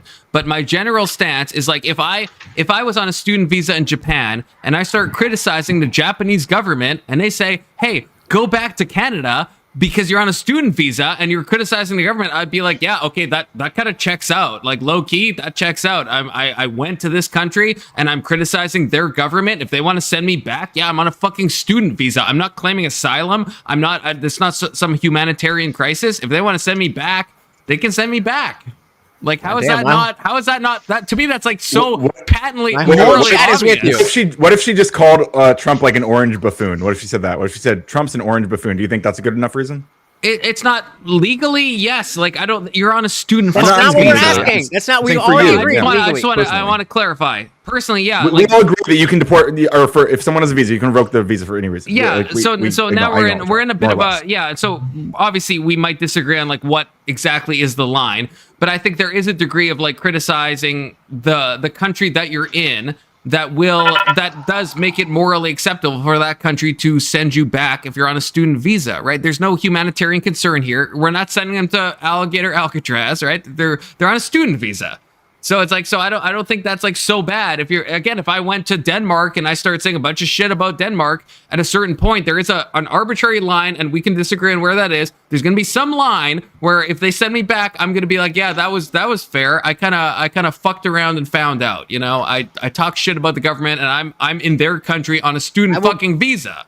I will get the actual what she actually wrote. It wasn't that long. I want to know what she actually said. Because I can't judge it without knowing exactly what she said. Yeah, when that happened, I was ready to be defensive and be like, I'm sure she did this, that. You know, liberal colleges, whatever. But then I read it and I was like, it's kind of just vanilla.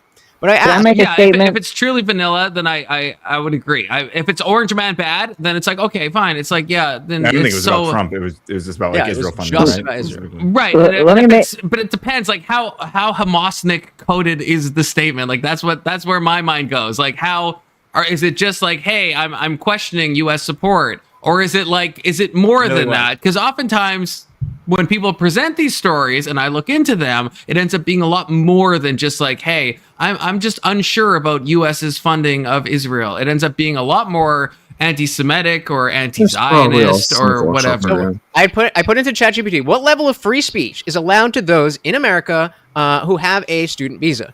A person in the U.S. on a student visa has the same First Amendment free speech rights as a U.S. citizen, with only a few practical immigration-related cautions, not legal limits on the speech itself. So things like, if you're being terroristic and stuff like that. I can give you the whole. This thing. is just not. You can deport someone for any reason. You can. So the reason that doesn't really address Wait. Yeah. What a student visa holder cannot be deported for. They cannot legally be deported for criticizing Trump, criticizing Biden, criticizing the U.S., opposing U.S. wars, supporting controversial I want to causes, see that. I want to see attending that peaceful case law, protests. brother. I want to see All that right. fucking case law on a student visa. You can cancel Yeah, me that too. shit for any fucking reason, man. It might not be morally right, but legally, a student visa, there's nothing. It's a fucking student visa. It's a gray area because, if I'm not mistaken, the position that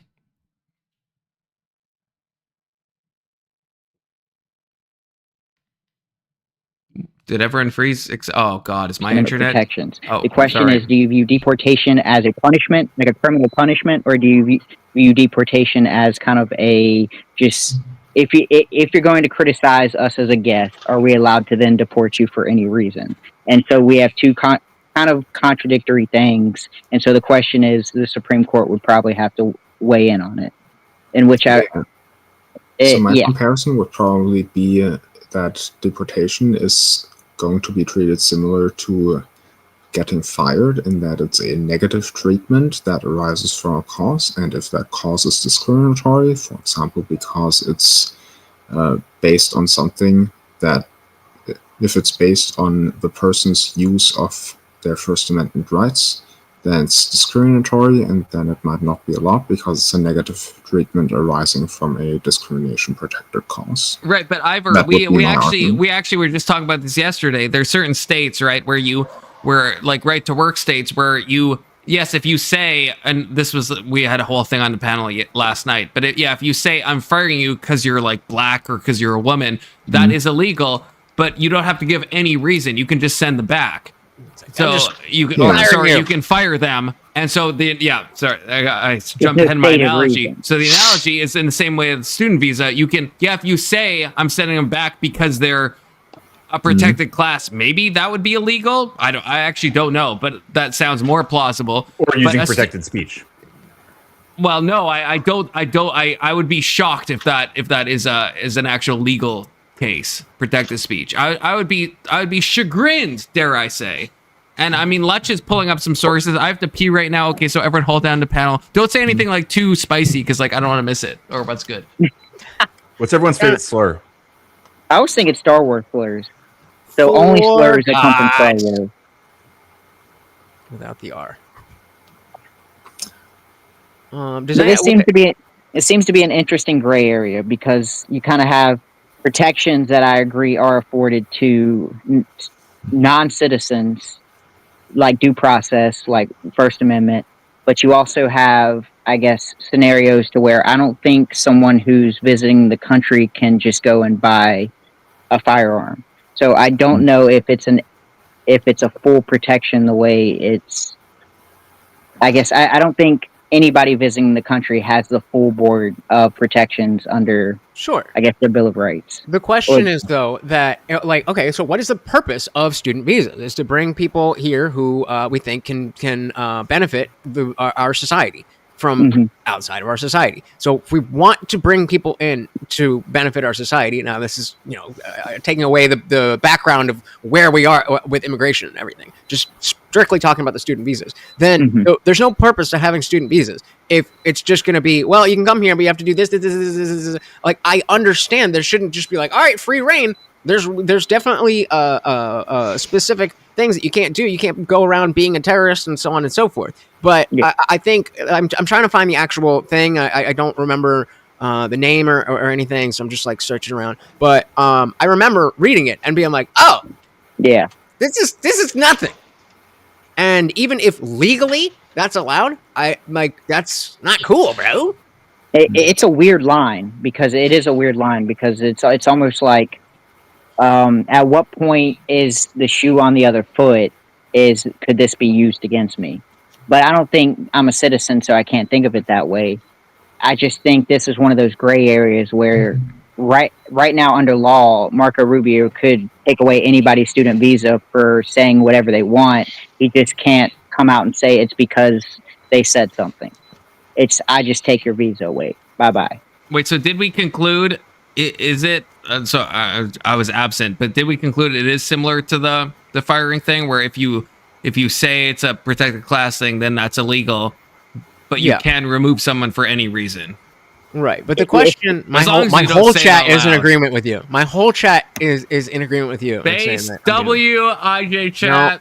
No. W. They're all woke and gay. They're all woke and gay. No, I'm just kidding. But like the real, I think the more interesting conversation here isn't, well, technically we can get rid of this person. It is that arbitrary line of, well, we can do this, but should we? Sure. As I agree. The culture and so on. Do you have the thing that Hamasnik said?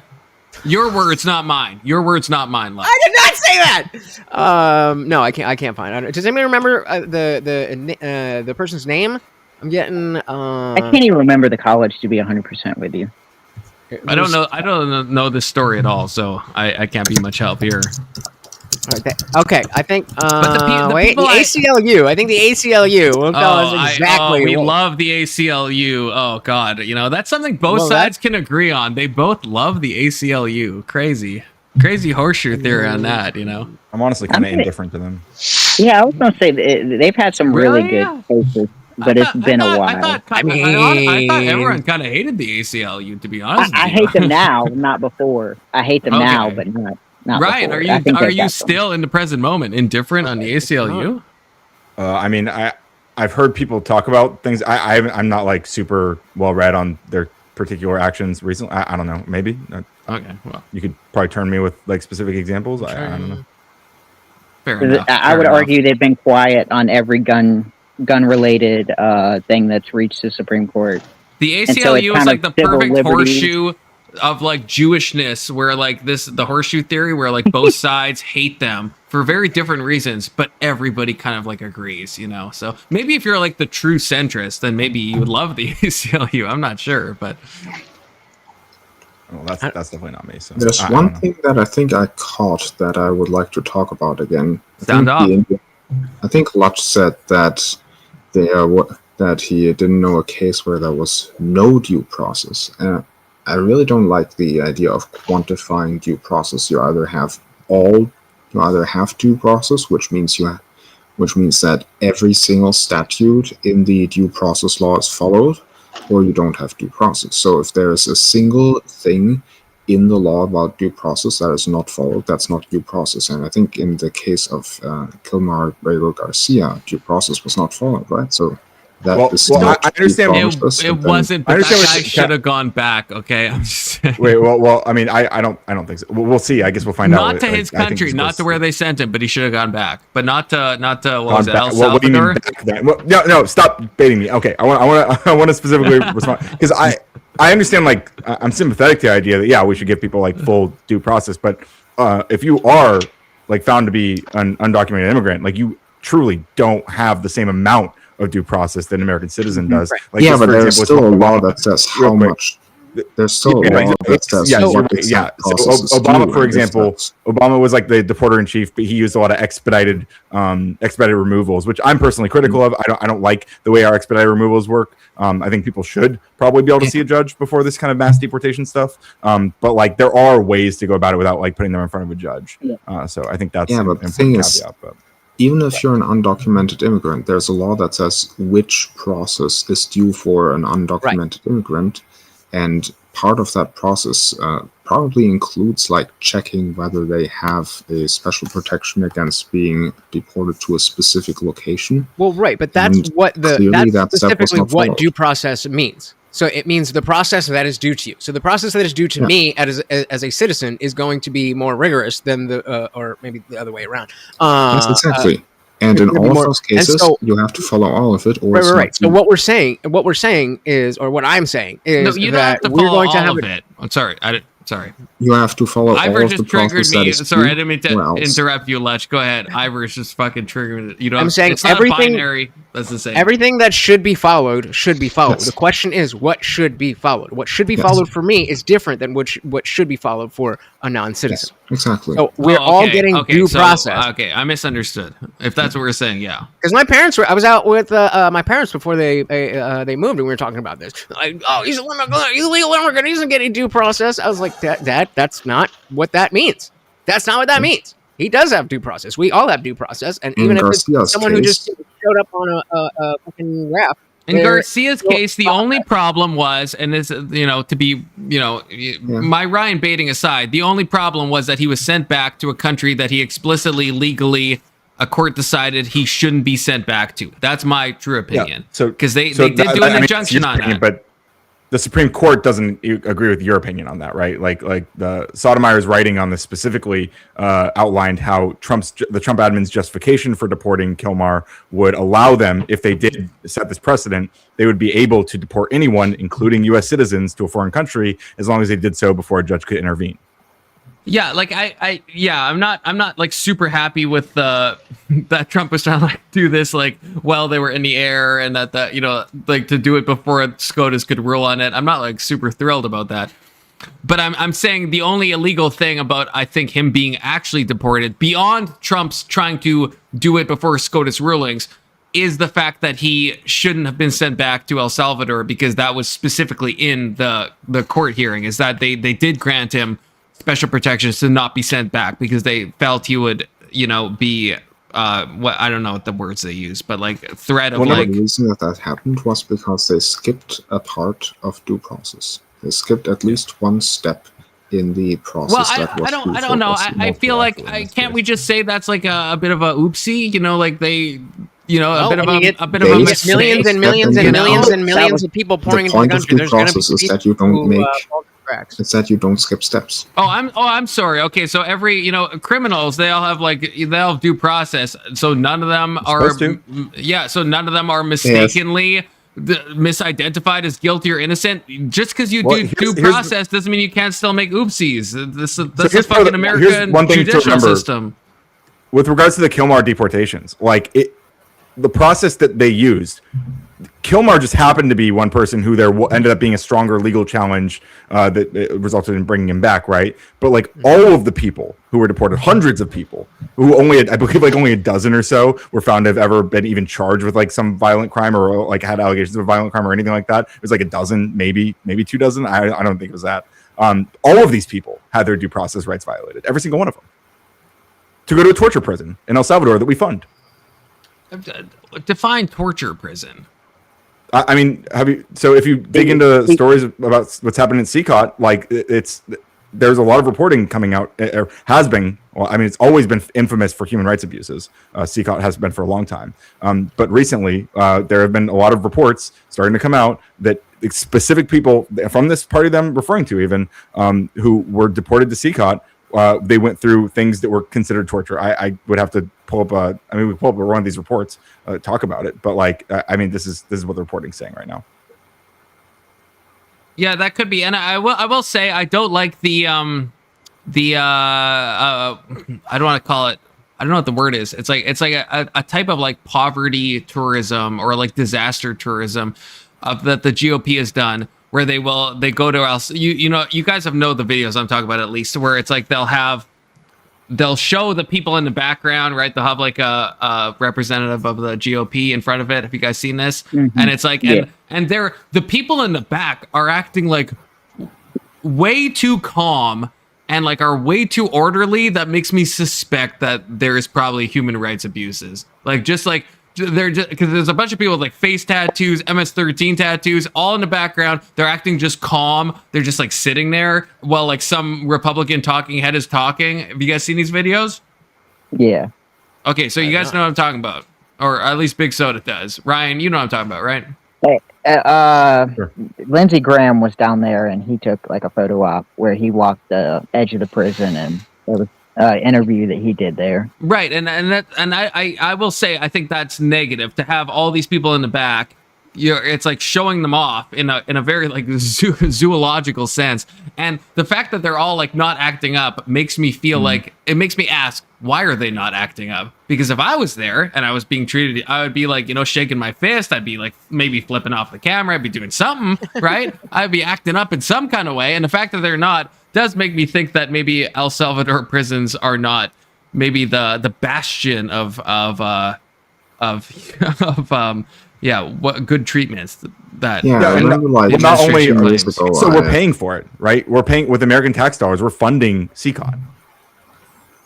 I remember like 15 years ago, I was reading a book about like the children of Theresienstadt, and what you said about those videos sounds pretty similar to what was going on in the book. Like, people were just told to be calm and make the city look nice and all that stuff, so that the propaganda video could be filmed and everything would look fine to the general population. And it really sounds similar to that. I think I agree with you, Confidence. Yeah, I think I mean, that's the thing. We've seen it does feel eerily similar to the stuff we've seen before, where it's like, I mean, even with like, you know, going back to the Hasan video, you know, everything circles back. The Trump weave, you know, it's like China has done this with like the Uyghur Muslims, right? Where it's like they bring people in to like Uyghur, and it's like, but it's like you can see the same people in the background. It's like, it's obviously a guided tour, and they're like, no, this place is great. It's totally cool. Everything's fine. Like, you see what's on camera. It's totally good, right? It's like 5 minutes of footage. It's like, yeah, that probably is not like indicative of the entire situation that's going on. So I agree with that. Yeah. But at the same time, they should be deported, right? They should be. Like, maybe that specific prison, maybe it is inhumane. You know, I don't want people, you know, I know Ryan thinks I'm like fascist adjacent, but I think like, you're more sympathetic to fascism right now than Indian has been in this conversation. Oh shit! Oh god. Okay, so I'm treading so well. I'm basically front crawling right now, brother. You're close. You're gonna become a full fascist. Yeah, watch out. I'm close. Which is basically at least vocally, you know, expressed. He's condemned most of these things that we've pointed to so far, and you've been extremely defensive of it. No, okay, no. Hey, Ryan, sound off. What do you think I haven't condemned that I should have condemned? I mean, mass deportations of people who never did any crime except for being here illegally, which isn't actually a crime. Wait, Lutch, did I did not say that. I did not say that. I'm in Lutch are treading together, brother. Well, we're the meat of it then. Together. I'm gonna put me and Lutch side by side, okay? Because we're brothers in treading water. Apparently. Yeah, let's go. I said the way it's being done, I'm not happy with the way it's being done. I was told that we were going to start with the worst of the worst, and I don't need any kind of alligator Alcatraz, you know, stuff like that. But I absolutely believe that every single person who is here illegally should not be here. Yep. Should be deported explicitly? Yes. Yes. Why? Or, I mean, they could, you know, leave on their own, but because they don't belong here. Wait, what do you mean belong? Like, wouldn't it be reasonable? They don't belong here. They don't have the right to be here. In your opinion, you mean? Like, no, your opinion. Legally. In my legal opinion, yes. I don't know about that. I mean, Ryan, you think that's a contested issue? Do you think that's contested? What if they're like an asylum seeker?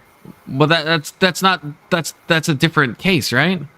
Well, I mean, there are people who are like being arrested at their like asylum hearings, like before they. Well, not necessarily. Why, Ryan? Why are they being arrested at their asylum hearings? Yeah, because ICE isn't discriminating on the same ways that we're talking about. But if they're getting asylum, if they're at the hearing to get asylum and they deserve asylum, why would they get arrested? Yeah, Ryan, you're being dishonest right now. Let me fucking cook. I'll let you cook. I'm sorry. Why are they going to? If they're at a hearing to get asylum, before they get the trial, and they deserve the asylum, why would they get arrested?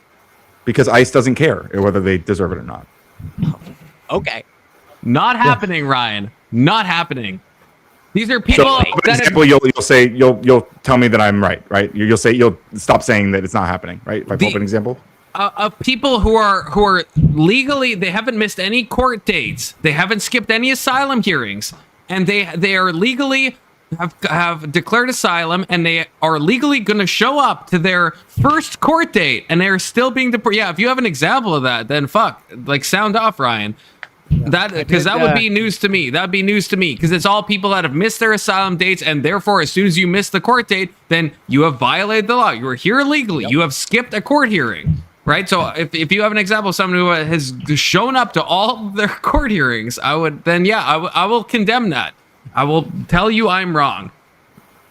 So if they've shown up to all their court hearings, and okay, so if they're deported before like the most recent hearing, and you're saying that if they just bring up a case where the only thing is that they came in illegally.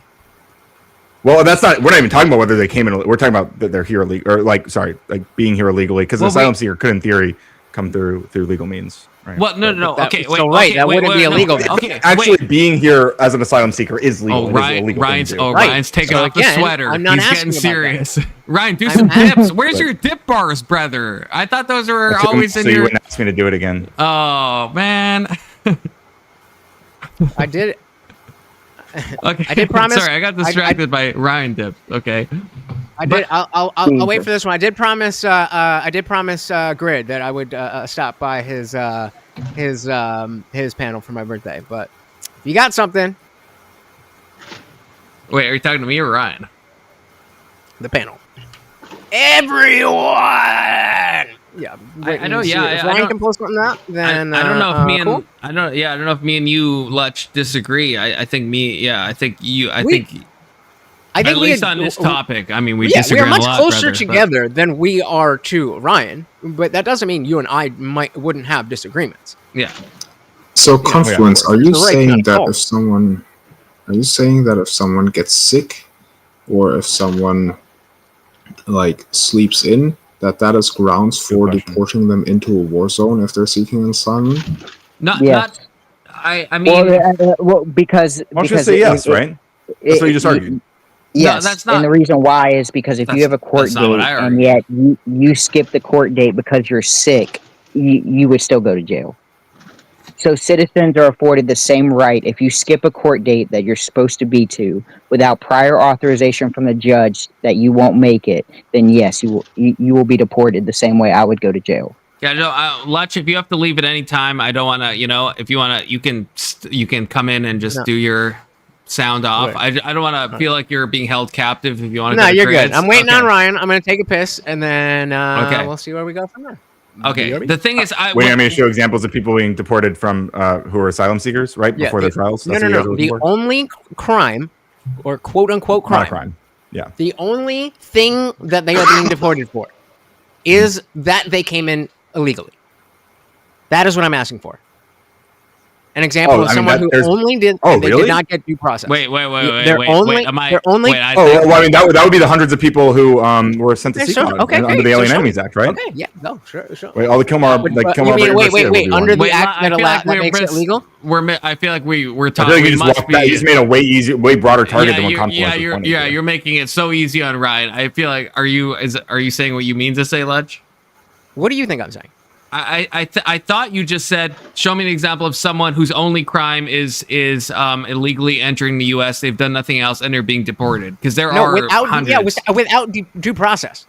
That's what I'm saying. Without due process. Oh, okay. That would be all the people who were deported under the Alien Enemies Act to CECOT. Every single one of them. Yeah, that is. I'm not claiming to be right. I know. I'm wrong, I know. I just feel like you're giving Ryan like an easy layup, which like I don't like that. Hey, man. It's like it's Yeah, Did you not see me just fucking debate Jim Bob? I'm not doing this to fucking have wins. I care about reality. I actually did. I also think I didn't that- know you debated Jim Bob. I want to watch that shit. Holy shit. I also think that Lodge is giving Ryan an easy layup. Which we all agree is bad, okay? We all agree Nope. on this whole panel. We shouldn't give Ryan Giving an Ryan easy an easy layup. layup. No, We I have to- agree we with have to that. give Yeah, make it Ryan hard on him. shit. Yeah. We got to make him work for it. I mean, the brother took away his dip bars, okay? You know, so we have to make it hard on his triceps. They were at stolen least. from me by an illegal immigrant, if you can believe it. Send him I back, can believe Ryan. that. Send him fucking back. That's what I have to say. But yes, There's okay. a joke about the Crucible saying not one step back and something send them back. We got it. There's got to be something there. I don't know. I was gonna say, yeah, you know, some of the Crucible disavow. Okay, I will say that. I don't want to get hate on me, but some of the Crucible disavow. I started off because I wasn't, I was like, hey, birthday stream, we're gonna, see what comes up, see what we do, and I started watching the second version of Andrew Wilson versus 5. Because, I was in the first one, they only did 5 minutes. This one they gave him 10 minutes, and I was just like, I'm kind of bored, and then I came and found you guys. But, yeah. Oh, yeah. So Ryan, do we have an example there, or? Well, for yours or for Confluence? Because yours, it's the CCOP. The Alien Enemies Act people who were on the plane with Kilmar. None of them got due process. But the act is the process. That's Deporting what them act is the process. Yeah. Wait, what did you say? Wait, no, he's saying Deporting he's people saying is not due process. If they're deported under this act, that is the process that they are due. So what happened was the Alien Enemies Act was signed in like basically in the middle of the night.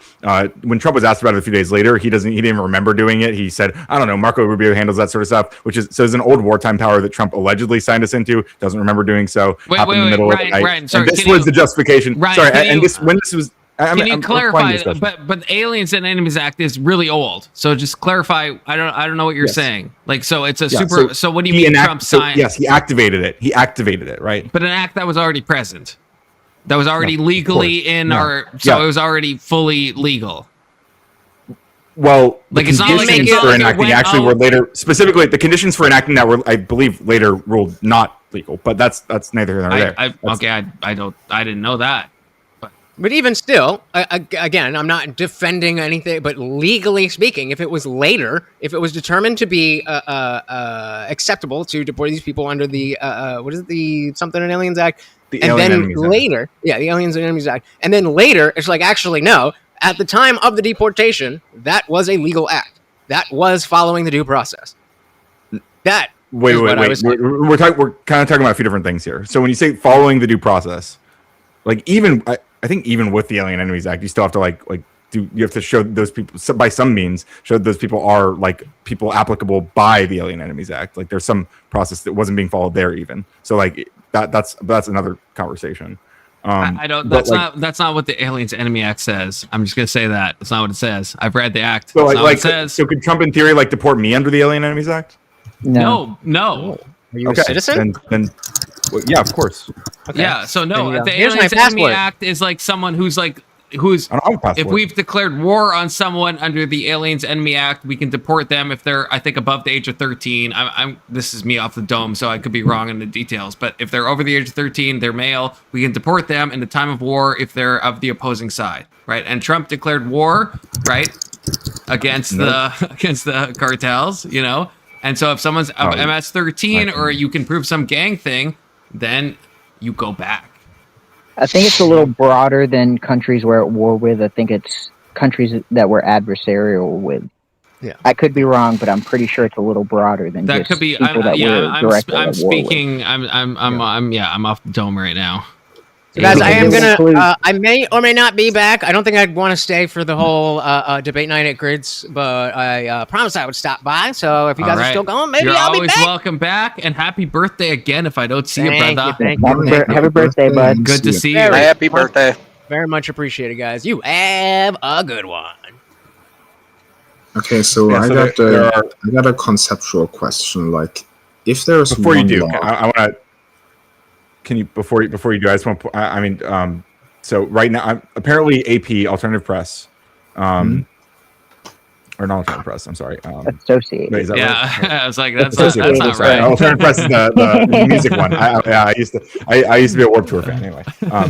That's a separate thing. Obviously, that's why I thought of that. But there's AP investigations that followed cases in 21 cities where people were going to their immigration hearings, and they were put straight from there into expedited removal, denying them any chance to have their cases heard by a judge.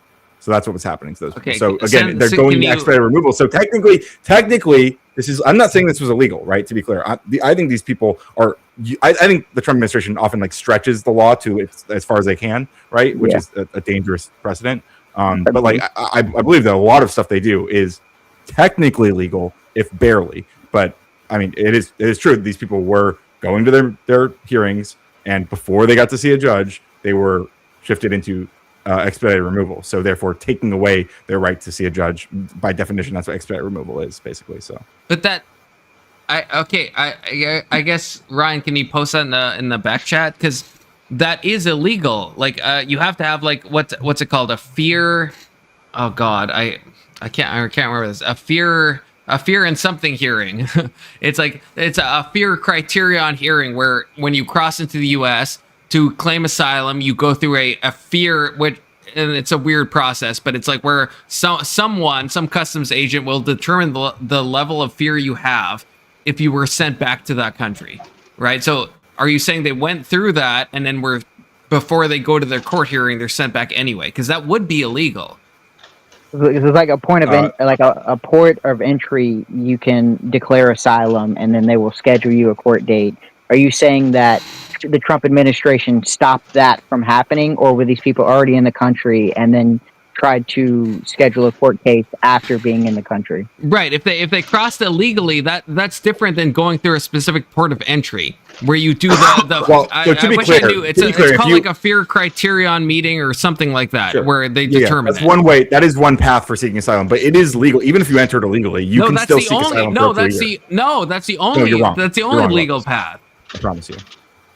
You're saying you can sneak into the U.S. illegally and apply for asylum. Yes, within a year. Yes. Like legally? Yes, it is under the law. Yes. Now, were all these people apply? I guess did all these people apply? I'm not saying that's what happened with these people, but I'm saying that that is the case. Okay. Do you have like then to show? Can you show me? Like, not in a challenging way. I actually want to know. No, I actually want to know. Yeah, I understand. Yeah, because I mean, people don't know about this, obviously. So yeah. Because I thought you had to go into the U.S. from an official port of entry and do the asylum process the normal way. I didn't think you could like swim across the Rio Grande and then U.S. Asylum Statute 8 USC 1158A1. It explicitly says people can apply for asylum even if they entered the country illegally. I'll post it in the back. Yeah, send them back. Yeah. So I posted both an article from the AP, Alternative Press as I like to call them because I'm an alt music fan, but also from House.gov, specifically the asylum section of this law of 8 USC. It specifically talks about people who came in illegally. Okay, so I got a question for my own understanding. Like, suppose that there are two different laws that apply to a people group, like people group X. And one of the laws says this is the due process that should be applied before deporting group X. And there's a second law that says you can deport group X. And then if the second law is applied, does the first law still define what the due process is, or does the second law completely disable the first law, and you can deport people by the second law without following the due process of the first law? If the Supreme Court hasn't ruled on it, technically you could be right in either stance you take. Like if you have contradictory laws until it is struck down by a federal court, and then as it follows its way up the appellate courts to the Supreme Court, technically you would be right in following either side of the law. Okay, so Does that if make a sense? due process law exists, then that due process law does not protect the people that is written about, because there could be a second contradictory law that does not require that due process. That sounds like a pretty weird system. Yes. I mean, to be fair, we have a lot of laws that are kind of contradictory in themselves until the Supreme Court rules on it. Sure, it can happen, yeah. Because I would say you probably see this a lot more on a state level. Yeah, like you have state laws that kind of contradict each other, and you usually see a quicker resolution than you would on a federal level, because it would have to follow so many like appeal courts and stuff like that. But I think you would still be, in any aspect of the law that you followed on either side, you would still be legally in the right. And that does sound a little scary, though.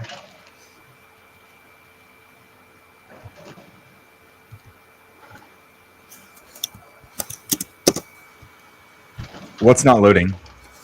Sorry, the thing you sent, the U.S. code, it's saying the site can't be reached. I'm on it right now. I copied it. Is this like a me problem? I've refreshed it so many. It just keeps saying this site can't be reached. Well. Oh wait, make sure you have the your same copy and thing. paste. Make sure you have your copy and paste correctly. Inside the United States. I just clicked the link. Maybe it's only public inside the United States, because it's not loading for me either. Interesting. Oh my God, are we? Ivor, are you and me being like IP blocked by the U.S. government? What the fuck? Possibly. That's crazy. Here, I'm sharing. Especially considering it's apparently about immigrants. Why would something about immigrants be hidden from people who are looking to immigrate into the United States in the future? Oh, that's a separate thing. But yeah, pull up what I just okay. There we go. There we go. That's crazy that it won't load. If that is an IP ban, that is a little bit fascistic. I will say that. So right here, it says any alien who is physically present in the United States or who arrives in the United States, whether or not at a designated port of arrival, and including an alien who is brought to the United States after being interdicted in international or United States waters, irrespective of such alien status, may apply for asylum in accordance with this section or, where applicable, section 1225. But I mean, it's word for word, right? It says whether or not at a designated port of arrival. Whether or not it is a port of arrival.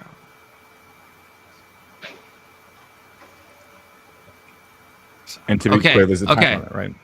Okay. So that's goated. Okay, so then I guess yeah. So the second question, I guess, yeah, W. Okay, so the second question is then, I guess, yeah. Do you have an example of someone under this that did not have the chance to apply for asylum?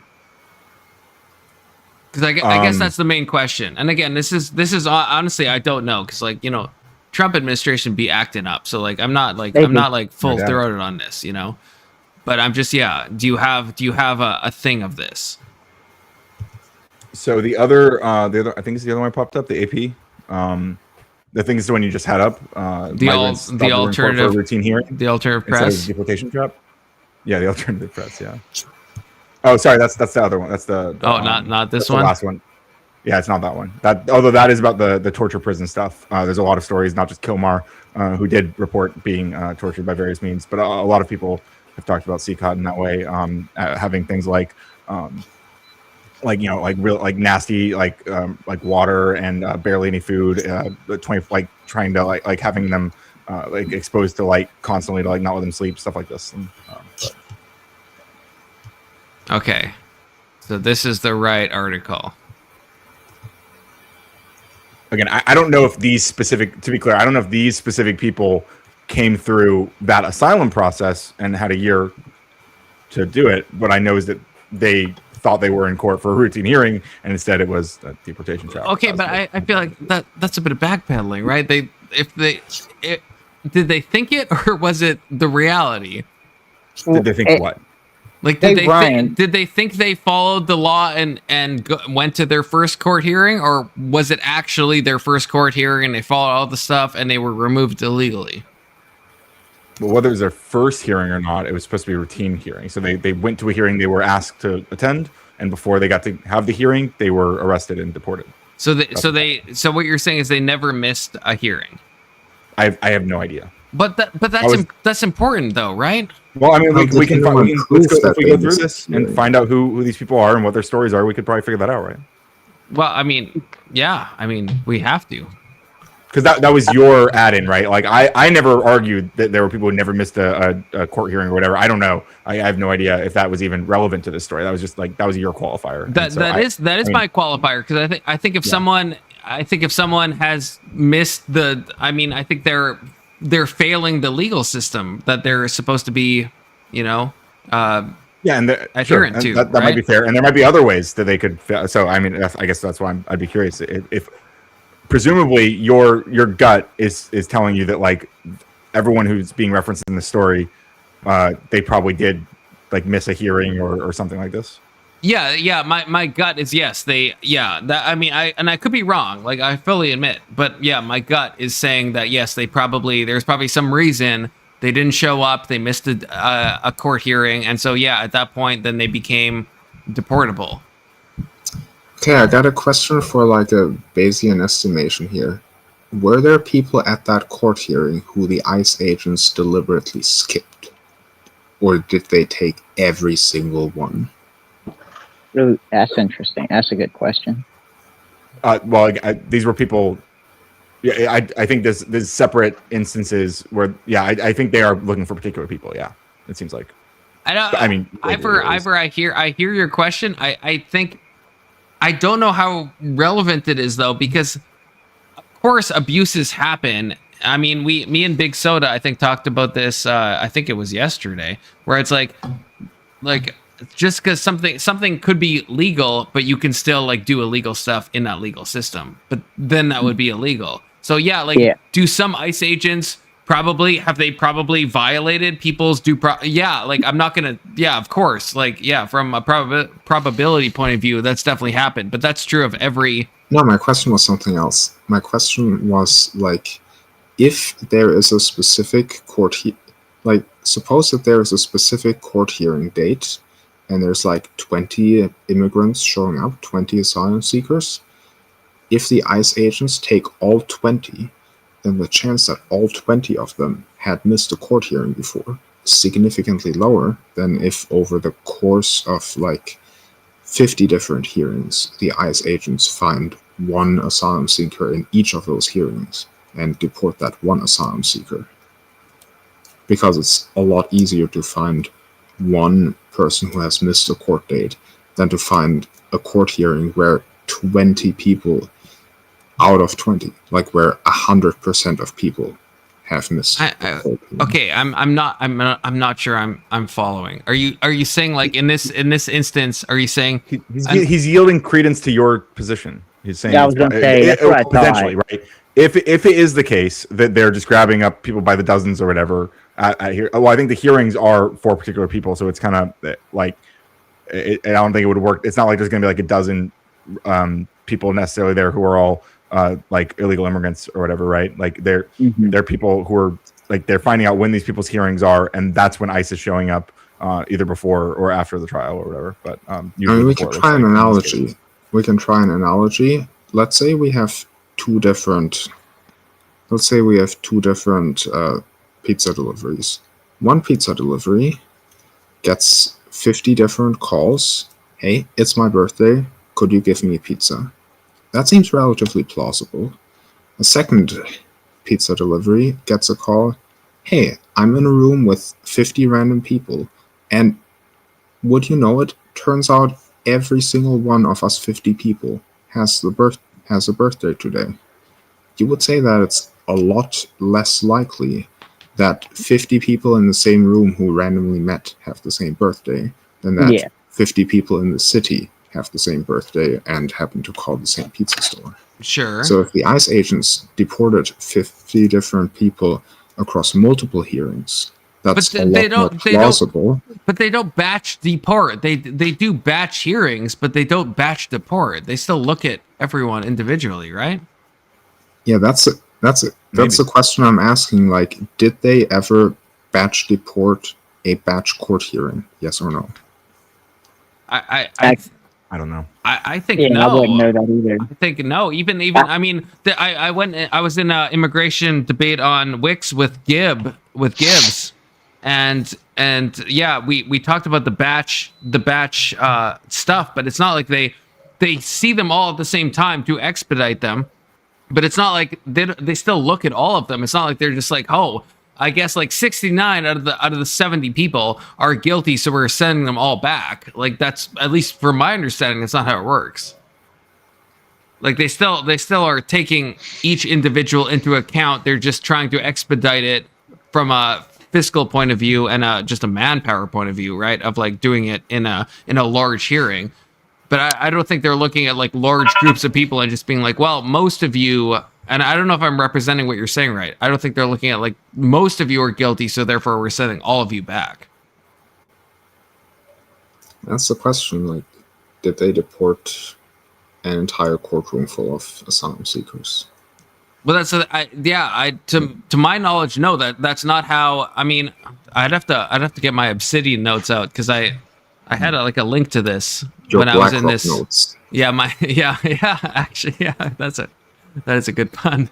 But yeah, get my BlackRock notes going. This was one of my first ones.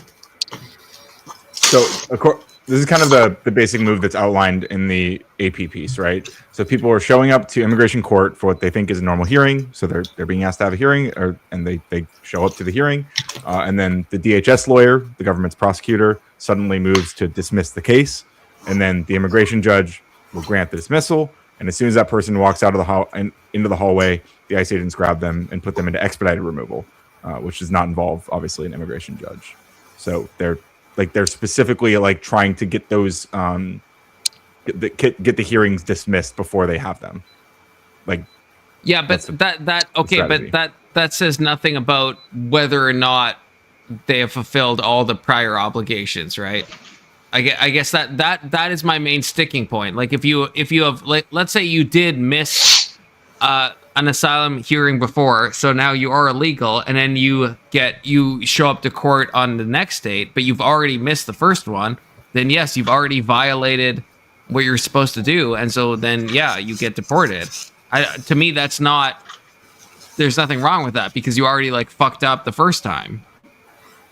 So I guess I would want to know, is this like something is this their first, they've entered America, like as you showed, Ryan, and I agree with you. Okay, so yeah, if you enter, you're eligible to declare asylum, but is this the first court hearing, or is this like they've missed a couple and now they show up to the third one and now they get deported? Because to me, then it hits differently because they're already illegally now in there. They've crossed the asylum gap, right? They were given a court date, they didn't show up, and now they're showing up at a future date. And yeah, it might be skeevy, but I don't know if there's like a problem with that. So I'm trying to figure out what the reasons provided for the dismissals are. So that's what I'm waiting for right now. Okay, it's called streamlining. I was trying to think of the word. I'm in my BlackRock notes. Streamlining. So apparently they're using very bland. They're like the requests for dismissal are being framed as like prosecutorial discretion, docket management, quote unquote, restoring integrity. So it doesn't sound like they're saying, hey, they missed a hearing, so can we dismiss this one? That doesn't seem to be what's happening. I'm reading the code. Was it 8 US 1158, the asylum? Yep. And the thing that sticks out to me is so that would be 1158 to A, B, and D. It seems like, I don't know if Trump's, now I could be wrong, I don't think Trump's violated both sections 8B and D by, I guess, deportations. But it seems like it gives a lot of authority to the Secretary of State? Yeah, it gives broad authority to the Secretary of State to decide whether the application of asylum is granted or not. And so, like, exception A would be safe third country. So, paragraph 1 shall not apply to an alien if the Attorney General determines that that the alien may be removed pursuant to a bilateral or multilateral agreement to a country. B would be the time limit. So if they didn't apply within the year, then it would be invalid. And then D would be changed circumstance. It says an application for asylum of an alien may be considered notwithstanding paragraph B and C if the alien demonstrates to the satisfaction of the Attorney General either the existence of changed circumstances which materially affect the application eligibility for asylum. And so it seems to me from the cases that I've heard that it's I guess outside of the Garcia case that it would apply to A, B, and D of the code. When you say, can you walk me through more like what you mean by apply? Because like these are the exception, like the exception you read about the time limit for like that would be if they were past that time. So according to so for D, it's talking about how even if they're outside of the time limit, or if they already had a previous asylum application, that they could still demonstrate that they're applicable for asylum through extraordinary circumstances. Yes, but yeah, it's also true that Pam Bondi does as Attorney General does seem to have like a default authority. So I guess presumably if Pam Bondi's signing off on these individuals being selected and for dismissal or whatever, then I guess that would probably tilt the scales toward them. Again, I'm acknowledging that like the process, the way by which Trump and the Trump admin goes about these things is on the edges. It's like kind of legal, but it's like it's all very novel and it's being done in a very unconventional way as well. Yeah, I guess I can't necessarily disagree with you. I mean, because I mean, Obama's was a good bit different. I don't think he relied on a lot of these sections when it came to asylum. I think his was a lot when like meeting at entry point and then denying. So a lot would be captured from crossing the border. I don't think a lot of his deportations came through the aspect of asylum or people declaring asylum. So I guess it's to be fair, I think that's a good argument that this is a novel side of the immigration code. Now, I would say if these hearings are already established, I don't know if that grants the Attorney General the right to then deny it before it's even brought before a court. So I'll give you some grace in that argument. If like this is already set up, the judges said, hey, this case, we're hearing it now. I don't know if the Attorney General has the legal right to then deny it before it's seen before a judge. Yeah, and it doesn't seem to be it's not like Pam Bondi's like signing like, hey, we need to get rid of this person's hearing or whatever. Like it seems to be more what's happening is like the kind of these I call them bland reasons. Like they'll say, hey, this one needs to be dismissed because of I guess this would kind of like say like from Pam Bondi because it's called like prosecutorial discretion. So that might be alluding to Scam Blondie, or like this docket management. Like they'll often cite like how there's a large backlog. So they'll like point to the 3.8 million case asylum backlog, say that dismissals are necessary to streamline the courts and deal with that volume. And then if they get it granted by the judge, then they grab the person and start putting them through expedited removal.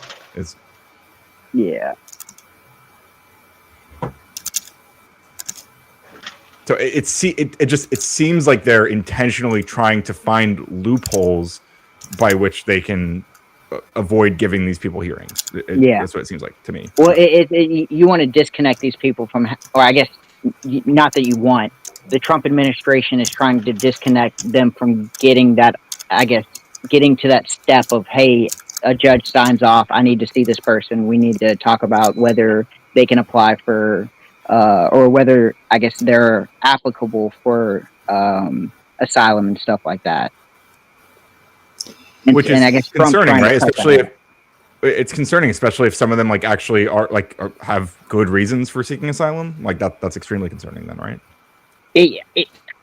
I want to say yes, and I think the only dilemma is when it comes to the time limit. If someone's been in here longer than a year, and then they're trying to use the asylum process, which I think in some aspects have been exploited under other administrations.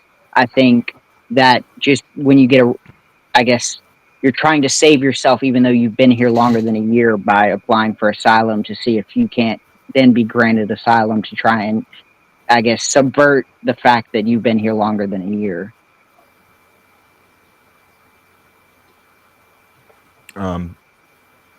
Yeah, maybe. I don't know. I don't know how long the people that are being referenced in this had been here. But I mean, because like it's possible that some of them did have like some of these extraordinary circumstances that were referenced in Section D or whatever. But yeah, I don't know. I mean, yeah, I was going to say this isn't my bread and butter.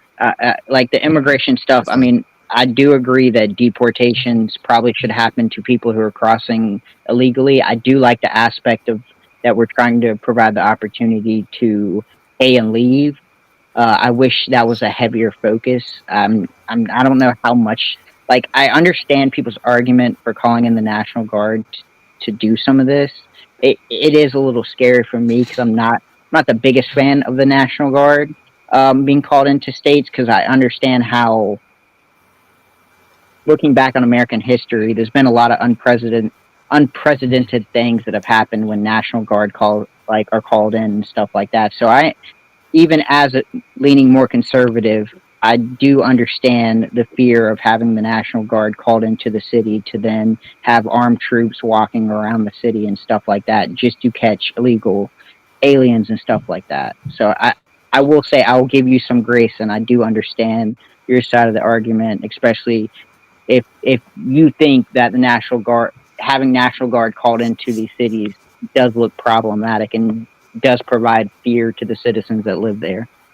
Sure, and I don't think the National Guard is. I don't think they're allowed to do immigration enforcement when they're being deployed in these cases. I think, in fact, and they're not allowed to enforce local laws either, obviously, because the Insurrection Act hasn't been invoked. I think what they've mostly been doing is, well, picking up trash, but the justification that has sent them there is to protect ICE. I think that's kind of the framing of the Trump administration. Yeah, including those in DC who were tragically attacked by someone who apparently Trump was granted asylum. Interestingly enough, under Trump, relevant to all this, perhaps. I was going to say, and interesting being. I mean, that's so.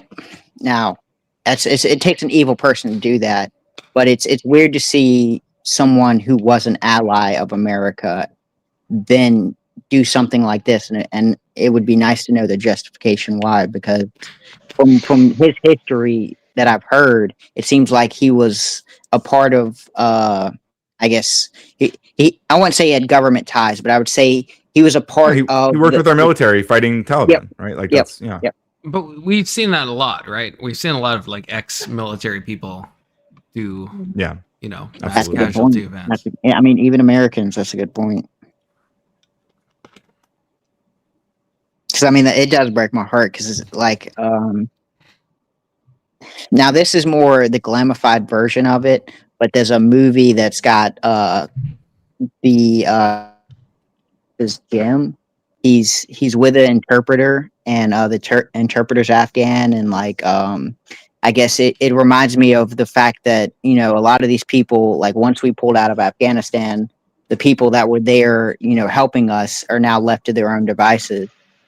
And so under enemy rule. I do support, I guess them coming in, and I hate that this had to have happened, because now it creates the fear of, hey, how can we trust any Afghanistan, I guess, citizen? And it's like, well, I don't know. There's a lot of Afghanistan citizens that really helped us out, and I'm talking like put their life on the line just for us to kind of be able to help them in their situation.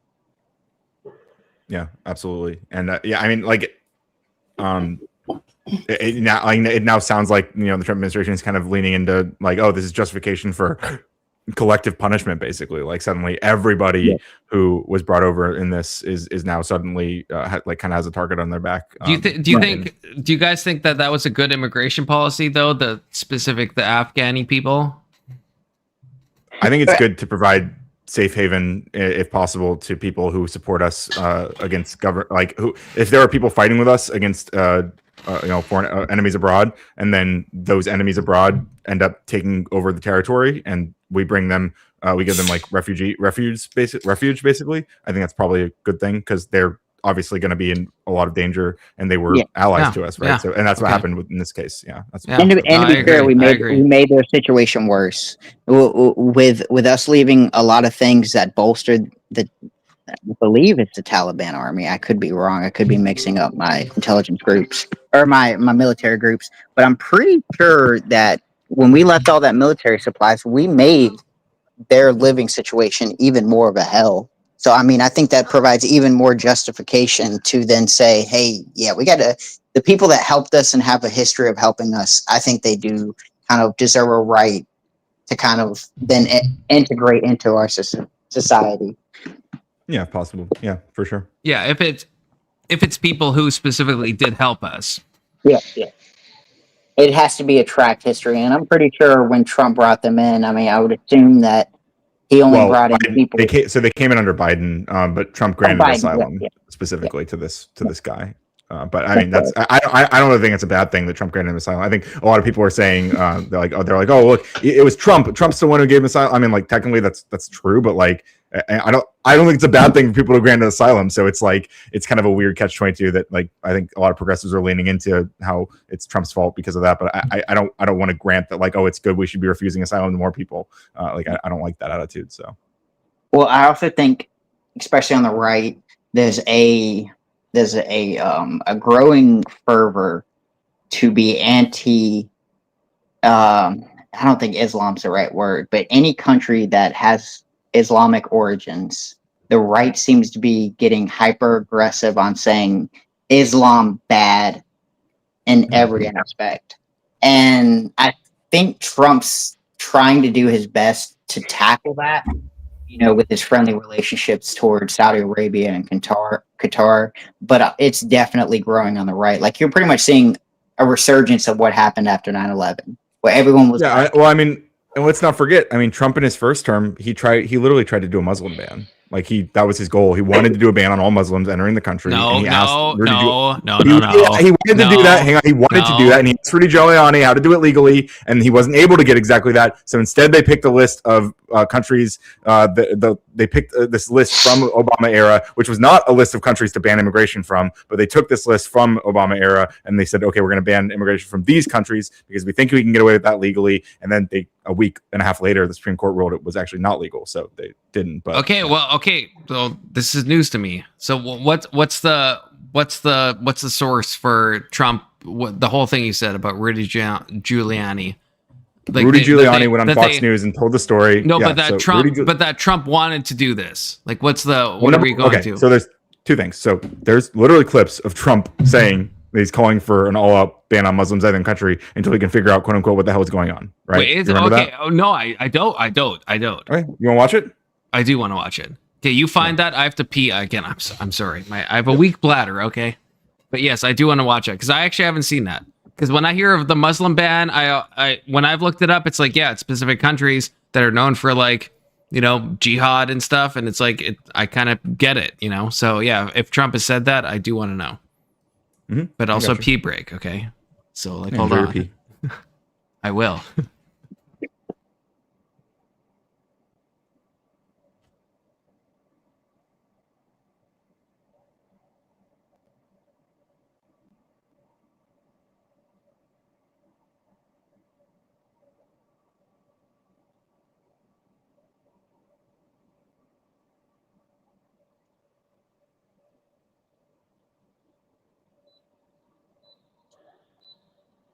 And before we go down too far on the rabbit hole, I hope you had a good Thanksgiving, Ryan. Yeah, you as well. I did have a great Thanksgiving. I enjoyed it. I always enjoy time with the family. Yeah, for sure. It was nice. Very lovely. Yeah, I posted a short in the back that is okay, perfect. It's literally him, like, Because now I do remember. I do want to say I remember this. I didn't remember him using the term Muslim, but like I said, it's been a while, so you could be absolutely right. because didn't think that it was targeted toward countries like Saudi Arabia or a lot of Muslim African nations. I thought it was targeted toward a handful of countries. I do know he used an Obama. I guess he took an Obama a list of like countries that Obama had on a certain list. I don't remember. I don't know the exact, but I think it was basically like countries that like there was potential, like we should keep an eye on, like we should be maybe more select about, like we should be more like a little bit more stricter about immigration on here. But it doesn't mean like we're not going to have immigration from there. It just means like we should be a little bit more critical when we're like vetting those people. Basically, I think that might have been. And that sounds right to me. If I remember correctly, that does sound right to me. I don't remember Obama strictly in any situation saying that, hey, I want to ban these countries from being able to immigrate. I do remember him having a watch list with like 7 countries on it that were saying, hey, when people immigrate here, just keep a closer eye on it, because these are the countries we either been at war with, creating, I guess, problems in the region, or have known terrorist connections. Ryan, is this the link? Do you think he's right? Donald J. Trump. Okay.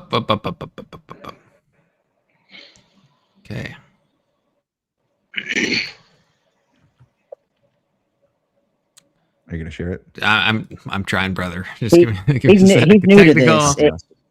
Technical difficulties. God damn it. Good Lord. Is English a second language? Right now it is, brother. Okay, right now it is. Okay. Calling for a total and complete shutdown of Muslims entering the United States until our country's representatives can figure out what the hell is going on. You have no choice. Do you think he's right? Donald J. Trump is calling for a total and complete shutdown of Muslims entering the United States. Wait, is this clipped at all?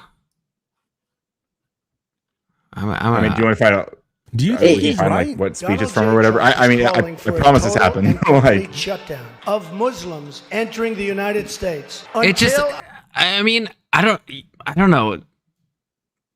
Maybe I am conspiracy brained. Does it not look like this is like spliced?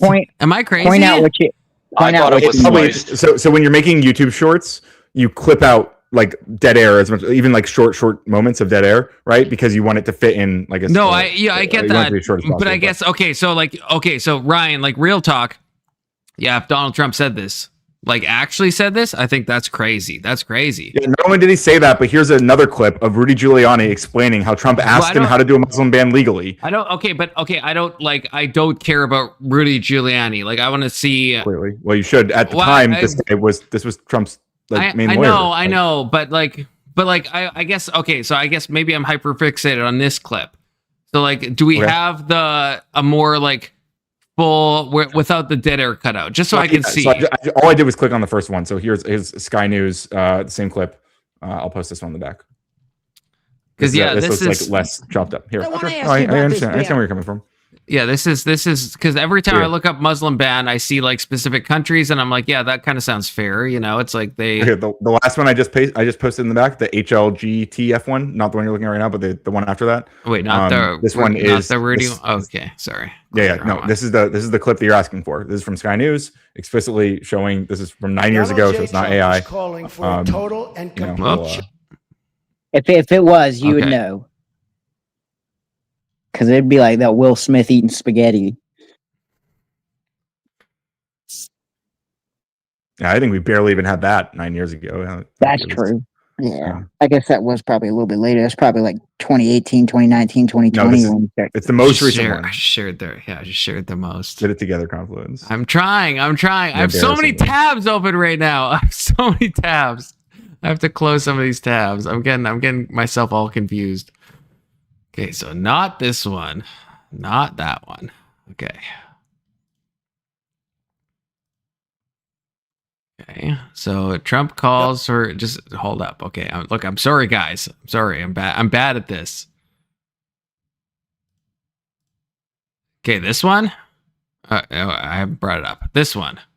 Yes. Okay, thank you. Okay. Appreciate the patience. Donald J. Trump is calling for a total and complete shutdown of Muslims entering the United States. Until our country's representatives can figure out what the hell is going on.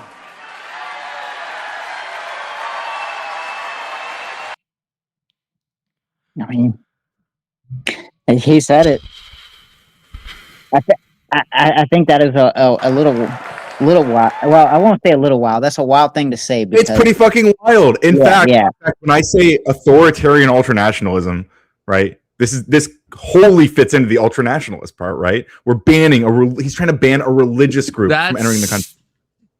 That's insane. I have not seen that clip. I will. Yeah, that's insane. That's insane. That's the fake news media. Well, they pretended that everyone who talked about this was the fake news media. Like they assume they paint us as all lying when we talk about this shit. But like he said this stuff. Like I guess okay. This is copium. Okay, this is Confluence, the radical coper right now. Okay, but when I've heard Muslim ban, I've looked it up many times, but every time I guess I just see articles about, oh, this is what the Muslim ban is these specific countries, right? And I'm like, okay, well, yeah, those countries are known for their terror, so I understand why Trump would do this. So it's like, yeah, I haven't come across this specific, I guess, So now the next one, the Rudy Giuliani one, this is hyper relevant to what you just said, right? So this is how it ties together to what that actual Muslim ban, right? So this is Rudy Giuliani now referring to Trump asking him how he could do a legal Muslim ban, basically. Okay, which link is this? What's the timestamp? Like not the timestamp. What time did you like? The tag is O-SJ. I think that one, right? Yeah. Okay. I want to ask you about this ban. Okay. This looks right. Yeah. I want to ask you about this ban. I want to ask you about this ban and the protest. Does the ban have anything to do with religion? How did the president decide the 7 countries? I understand the permanent ban on the refugees. Okay. Okay, talk to me. Tell you the whole history of it. So when he first announced it, he said Muslim ban. He called me up. He said, put a commission together. Show me the right way to do it legally. I put a commission together with Judge Mukasey, with Congressman McCall, Pete King, whole group of other very expert lawyers on this. And what we did was we focused on, instead of religion, danger. The areas of the world that create danger for us, which is a factual basis, not a religious basis. Perfectly legal, perfectly sensible, and that's what the ban is based on. Okay, wait. I want to see the first part of that again. I want to ask you about this ban. What I he want to says ask at you the about this end ban is and the good. protest. Does the ban have anything to do with religion? How did the president decide the 7 countries? I understand the permanent ban on the refugees. Okay. Okay, talk to me. Tell you the whole history of it. So when he first announced it, he said Muslim ban. He called me up. He said, put a commission together. Show me the right way to do it legally. I put a commission together with Judge Mukasey, with Congressman McCall. Like I said, literally, word for word. I mean, of other very I think this is a little grace. I think the video provides a little grace because I think the problem is Trump overstepped. He said something that was wrong. He shouldn't have said that. And then it seems like Rudy Giuliani then helped navigate him to the right response for what they should have done. But the question was, did Trump want that? What was his intention to ban all Muslims, and then he found a legal way to do it? Which is literally what Rudy Giuliani just said, right? I mean, to be fair, we've seen worse presidents that Obama was able to kill U.S. citizens, and he found a legal way to do it. So, I mean, hang on. The framing there is you're kind of being dishonest with the framing there. Like Obama wasn't like, I want to kill a U.S. citizen. Find me a legal way to do that. Right? I want to do this. I need to do this strike because of the people who are there. And then there was actually a lot of like Obama did actually go through channels, and it's controversial. And maybe we should have like investigation into that. I'm open to that. I don't I'm not attached to Obama particularly, but like we can't he went through various channels to try to confirm that he was able to do that strike, right? And it's more complicated than that. One was done, and it shouldn't have been done. The second one, he shouldn't have said that, and yet they found a legal way to go about it. I don't know if it shouldn't have been done. I don't know if I'd say it shouldn't have been done. I'm not sure about that. They killed his kid. Like they not only killed Yeah, it's bad. Anwar I mean, potentially al-Awlaki, bad. they Again, then I don't killed his know. child. It's like they bombed a cafe in Yemen and killed the child, a 16-year-old American child. And so I guess I understand, yeah, he crossed a line saying that, but then to find a legal avenue in which he didn't cross a line by saying, hey, instead of going with a Muslim ban, why don't we go to the countries that are most dangerous to us, which would all be Muslim countries. Now, but to be fair, these are all the regions that we've either been in, there's terrorist activity, or have caused problems or caused danger in that region. So I think it's fair to say Trump overspoke, but I think it's fair to say that, yeah, well, they did find a legal avenue in which they were able to do this, versus Obama, who did something illegal that should have never been done, and there's no justification for doing it. Well, and that is a what about? I don't know if that's true. I don't know if that's true that there's no legal justification. In fact, I think that Obama did actually go through certain channels to. They had due process. I mean, I wouldn't call it due process. But Big Soda, you did preempt this. You did say it is a bit of a whataboutism, and it kind of is a little bit. It right? is. And you agreed it is. to that, yeah. Oh yeah. I guess I'm providing an example where I felt someone overspoke versus someone committed actions that were egregious. Both violating something that I would feel is wrong. And so, yes, it's fair to say if you want to dismiss it because of whataboutism, that's fair. But I guess I'm trying to paint a picture of one's a misspeak versus another one's an action that shouldn't have been done. It's not a misspeak. He was reading. He wasn't misspeaking. I guess, is it a misspeak? No, if you come up with an idea and it's wrong and you shouldn't have done it, I guess misspeak would be a bad. So it's a mistake, I guess. Maybe I guess I should have said that. I shouldn't have said he misspoke. I'm saying he thought something was true. He shouldn't have said it, and they found a legal avenue in which they were able to get that policy. Versus when we say he thought something was true. Wait, pause. When you say he thought something was true, what did he think was true? That most of our problems that were happening toward America on a foreign scale were happening in Muslim countries. Is that wrong, or is that true or false? Like Afghan, Iraq, Somalia, Yemen. I wouldn't say Kuwait. Kuwait's old. But all these countries have one thing in common: they're all Muslim. And so that's true. Trump framed it as though it's a Muslim problem, but in reality, it was a danger problem in which Rudy Giuliani took what Trump, the mistake that Trump said, and then made it a legal policy in which they could hinder some of these, I guess, immigration from these more dangerous countries. Yeah, well, he found he was being post hoc, right? Like he's okay. This is what Trump wants to do. What's the closest thing we can do to this without it breaking the law? Okay, right? Ryan, let me try. And I am, look, I agree. I'm taken aback by the clip. Okay, but let me try to steelman it. Okay, let me try to steelman, and you give me your honest feedback. Okay, so from the Hasan video we've been watching, not you, but like my chat in general. Okay, we've gone over that 1/3 of Muslims in Britain want Sharia law. Okay, so a large percent of Muslims, right, 33% is pretty big, want something that is detrimental to the U.S. So is it fair for Trump? Yes, it shouldn't be all Muslims. I agree. That's crazy because like obviously, that 66% of Muslims don't want that. But like, is it fair to see that as an excised problem and to want to fix that issue?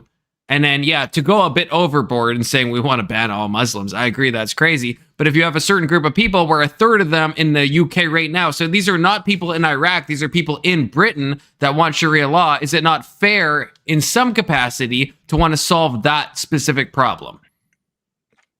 So in America, at least, when I think about people here who might want Sharia law or Christian nationalist law, what I would hope is that when they try to pass laws, that they're going to face the limits of the United States law and our United States Constitution, right? So because Sharia law, this is you understand, this is an extremely broad label. Like some people, when they say they want Sharia law, it just means they want like to follow what they perceive to be like, Islam Like it doesn't necessarily mean that look, I'm not trying to defend Sharia law, to be clear. I'm just saying like it is a very broad thing. But the surveys I saw were that they wanted it enacted in a governmental level. It's not like they might want that, sure. Right, that's different. Like I get if you want to follow Sharia law in your personal life, like sound off, right? Yeah, like, fair. No, that's fair. That's fair. But what I'm saying is if people in the United States, which I'm sure there are people who want Sharia law in the like encoded in the U.S. law, there might be things from Sharia law that would be within the United States Constitution's limits to do. And in that case, I might still have a problem with those policies. I may or may not. But I would hope that like the most obscene things that I'm worried about when it comes to Sharia law, I think those things are already would be unconstitutional. So I'm not as worried about those things like coming into reality. But you're not worried if a third of Muslims, like let's say this, I don't know the stats in the US, but if a third of Muslims in the United States wanted Sharia law and they responded that way in a survey, that's not like concerning? Again, it's a little concerning, right? It's a little bit. Yeah, I mean, it's also concerning like 10% of Christians in the United States or something want like Christian nationalism. Yeah, that's also concerning. Okay, shout out Indian Jesus gives the $10. Is this the panel where that brown guy is coming to be awesome and beautiful? And if I look in the back chat, there is a brown guy who is awesome and beautiful at the same time. The one, the only, Lush. Good to see you. Thanks for the dono, brother. Of course. My chat was very generous today, so I figured spread the wealth.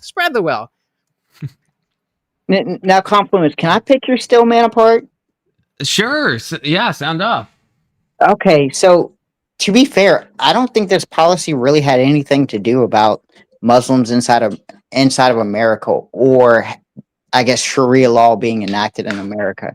If I'm not mistaken, this was like 2017, 2018, where we weren't really seeing a lot of that politicized in America. I think a lot of this has to warrant the fact that we were in direct conflict with like countries like Somalia, Afghanistan, Iraq, Yemen, all these countries we were bombing at the time. And so I think this was more of a response to that than Muslims coming in and setting up Sharia law. I think this was more of kind of to combat the fact that we're at war with we're at conflict with all these Muslim countries and we don't want them coming to America but to tear apart your steel man of my steel man, or maybe I'm tearing apart my own steel man.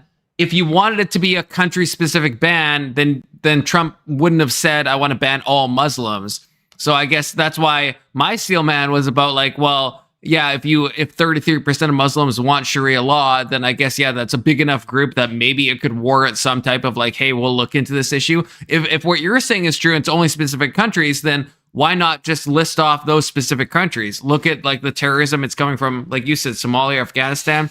Well, I've got an answer. Then do that. Like, why say all Muslims? Because at this time, he had, I would argue, he had more war hawks in his administration. And so they're telling him, hey, this is a Muslim problem, not a enemy problem. And so I guess the people who are talking with Trump, I would presume, were painting this as a Muslim problem. And so Trump then goes out and says, hey, we need to stop these Muslims. But in reality, it's not a Muslim problem. It's it's a danger problem, like Giuliani said. But I guess, but my steelman specifically was, what if it is a Muslim problem? Now, not all Muslims, but if it's 1/3 of British Muslims, that's is there not a steelman there that's not a large enough majority that want to enact Sharia law that do believe in the bad type of Islam? And again, the majority, let's say, don't. But that's a significant minority.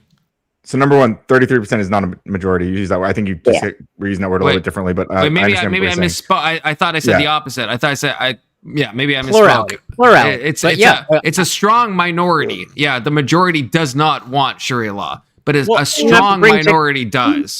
You got to bring Taqiyya into the conversation. Like, if we're not talking about Taqiyya, then this conversation is irrelevant. What the fuck is Taqiyya? It's a tenet based in Islam that essentially says, well, you can lie to people on the outside to make our faith look good. Oh, okay. Yeah, I've heard of that. Yeah. Like the example I love to it's impossible to pull for, though. Like almost definitionally is the problem. Exactly. And so that's why, we can look at numbers and okay, so sure, we can pretend. I mean, yeah. So maybe they're all lying. That's fine. But like, the big, I think the big thing. This is stupid. But we can talk about that in a minute. That's not what I was saying. That's not what I was saying. I can keep going. That's not what I was saying. That's not what I was saying. That's not what I was saying, Ryan. I was in the middle of a sentence, and I'm going to finish my sentence. So, without bringing Takia into the conversation, then as you correctly said, we do not have a good understanding of how these people feel about these things. My favorite example is Bill Maher's Religulous documentary. Something I watch at least once a year, and you all should too. It's mostly about Christianity. Dog shit documentary. Disavow. Did you see it? Did you see it? Or are you just saying it because you don't agree with it? Of course I've seen it. Are you fucking kidding me? Fair. Point being, he gets to the part where he's talking to Muslims, and he's like, "Well, isn't it like the specific thing I remember is apostasy." And he was asking a person like, well, what if an apostate it's in the Quran, it says it's okay to kill them and so on and so forth. And I'm like, well, no, that's not really what it means. And like, what about beating your wife? No, they just mean like, just symbolically. And point being, they lie. It is part of their faith to lie to make Islam look better than it actually is. All right. So yeah, again, maybe that doesn't mean that person was lying. First of all, I agree with you, right? But it means that we can't tell who is and who is not. It is an impossible conundrum. Yeah, sure. So yeah, and I don't even know like the exact things being quoted or like the different interpretations of even that, right? Because I understand is that like honesty and stuff is a big part of Sharia law and everything. But like another thing is that what Sharia law means is extremely broad and in different places means very different things, right? Man, we all agree with this. We all acknowledge this. I don't know if I actually acknowledge that. May I read from the Google AI overview of the search for taqiyya, Taqiyya. Concept of Islam that allows for the concealment of one's faith to avoid persecution or danger, translates to prudence and involves concealing one's beliefs, convictions, or identity to protect oneself from physical or mental harm. While the practice has roots in early Islam, that's not what you were saying earlier, right? Oh, honey, sweetie baby. Oh, honey, sweetie baby. But guess what? Guess what? If I decide that I'm in danger because of this, that, then I can just appeal to taqiyya. It is, again, I've seen it happen in real time. You don't know if you saw it happen in real time. What you saw was somebody giving their interpretation. No, I saw somebody say a thing, then they were pressed on it, and they walked it back because they didn't actually mean the thing that they said. That's what I mean. Wait, it sounds like this person was giving their interpretation of the book separately from. I mean, it does. They weren't talking about taqiyya. They were employing taqiyya because they were asking about apostasy. They were asked about apostasy. They said a thing and then pushed on that, and they walked it back because they didn't actually mean the thing that they said at first. That is what I saw. I do think this is a thing in Islam. I've heard it before. I don't remember the name. I didn't make it up. Yeah, I don't think you made it up. Where I'm sharing the screen now. What he just cited was specifically about protecting oneself. No, but that was Gemini. Look, Gemini's the worst to be AI. fair, we can all agree. Okay, we're on Wikipedia, which is slightly better for them to lie to the goyams.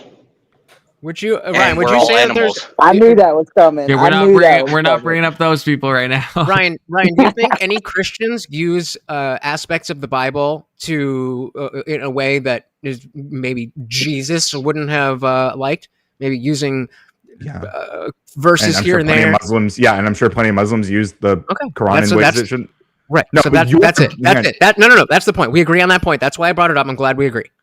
Okay, so the reason you brought that up was because we were talking about a poll that said 33% of Muslims in the UK want Sharia law enshrined in some way or another into the UK law, and then you were suggesting, implicitly, they feel like bring that up. I thought I was still fucking talking, bitch. Actually, you're gonna shut up for a second. Am I? I was going to. I was just giving you a little thing. I don't know if you forgot. If you thought you had a mute button. This isn't TikTok. Let's be civil. This isn't your girlfriend's show. Use TikTok. I don't use TikTok. But you're just so TikTok coded, Ryan. I'm handsome. Yeah, that's true. But anyway, so we were talking about this 33% who say they want Sharia in some form or another, right? I'm pointing out there's a separate part of the conversation I was trying to have, is that Sharia law is a very broad set of rules, right? And then you were implying that 66% of them, potentially, we can't trust this 66% because plenty of them they might actually want Sharia law because they believe that they're protecting themselves. Is that crazy though, Ryan? Is that crazy? It's not.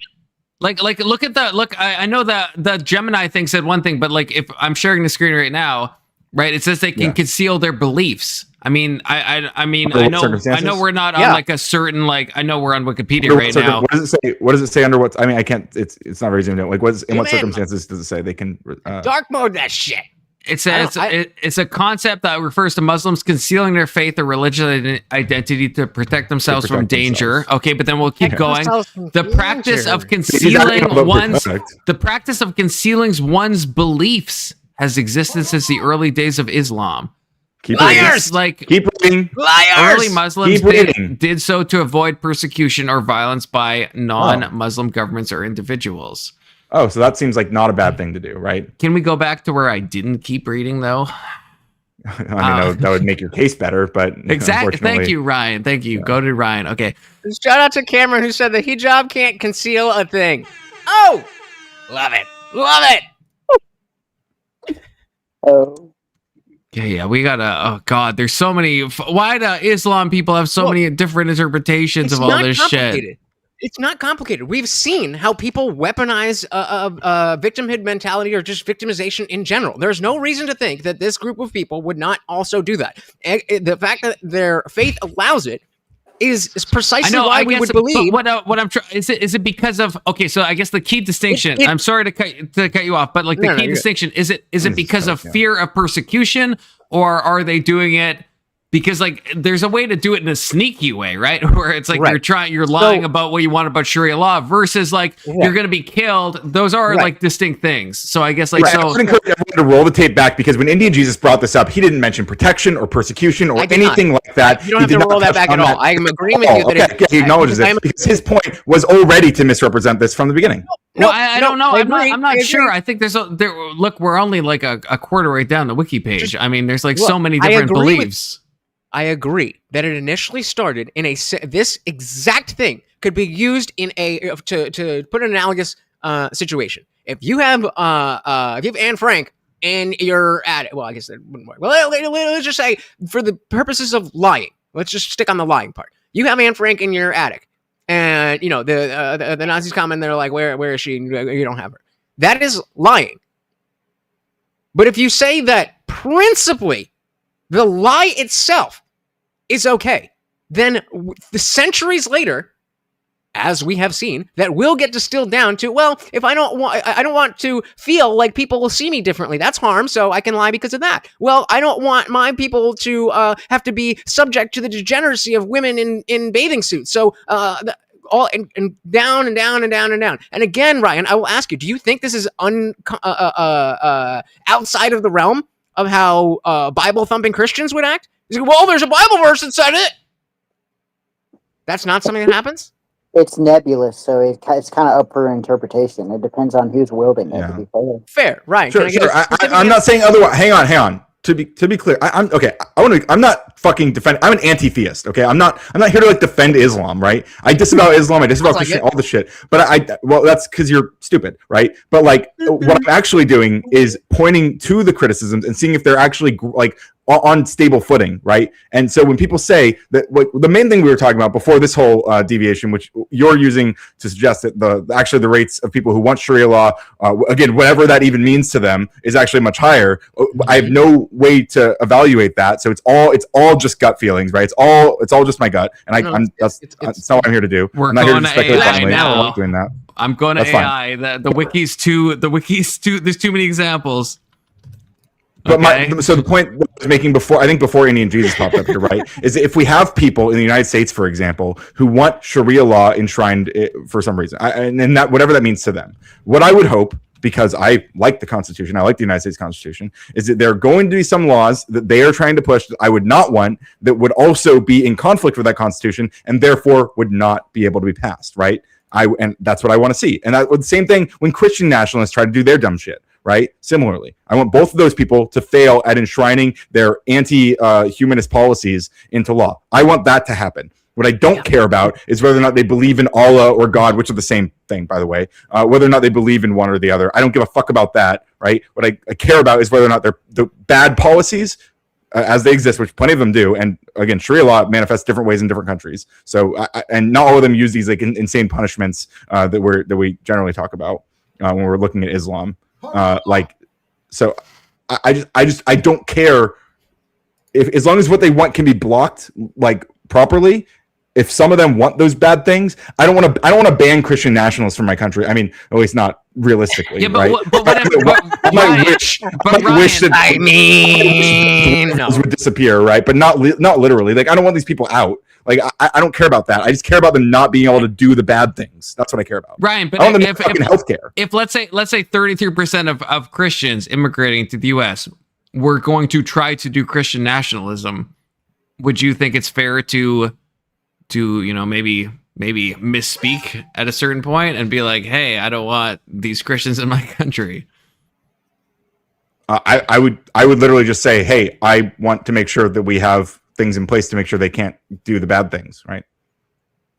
But you'd still bring them in? See, Well, right, that's where but I guess I would disagree. Also, hang on. This also points to like the broader claim, the broader point I'm trying to make about like when we say Sharia law, right? Like a lot of like non-Christian nationalists would also want like God's law to be part of the United States law, right? They would want that, but there are things about that, and what that means to them is going to vary drastically.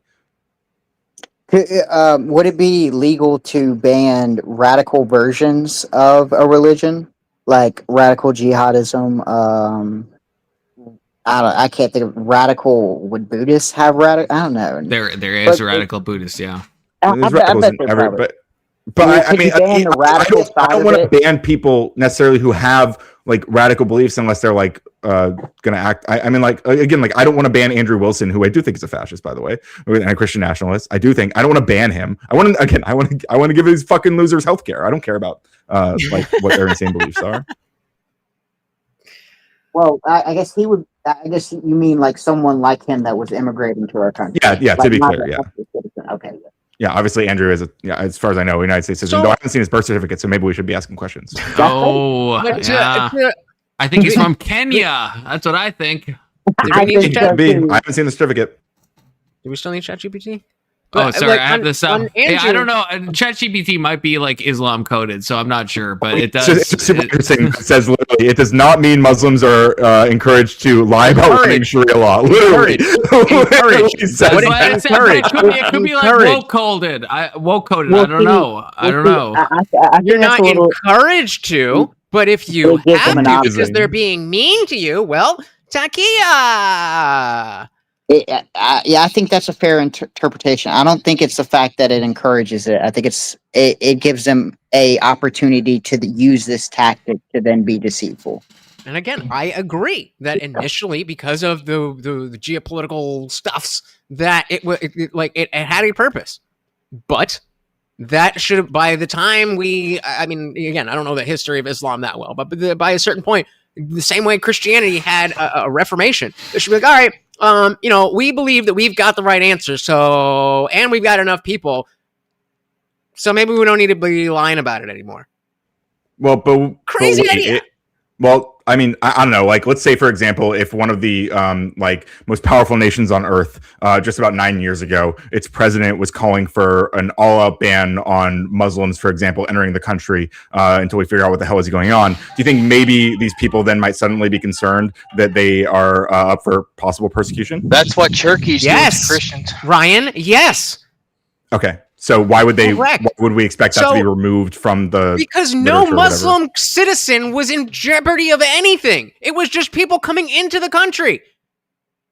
So what harm is coming to the people that are already in the country? Why does an American Muslim need to lie about that? Because of a Muslim ban. I'll just give you that. I'll give you that it was a Muslim ban. Let's go. Why does an American citizen who is a Muslim need to worry about danger and harm from Muslims being banned from coming into the country? That's fair. So that's fair. Well, no, it's not fair. If you are living in a country and the president of your country wants to stop people like you on the basis of being like you from entering the country, then you should assume not like you. They're citizens. The people coming in are not citizens. When I say like you, I mean of the same Right, religious faith. But they're Clearly. not, though. I Obviously, that's know what you mean. meant. So I know what you meant. You're just well, then wrong. why'd you make the correction? It's fucking stupid. Because it's, you're it's wrong. not meaningful. They are, and I'm talking about what the citizens would think. It's not wrong.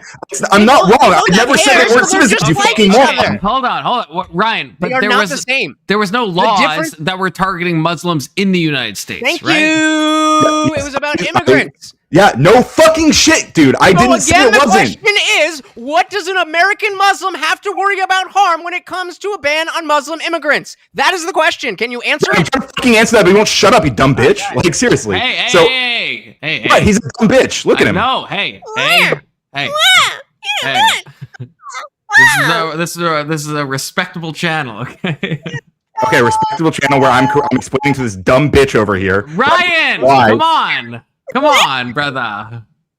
to this fucking clown why I believe I'll allow that American citizens who are of Muslim faith would be concerned that the president of their country is calling to ban people who believe the things that they believe from the country. They would be concerned because once they banned all those people, they might be concerned that he might then look at them and go, well, we also need to get these people out because they believe the same things those people do. But it was walked back, correct? It wasn't walked back. Hold on. Before we even get there, so you're saying that some other people who have something in common with me that is almost irrelevant to what we're talking about because we're talking about a legal status. So at that point, then what we could say, all brown people. They're coming for other people like us. Maybe we're next. Should I be worried? Should I be worried that yes, you should be right now, dumbass. Yes. Okay. Get smaller lines, dog. Okay. Trump's gonna deport me. No, please. You should probably start paying attention. When Trump was talking about deporting homegrowns, who do you think he's talking about? People who immigrated here? Hey, Indian Jesus, I'm asking a question. When Trump was talking to Bukele and he said that he wanted to deport homegrowns next, do you think he was talking about immigrants? He might have been talking about terrorists. Do you have a problem deporting or getting rid of terrorists? Yes, I don't think we should deport. I think we should lock them up in jail. Oh no, I don't want to pay for that. Wait. United States citizens who are terrorists, we should not deport them. No, of course not. May I clarify? I said deport because we're talking about the immigration stuff before, but yeah, because you weren't fucking listening, no problem dude. locking up terrorists. No problem locking up terrorists. Do you have a problem locking up terrorists?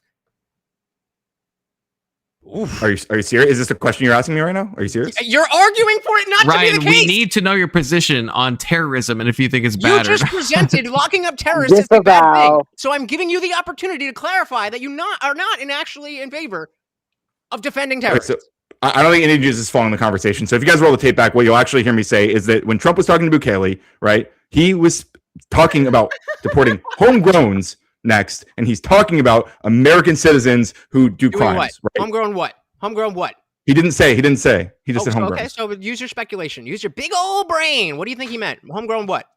Potentially terrorists, but also So that brings us back to the question. A lot of the people who deported weren't terrorists. So why the fuck would he actually mean terrorists if most of the people who were deported were not terrorists?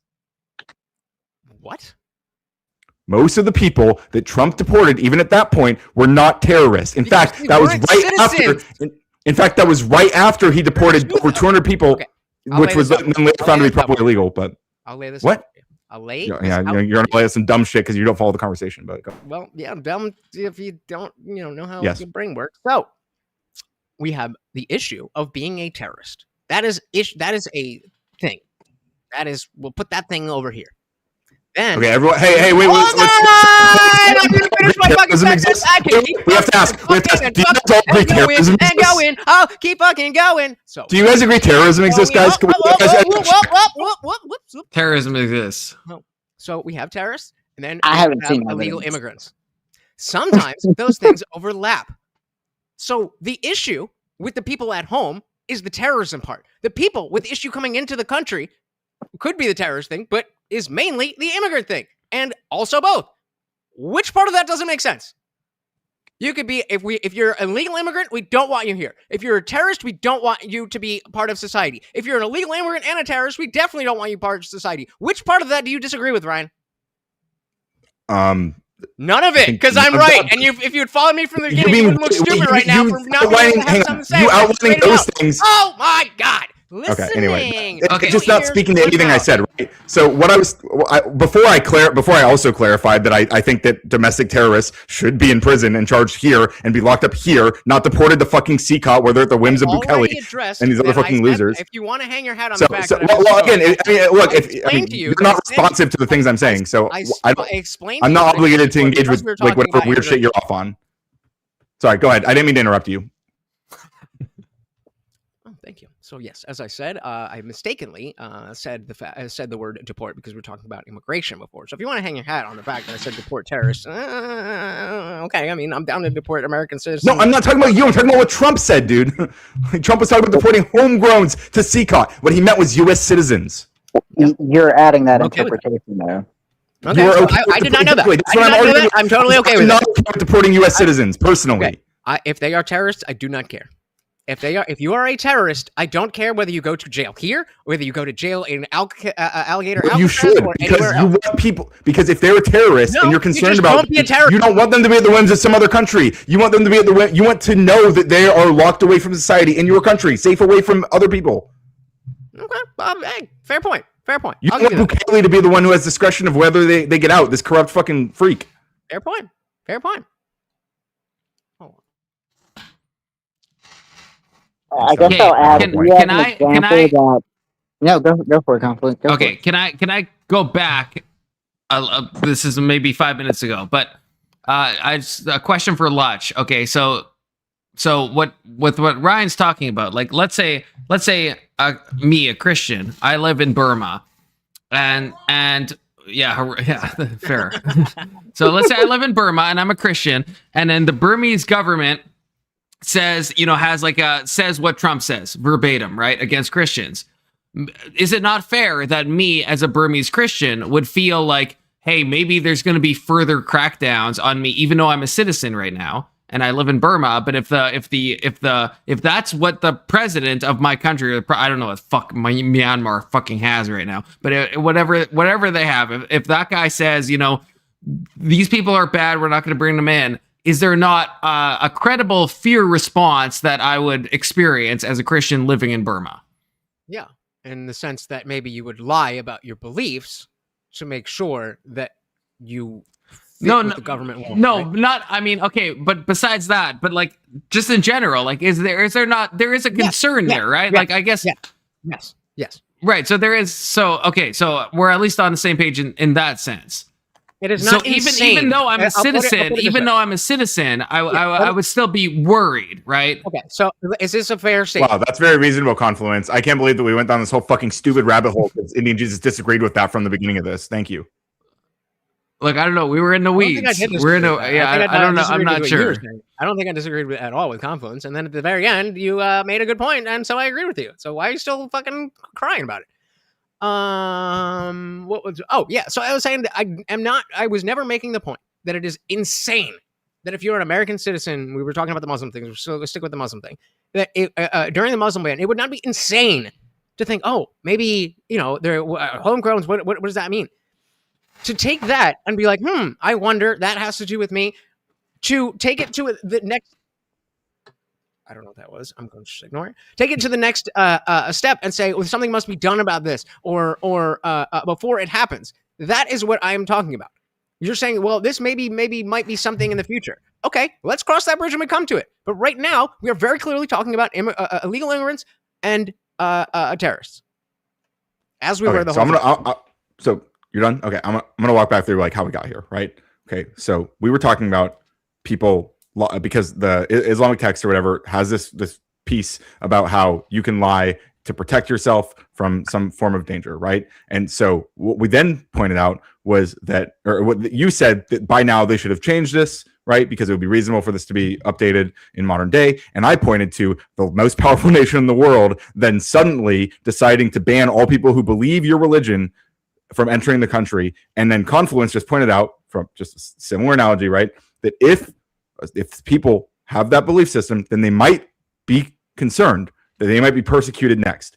And then we went on this whole thing about about we jumped to the homegrown stuff because I'm talking about how now it's also concerning for them. And I think we went to the homegrown stuff because you asked if you would be in danger, and I'm saying, well, potentially yes, because they fascism doesn't stop once they got the current scapegoat, right? They keep shrinking down, or they keep rather expanding the targets of that's just the nature of it, and that's what you're seeing right now continually with Trump. But the point was that there's no reason for them to change their law when in modern day they are still facing persecution, like being banned from a country or attempted to be banned from a country. Yeah, I agree that there's a difference between having a concern and needing that concern to be politically addressed. What does that have to do with whether or not it's part of Islamic text? It doesn't. That you were asking me if people would have a reason to feel scared because of the homegrown thing. Yes, because you were saying that by now Islam should have updated their text to not have this anymore. Yeah, I actually agree with Lutch on that. I mean, do you not, Ryan? I think Islamic text should be updated, but not like any. It's reasonable for any religion to have something that's like, hey, if you're about to be persecuted and killed for your beliefs, then like, hey, it's probably okay for you not to like accurately represent those beliefs if you're going to be killed for it. Like, I don't think it's a bad thing. Like, I don't think.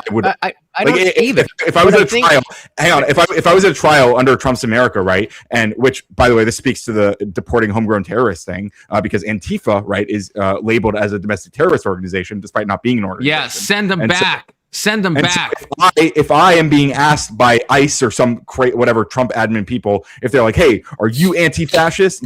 Are you against fascism?" and I say, "Well, no," right? Because I don't want to get fucking executed or wherever we're at that point. Because Trump did just call for execution of sitting senators because they repeated laws that are on the books about the military. So I think it would be reasonable for me to lie in that case. That was a bit unhinged. Yeah. I'll give you that. Yeah, well, a lot of stuff he does is unhinged. It's not.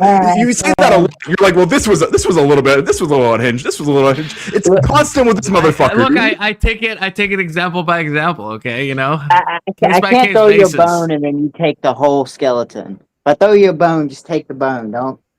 You can't take the whole skeleton with you. Wait, what are we talking about, Big Soda? What are we talking about? If I give you the bone to say, hey, this thing right here was a bad thing, you can't just then say, no, everything's a bad thing. Well, no, I disagree. Yeah, W Big Soda. Assuming he's on my side, I agree with him. Okay, Trump has done a lot of bad things. Okay, a lot. At least 4 bad things, maybe up to 100 bad things. Okay, but like somewhere between those numbers, right? It's a big gradient. But then Trump also good. Okay, Ben Shapiro, W neocons. Okay, I have to get those shekels. Okay, I'm a Hasbara agent. Ben Shapiro used to have a segment on a show where he talked about good Trump, bad Trump. Right? Trump does some good things. He does some bad things. Are those things in direct contradiction? No. Okay. Ryan, do you agree or disagree? Because you know, before you said I was, you know, it's kind of, you're living in my head rent free right now. You said I was like treading water adjacent to fascism or whatever the fuck you said. And like, you know, I disavow personally. So I guess I want to go back to that in a way, because like, is it not fair to say, yes, okay, I've said a bunch of stuff that like, yeah, like Trump says, yeah, I'll admit it's bad. And you showed me a new example, Ryan, W Ryan, don't clip me on that. But yeah, the Muslim thing, yeah, that's bad. That's bad. But I'll say when it's bad. But can I not also, is it not also fair for me? Is it not also fair when Trump says something good or does a good policy that I like, for me to say, yeah, that's good. Trump sometimes good, Trump sometimes bad. Is that not like, does that make me treading fascistic waters? Like, a little bit, and here's why. So, okay, go ahead. I think that the Trump, Project 2025 and the Trump administration broadly are engaging in a kind of fascist takeover. Trump said he didn't even know what Project 2025 was. He said he never even heard of it. And I believe him. I believe him. Okay. You really, or are you being goofy right now? A little goofy. Okay, because you understand that he appointed Russell Vogt, who was the author of Chapter 2 of Project 2025, as the director of the Office of Budget and Budget Management or whatever. I said I was being goofy. You know, go on. I'm genuinely asking, like, are you aware that he did put Russell Vogt, who wrote Chapter 2 of Project 2025? Yes, I think Trump has. I think Trump has real talk, not goofy talk. I think Trump has connections to the people that produce a lot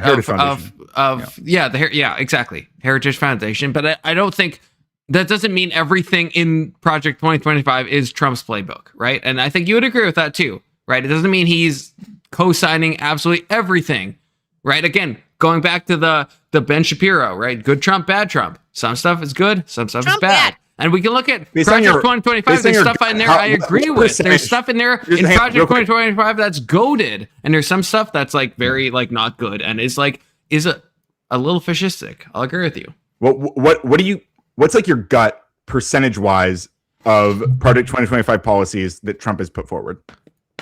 My gut is like 67%. 38%. Okay. Well, it's actually lower, right? He's successfully implemented about 50%. So look, I'm trying to give you grace, and I'm giving you too much grace. So Trump is even better than what I'm saying. Is what I'm hearing. Successfully. That doesn't mean he's tried to do other shit. Oh, okay. I'm just saying he's following the playbook. Okay. Successfully. He's following the playbook.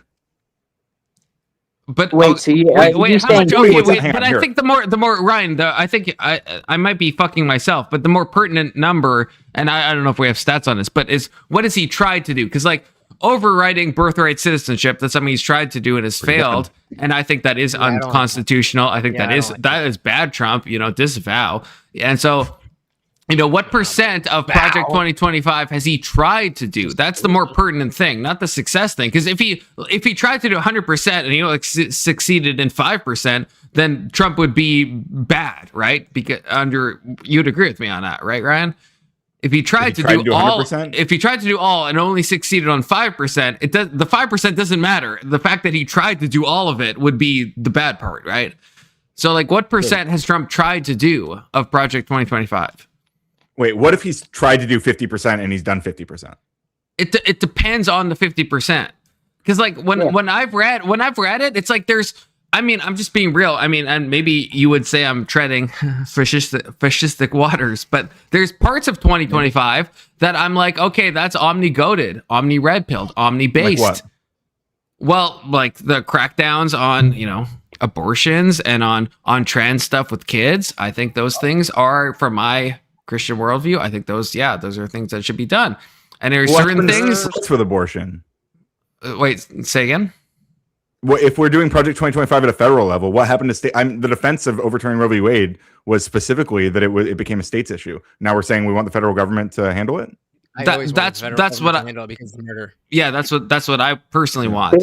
Wait, Ryan, you might think that's crazy, right? Ryan, you might think that's insane. I hope you can at least understand my point of view, where I think we've debated abortion before. If you remember, I think that from conception, I think it's human life. So at least even if you disagree, wait, what? Okay, okay, I think it's a human person. From conception. So by your standard, we should be like, so you're against Plan B as well. Is that? That it's the FDA has. I don't know how to interpret this, but the FDA since Roe v. Wade has changed their stance on Plan B. So Plan B and same with birth control. One of the side effects of it, the first way it works is like stopping implantation and stopping a zygote from forming at all, right? Like, so there's no zygote, there's no thing. But now, what if it already has implanted? Yeah. Right. And then since Roe v. Wade, the FDA came out and said, actually, all these contraceptives, they actually don't stop implantation. So it's actually not abort efficient. But this is de facto different than what they used to put in birth control pamphlets. Like when you would buy birth control at the pharmacy and you would read the pamphlet, it would say one of the side effects is that it can stop implantation. So you could have a living zygote and it could stop implantation, and therefore it is abort efficient. And that the FDA has reversed this. And me looking at these studies, it happened after Roe v. Wade, so I don't know how to interpret it, because it seems a little coincidental that only after Roe v. Wade was overturned that now the FDA is saying, oh, these things are actually, it's not killing any life at all. It's just stopping the formation of the zygote completely. Because that's the crux of the issue. Between the birth control pill and Plan B, we did. I'm saying the FDA said this about both. About Plan B and the birth control. They've said it's not abort efficient. It just stops ovulation, or it stops the zygote from forming, but it doesn't actually kill a zygote. Well, go ahead. Like let's assume that Plan B did post. I think there's various kinds of or like different Plan B pills that and different kinds of things at different stages technically that might, you might argue are like abortion pills or whatever. But let's say it does handle it post conception. You would want it banned then, right? Yes. Yeah. Okay. And so you also would say that anytime a woman anywhere has a miscarriage, she should be investigated for murder. No. Why? I mean, I feel like I think we've had the same discussion. I don't know. I think we had the same discussion. Explain your reasoning then. Yeah. Okay. It's not your standard. It should be, right? Well, no. Because a miscarriage is something that happens by accident naturally, right? How do you know? We know from studies. We know from how do you know a particular woman didn't intentionally get a miscarriage by treating herself badly? We don't know, but we know on statistics because she's potentially killed somebody. No. Okay. Plan B is the intentional act of trying to end the pregnancy, right? I'm asking you a separate question now. I know, I understand, but you granted me that it is a zygote, and this type of Plan B is killing that zygote. Okay, so that's an intentional act. A miscarriage, if you look up chemical pregnancies, that's a percent of people that don't even know they're pregnant and they just abort. They don't even know they miscarried. They don't even know, right? It's a chemical pregnancy. It's like within, I think, the first week or something. We should investigate them for murder, correct? No, we shouldn't, because murder is an intentional act. Murder is we don't know whether it was intentional unless we investigate. I know, but if the intentionality with Plan B, hold on. Reasonable to do. I agree. It's unreasonable. After the doctors, not after the women. Hold on. My argument, I would say, is if you take a Plan B pill under what you said, we're going to pretend Plan B is. Let's say we say it is abort efficient. Then 100% of the time you take that, you are intending. I want morality to be intention based. That's my standard. I think all of morality is intention. All of it. Okay. So if you take Plan B, you are intending to end the life. A miscarriage, there maybe 10% of people who miscarry intended to do something that caused. 10% are murderers who should be locked up by your standard. I know, but I'm saying, do you not understand my statistical argument? At least that, like, with Plan B, we know it's 100%. With miscarriage, it's like especially with chemical pregnancies, it's like it would be like 0.1% of people intentionally doing it. Again, so I don't want to investigate the 0.1 and put them through that. It sounds like what you're arguing is that it's not practical, and I agree, it's impractical. But it's not. But by your logic, it would be justified. Yes. It's not justified. Well, it's murder. No, the justification, and I feel like you're gonna cuck me on this, Ryan. 10% are murdering, according to you. The justification would be, and I hate to say this, and you're gonna take this the wrong way. The bad part would be investigating all the women. It's only, let's say, 0.2%. You're putting, the 99.8% of people through hell, through investigatory processes. Don't open your eyes, Ryan. I'm not saying what you think I'm saying. I think that would be a greater harm, okay? Because you're putting all those people through something negative on the off chance that you find a homicide. And here's why that's different, because I know you're going to say that's the abortion argument. It's not, because in the abortion argument, you are intentionally killing someone. In this example, you have the remote possibility that some percent of women have killed an embryo, and it's epsilon percent of people. A person to you, right? Yes, it is a person. Not an embryo, a person. Why'd you use the progressive cuck language there? What part was It's cup? an embryo. You called it an embryo. It is an embryo. It is an embryo. Why are you calling it a person? I got something from my chat. That's not Look, I'm not like anti-science, Ryan. Okay, it's an embryo. It's an embryo, and it's a person. Why aren't you calling it a person there in what you just said? Because it has unique DNA. Can I read something from my chat? Actually, okay. Wait. You can let. I actually want to respond to Ryan because I actually think this is a true thing. What Ryan is saying. I will admit that I think the farther along it is, I think the worse it is to abort. Because I've been hit with the thought experiment of like, if it's a burning building and you could save 1,000 embryos versus like 2 babies, which would you save? And it's like, when it's a baby, it's like, yeah. So that has caused me to realize once, and same with like any stage of development, the farther along it is, I think the more important it is in some morally ineffable way. So I do agree with you. I agree. But I still think it is a person from a zygote. It is. That's not a bad analogy. And so I would save my children over someone else's children. Does that make life worth less? That's not really relevant to the hypothetical, but it absolutely is. It's putting value on different types of life. But shout out to Liberty Plus TV from a chat said, when my son died, we had to speak to the cops and they had to investigate, even though they knew it was not a murder, obviously. For fuck's sake, how fucking removed from reality are people? So I am not even, and then he said, if they didn't rule it not a murder, how would anybody know we're innocent? Good point. So I'm not before. I can't tell what side that chat message is on. I can't tell if that's like pro me or pro Ryan. I think they're saying they should be investigated. They're saying miscarriage should be investigated.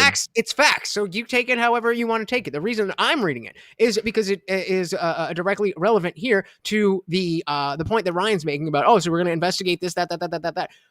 Yes, potentially, and that isn't necessarily the worst thing in the world, but taking a step back from that, I do think it is wild. And if we have the signs of a miscarriage, this is all you confluence. If we have the signs of Lutch, you don't. Hold on. Okay, I'll let you cook. The main thing on abortion is not persecuting women who get abortions. It's persecuting doctors who are giving abortions. And so in that process, you cannot prevent some whore from sticking a fucking hanger up her shit because she didn't want to. That's going to happen if she wants that to happen. That is not a legal thing that we have power over. What we do have power over is institutions being able to enable this. And the legal status of this to be exactly the same as murder because it is ending a unique DNA sequence. Wait, holy shit. Wait, I think I hope I'm misconstruing you, Lutch. Okay, so if you intentionally take the life of a baby, right? The key word is intentional. If you're like a mother and you miscarry at, let's say, like the first trimester, then there's no reason to think it's intentional. And to read one of my own chat messages from section 230, he says, no, only miscarriages where there is reasonable suspicion should be investigated. That's something I would agree with. If there's some reason to think that you took some type of drug to intentionally, you're taking like pennyroyal tea to get rid of your baby, then sure, it should be investigated. But if there's no reason, if you just had a miscarriage, we don't want to put through mothers who've had miscarriages are traumatic enough. We don't want to put mothers on fucking trial for that. Let me make a point. If my child dies in his sleep, will there be an investigation about his death? Yes. Yep. You think that's traumatic for me? You think I want to go through being investigated by the police? What's the difference? Certainly not. I guess okay. What I would say, and I don't know, I don't know who agrees with me at this point, but what I would say, the difference between like SIDS is an incredibly rare thing that happens to a very small percent of children. So yes, if you have like a crib death, then yes, okay, then the harm factor is like, yes, you should be investigated because maybe something was like untoward. But with miscarriages and chemical pregnancies, that's like 30 to 60%. It's really hard to know the data, especially on chemical pregnancies, because they happen so early on in like the fertility cycle and stuff. It's so common that to investigate all those would cause way more harm than they would like solve. It would be like, impractical. I agree. It would not only be impractical, it would also be immoral. And I don't think you would disagree with that, Ryan. It would be immoral to subject all those women when only an epsilon percent of those women have actually done something bad. Okay, let you don't agree. Sound off.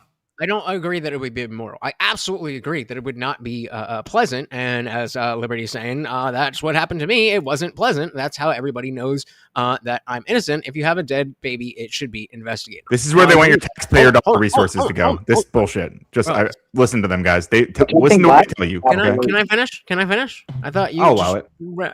Thank you. Oh my God. So gracious. So nice. What an amazing person. I agree. So since I have the floor, no, I'm just kidding. The idea, again, the reason I brought that up is because there's two different points that we can argue. If you are interested in persecuting the women, then there is precedent for that. I'm not defending that. I am saying there is precedent for that. Secondly, and separately, I personally am saying, again, that we don't go after the women, we go after the doctors. Then we have a situation where the only people who are actually doing abortions are the people who are doing shit at home. And yes, that is dangerous. That is not safe. That is all these other things. But the number of babies dying will be infinitely less. And that is the goal. Well, according to the national data, that's not true. Like even with states that have banned abortion, the national level of abortion has not gone down like at all. Meaning like they went to the next state over? Well, sure, yeah, potentially. Yeah. So what happens when they can't go to the next state over? Well, I mean, hopefully they'll still be able to. Then they so that have way the less. baby. And also, by they the way, the learn not maternal to fuck mortality. around. Also, by the way, the maternal mortality rate in those states has gone up drastically, which I'm sure you don't care about. But so I just want to point out that Indian Jesus just said that we should not. His own logic. He just said that we should not investigate if a woman does a coat hanger abortion. Do you agree with that confluence? Wait, I am lunch pilled. If you said you're not going to tell me you that can't I don't say when care he about mothers dying and then just fucking ramble on. Yeah, actually, I agree with Lutch on that. You can't. You can't say that. If you want a federal abortion ban, then you don't care about that. I absolutely care about that. There's okay. So you'd say, I absolutely care about that, Ryan. I absolutely do. But there's a difference between my personal emotions and the principles that underlie our legal system. Do you agree, or do you think it should be based on what Lutch feels? Wait, but we're talking about what the law should be. Yeah, should the law be what the law should be based on legal principles, or should the law be based on what Lutch thinks? I would expect you to vote. I would expect you to vote for representatives that would want to change the law to your. So again, the question is: should it be based on our legal principles, or should it be based on my preferences? We live in a democratic republic, so it should be. So the question was: should our laws be based on legal principles, or should they be based on Lutch's? And the answer was: we live in a democratic republic, so it should be both. It should be you should be electing representatives. So I can so you're okay with me personally deciding? 23% of Gen Z was aborted. Oh, but you don't care about that. Yeah, I think you don't. You don't care. Yeah, you would want a federal ban on abortion. Holy projection!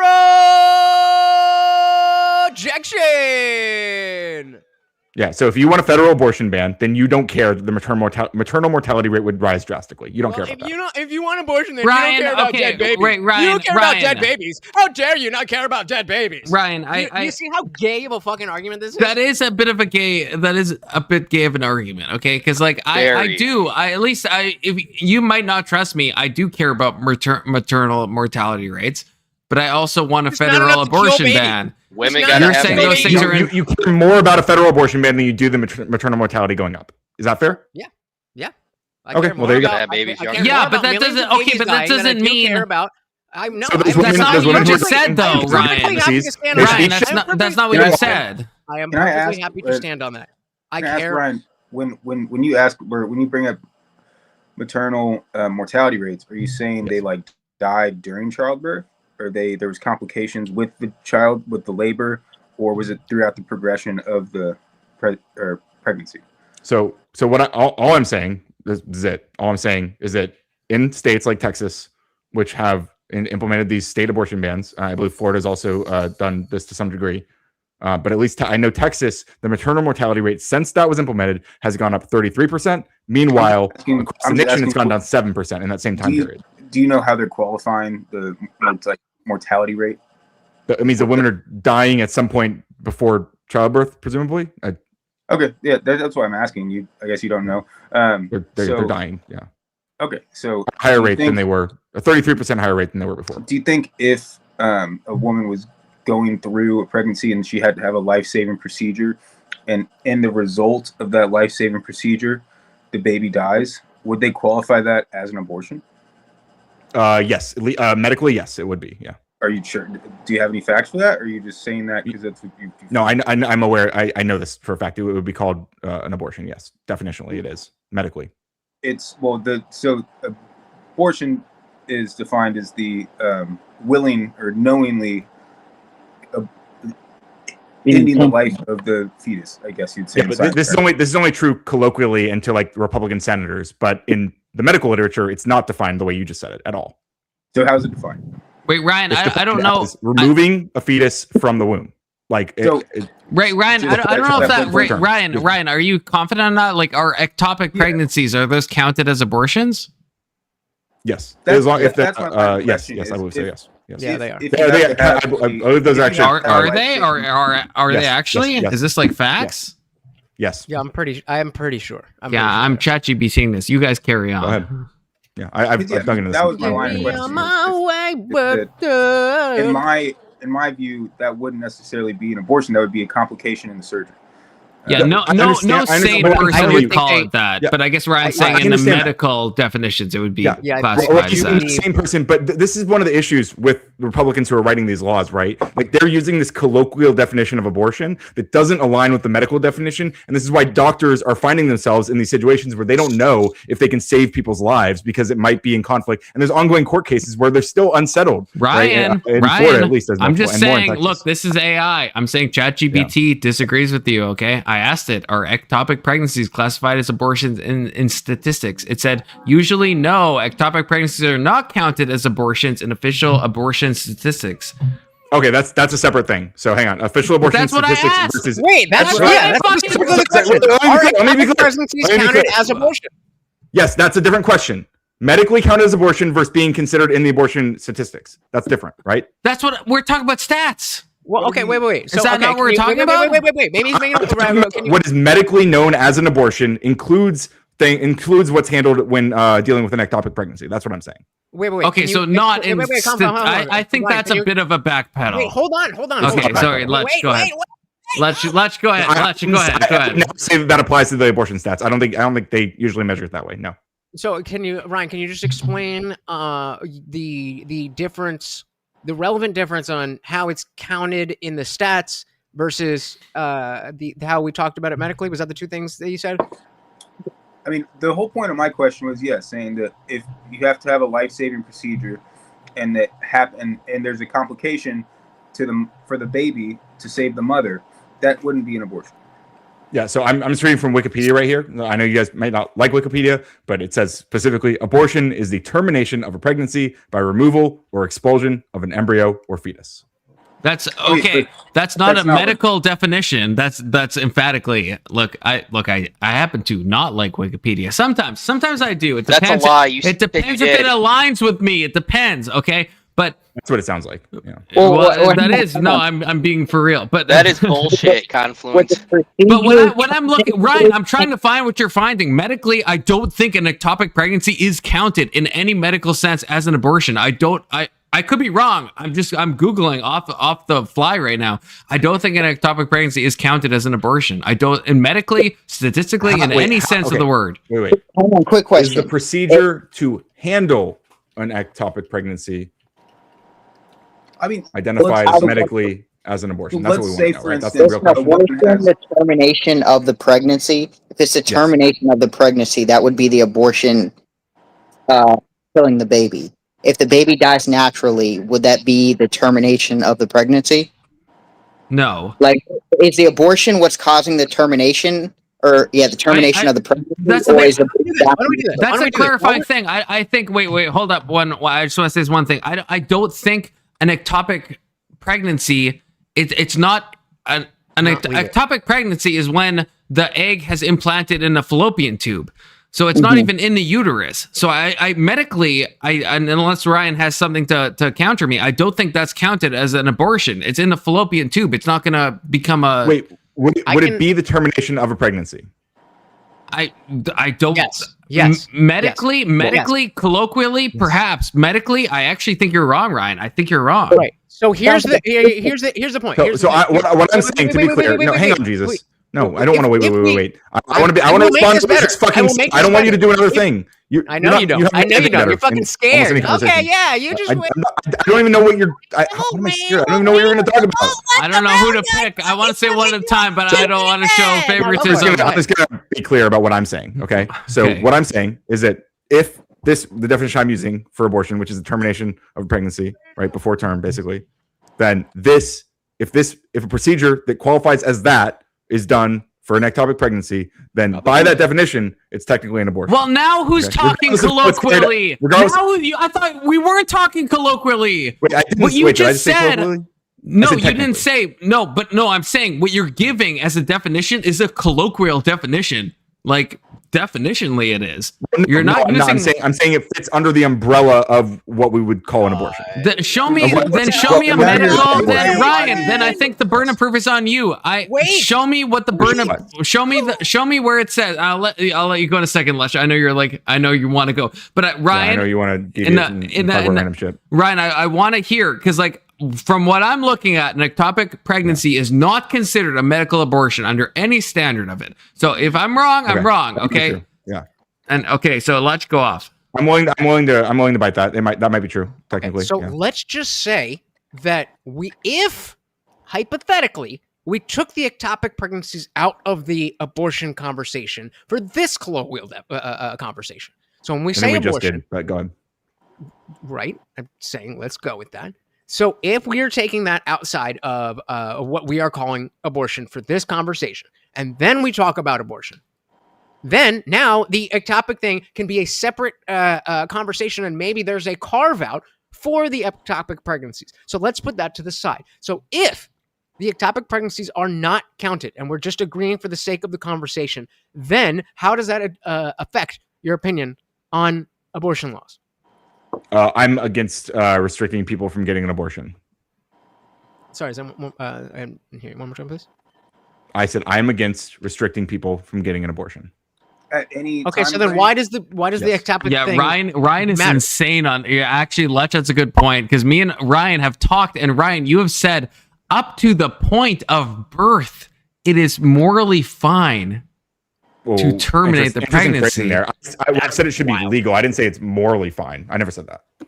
Okay. So morally, you don't agree with it. So morally, it is murder. So here's what I said about that specific question, right? So here, let me be clear because that is quite a claim, right? So and it's not far from the truth, but I want to be very clear about what I do believe. Okay.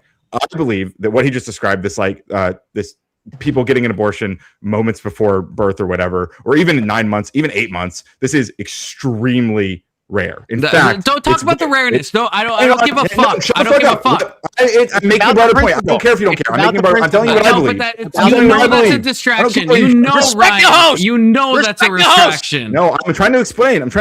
Okay, if you listen, I can. Okay. Right. So the reason I bring up how rare it is because I don't want to live in a world where it might I can imagine. I don't even know if these women exist, but I can imagine there's a woman who wants to get pregnant so that at 8.5 months she can get an abortion because she loves killing 8.5-month-old fetuses. Right.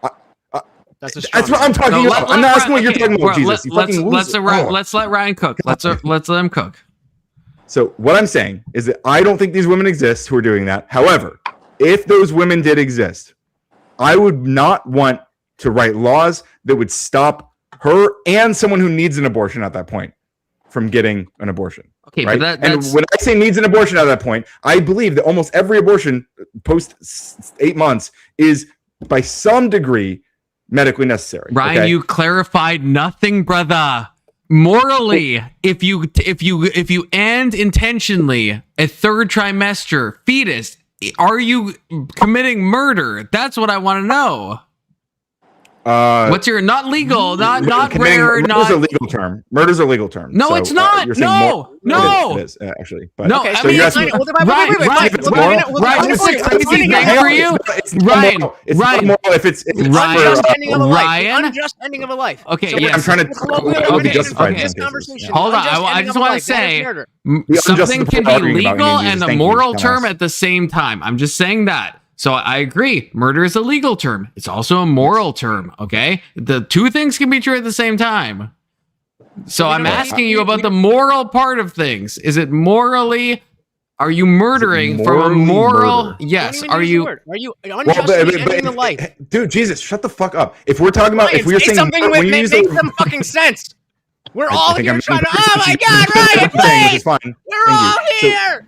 He's confluence. so close. When you say the word murder as a moral term, you're specifically loading it as an unjust killing, right? Yes. Yeah. Of course. Yeah. Okay. So I don't. So what I'm saying is, every situation that I'm aware of where this happens, there is some justification. You But might not that's agree with the that's not what justification. I'm asking, though. That's emphatic. Ron, I want you to answer the fucking question. No, it is answering the question. It's not. Because It's I'm saying- not.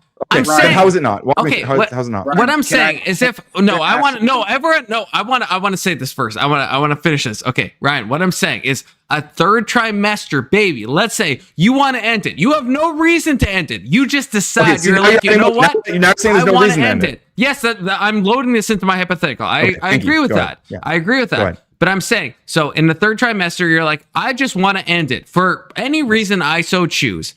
Do you think that is the unjust killing of life? As in, it is morally wrong to do? Yeah, so to the woman the hypothetical woman I brought up, who's doing exactly what you just said, right? I believe that woman is like a moral monster. I wouldn't endorse that person, but I wouldn't want it to be illegal because of the people who might need one at that point. And I don't want them to have to prove to, Confluence or a Republican senator or whatever that they actually need it. Okay. That's at least that's a weight off my chest. At least you're not okay. That's good. Can I ask a question to Ryan, kind of on this topic, because you're talking about just reasons and unjust reasons. I have to pee. Don't say anything like super interesting though. Say like boring stuff. Okay. Penis.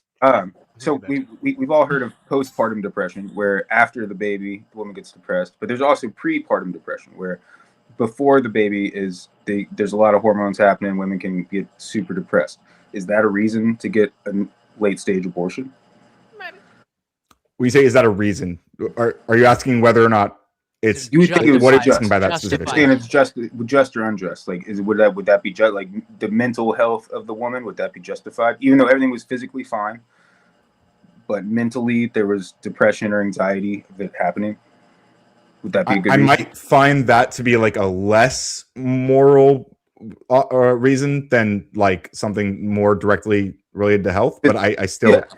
I mean, you can see the angle I'm taking. It's like mental versus physical. So it's like, where do we draw the line? Like, I understand if I don't want the state drawing that line. That's my whole point. Who should then? No, they shouldn't. So I'm saying if if the state doesn't do it, or the feds, if you don't want the line being drawn by a government body, should it be drawn by, say, a moral body of society? Should society repel that? For people people getting an abortion because they're depressed like towards the end of their term? Yeah, I think that's fine. Yeah. Like, should we say that's not okay as a society? Whether or not we draw the line, like, should we like make that woman feel bad because of what she did? Make that woman feel well. I mean, if what we're saying is like, should we sit here and do what we're doing right now and say that's probably not a good reason to get an abortion? Then yeah, I mean, that's fine. I'm not against that. Yeah, I'm not like personally attack someone, but yeah, we should, as a society, we should agree that's not okay. Potentially, yeah. Or again, like, it's not I'm just okay. trying to figure out where. Yeah, sure. This is a complex issue, especially when you're talking about late stage stuff. I personally liked the old liberal view of safe, legal, and rare. If it's safe and it's legal, why should it be rare? I don't know when we moved away from that was the Hillary Clinton campaign talk when she was talking about it. What, in 2000? Yeah, but she's even. Well, I think that's actually still the pro-choice position, because what most pro-choice people advocate for, and actually there's a lot of pro-life people who are technically pro-choice because they're like, oh, I wouldn't get an abortion, but I believe in the right for people to choose, which is yeah, those we call those people morally cucked. That's what we call them, right? I mean, you can call whatever you want, but I'm just saying a lot of them call themselves pro-life, but they're pro-choice in practice. But like the reality is like the pro-choice people in general, we're also advocating for things that reduce abortion, like access to contraception, better sex ed, stuff like this. Like nobody's, I mean, the only people who are like stoked about abortion are like women who are like trolling people who are like super aggressive about being anti-abortion. Yeah, it's mostly trans men. I get your point of saying that like the most people that might be people that you're in circles with don't believe this, but a lot of people do still. It's and I think it is a problem where you have states like when they repealed Roe v. Wade, you have states that automatically went to 9 months or late stage, versus with Roe v. Wade, the feds were able to block the late stage option because it said in Roe v. Wade of like up to a certain amount of time, but not, you couldn't do a 9-month abortion. At least to my knowledge, I could be wrong with that, but I thought that's what Roe v. Wade did, was it blocked late stage abortion as much as it helped early stage. I'm not sure about the specifics, but yeah, I mean, I think there was like a federal limit or whatever. But yeah, I have a brief interruption. K2, you haven't talked in a while, and I don't have StreamYard's Premium, so I'm gonna remove you. You can come back at any time, but we have Thumbing Weave also. Go on, continue. Sorry. I don't want to boot someone without like saying a preamble, so I don't want to derail you guys. But sorry, sorry, Ryan and CT. I'm sorry. Maybe we should get a woman's opinion on this matter, since we're just a bunch of guys talking in the chat room. Maybe we should get a woman's opinion. Yeah, why should guys be able to have an opinion? Yeah, why would guys have an opinion if like murder is like good or oh my god, why would crazy? guys have an opinion when they are the other half of a creation? There you go. All right, so it's still 5-on-1 against Ryan. Let's go. As always. As it should be. As it fucking should be. Why do you think he's here? To be clear, the American populace is on my side on this. Like most Americans agree with me more than most Americans are fucking cucked, Ryan. There's more than two genders. That's cool. But go if ahead, a woman, like say a really good friend of yours is a girl, and they come up to you and say, "Hey, I have been with this guy for like 3 months, and he got me pregnant, and he's not in it. You know, he just left me. And I don't want this pregnancy. I don't want it anymore. He's out of my life. I don't want him." And she come up to you for an abortion because she doesn't want it anymore. Are you going to support her or not? I would support whatever choice she made. I would support her. Yeah. So you're going to support her just because whoa, hold on, Compliment. So you're going to support her just because she doesn't want the baby? Oh, this guy's not in my life anymore, so I don't want it anymore. Ryan, you said that someone who did this for a non-medical reason. You're talking about 8.5 months. She's talking about like 3 months in, right? Isn't that what you said? Something She didn't specify time. This woman's actually said 3 months. Right? Okay. So wait. So you would support her getting an abortion? Yes, I would say, hey, look, this is something you have to decide for yourself, and I will support you in whatever you decide. I'm still gonna be your friend. I'm not gonna. What about 8 months, Ryan? Would you say she's a moral monster? Because that's what you said before. For Same that standard? exact reasoning. Yeah. Wait. Okay. So what's the difference between 3 months and 8 months, Ryan? About 5 months. What? About 5 months. No, I'm talking like that's good. Okay. I have to W Ryan when he does that was good. That was fast. Whoa, that was fast. That was stupid. No, that was fast. It was fast. It was fast. You gotta give him that attaboy. That was like he was on his toes. What's the difference between a 3 month and 8 month old? Like scientific, like what's the organs like? 3 months to 8 months. Wait, what is the organ? What? I'm sorry. What are you asking? What are the organs like? What's the development like?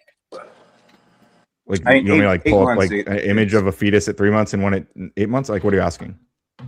8 months is just early. It's I'm talking about the biology. What is the difference between 3 months and 8 months? When do you become a moral monster? Because Ryan, you said at 8 months, you said your words, how is that a hard moral question? monster. Biology difference between a 3-month-old fetus, 3 months. So we're 5-on-1ing you, Ryan, right now. Okay, I'm just listening. Everyone attack Ryan at the same time. Go. Am I hosting now? Attack. I am the captain now. Everybody quiet. Right now. I'm just kidding. So Ryan, I think the difference. So when I joking, Ryan, can you ask me another question? Can I answer the first one? Yeah, Ryan. No, Ryan. No, wait, no. We should let Ryan. We gotta let Ryan answer that one. We did ask him. When I jokingly answer the difference is 5 months, which is a joke. I'm quipping, but realistically, a good joke. It is a joke. It's a very funny joke, and I'm hilarious. But that's besides the point. Okay, what I'm actually pointing to it's tongue in cheek, but it is also part of the real answer, right? Because it's not just 5 months of time; it's 5 months of carrying and growing a child, right? It's 5 months that you are deciding to do that thing versus like a couple weeks of doing that thing, right? And I think that what you're putting your body through over that period of time, I think there's good reason to decide not to do that versus if you've already gone that far, like you should probably just deliver the kid. Like it's basically whatever you do is going to be like delivering it at that point. So I wouldn't ever recommend someone to, by choice, for no reason other than they wanted one, to get an abortion at 8 months or 8.5 months. I think it's ridiculous. And also, I don't think anybody fucking does this. Okay, but at 3 months, Brian, at 3 months, people do it. You're saying that you just said that that's a couple weeks to 8 months. 3 months isn't a couple weeks, right? Wait, no, I didn't call it a couple weeks. I'm sorry. You kind of did there. You said a couple weeks to 8 months. When I said I'm sorry. When I said 8 months, at 8 months, it's like a couple weeks before the kid's born, I guess is what I'm saying. Okay, well, that didn't reger. Is that so? Let me ask you, Ryan. When does the heartbeat develop in a fetus? Is it like 7 weeks or something? I'm not concerned. Heartbeat's not like the standard I would take. It's at 5 weeks. And 5 weeks is when the majority of women realize that they're pregnant at 5 weeks. That's a heartbeat. That's a heartbeat. A heartbeat, and that is meaning that's a living organism. That's a living thing, right? A heartbeat. Yes. Because that's when blood flows through it. With the mother or not, blood is flowing through it. So yeah, okay. Why would it be okay for anybody to get rid of something that has a heartbeat, even as little as 5 weeks? Because I don't believe that people should be obligated to grow a child for the next 5 months. But Ryan, to clarify, Ryan, we're talking morally, right? I just want to be clear, morally, right?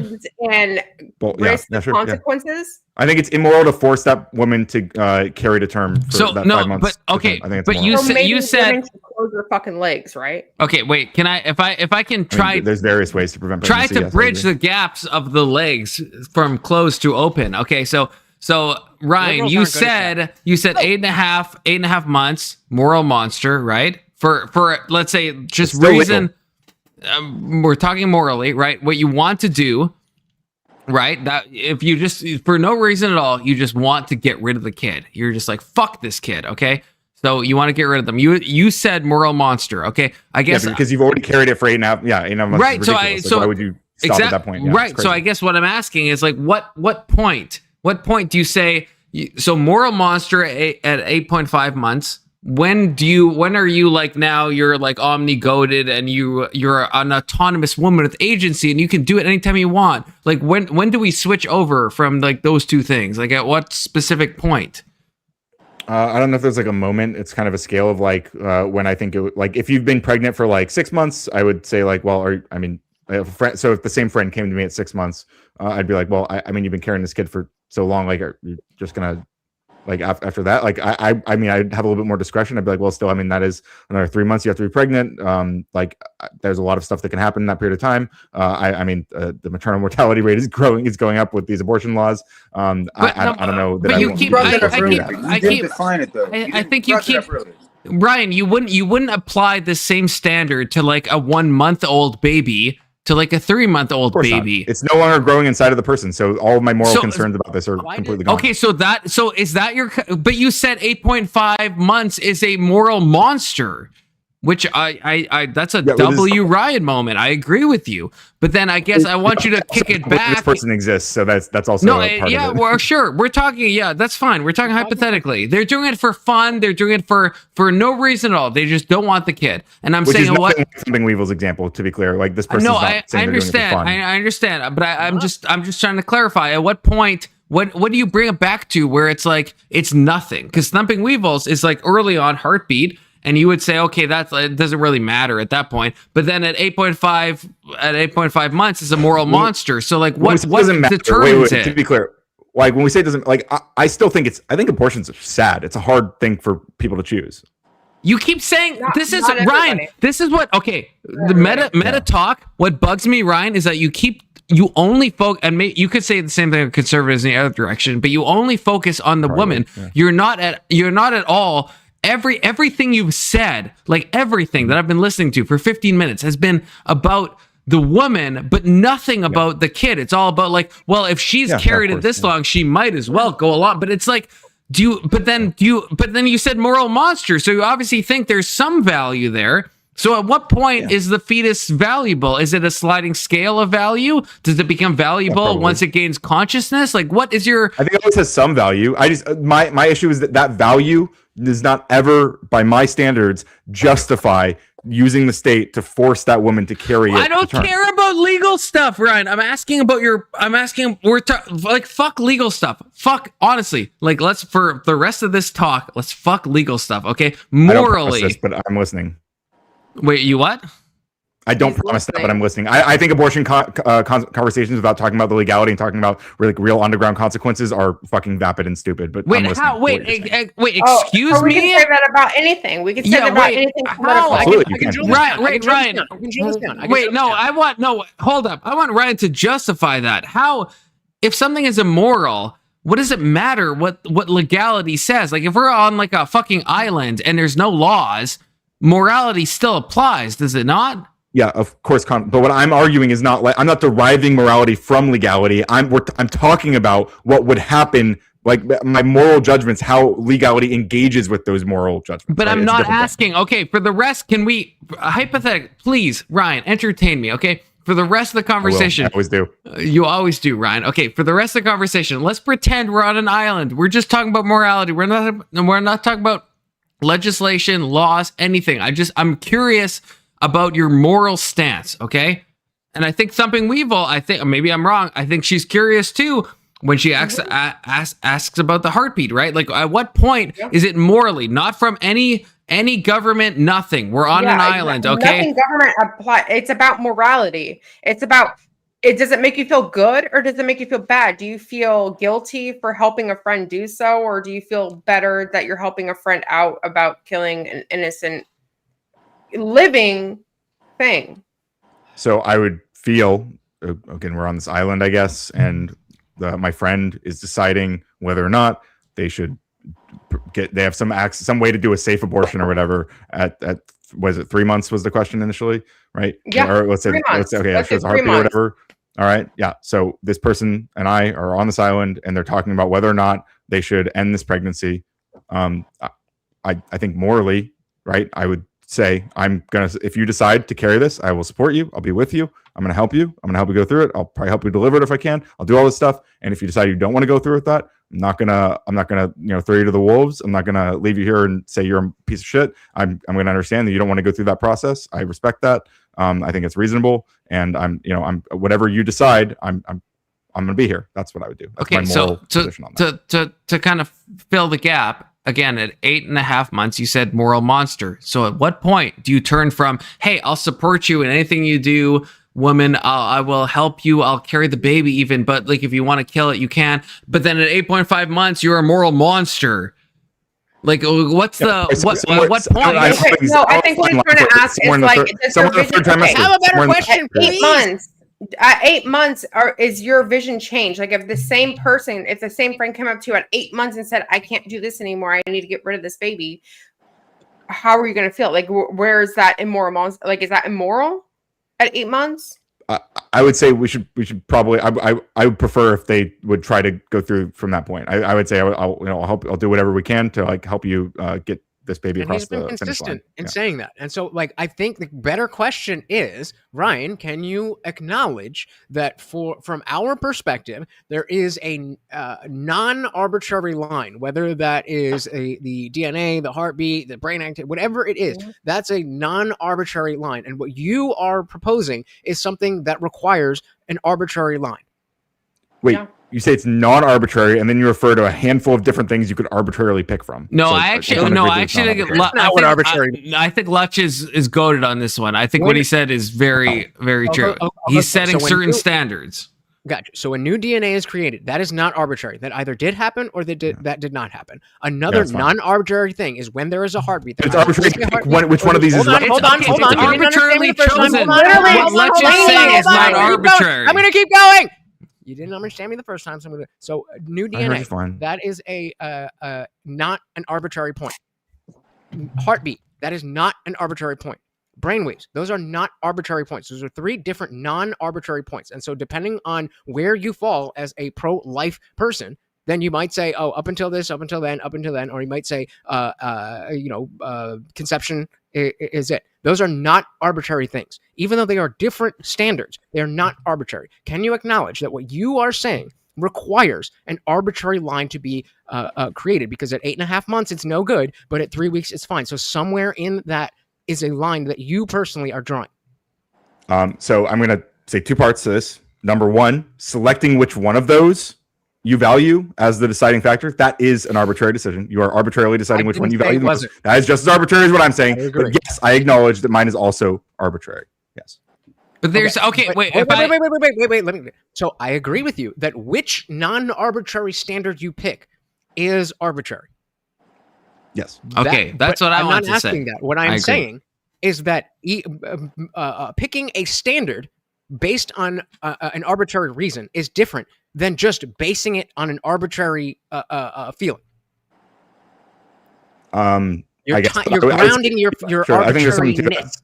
Yeah, I would say this kind of like rigid demand for like fine lines to apply to complex situations is actually a failure of this like whole objective morality LARP that people engage in. It's a failure. Hey, I'm an atheist. I don't believe in objective morality. I just believe that when new DNA is created, that's a human being, and you shouldn't kill that person. So.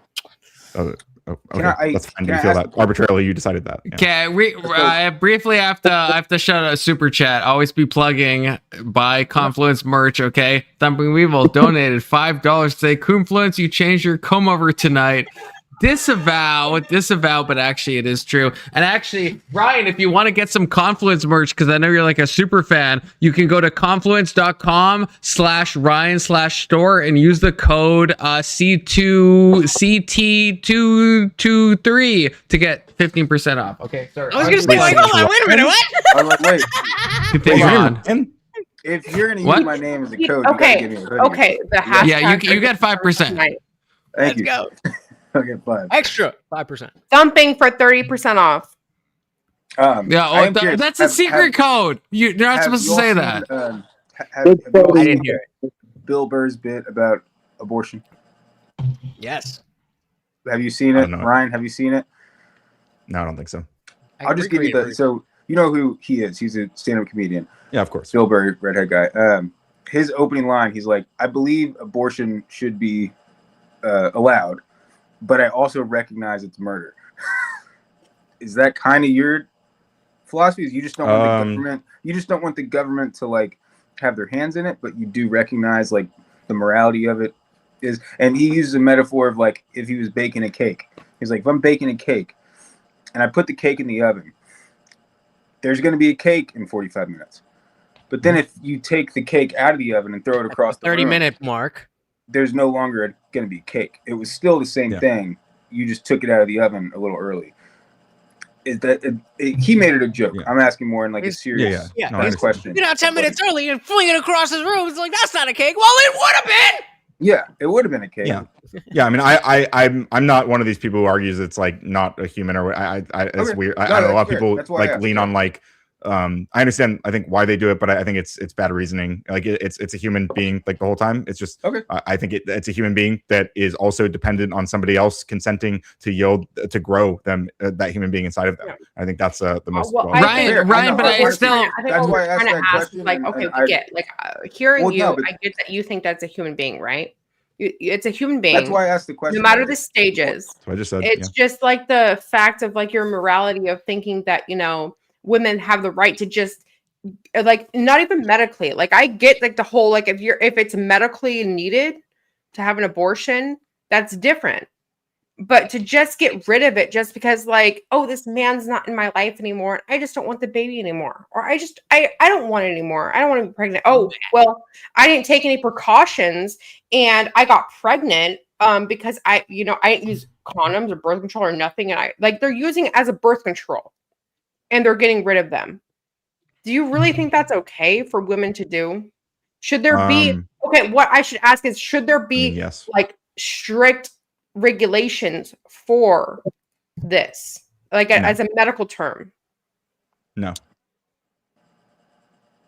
Okay, but this we've left the island, and that's my problem because I still want to press Ryan. Okay, look, I'm sorry, Ryan. It's just I want you on the island. I just want a baby anymore and just want to off the fucking baby. I want to know. I think I could be retarded, but I want to know.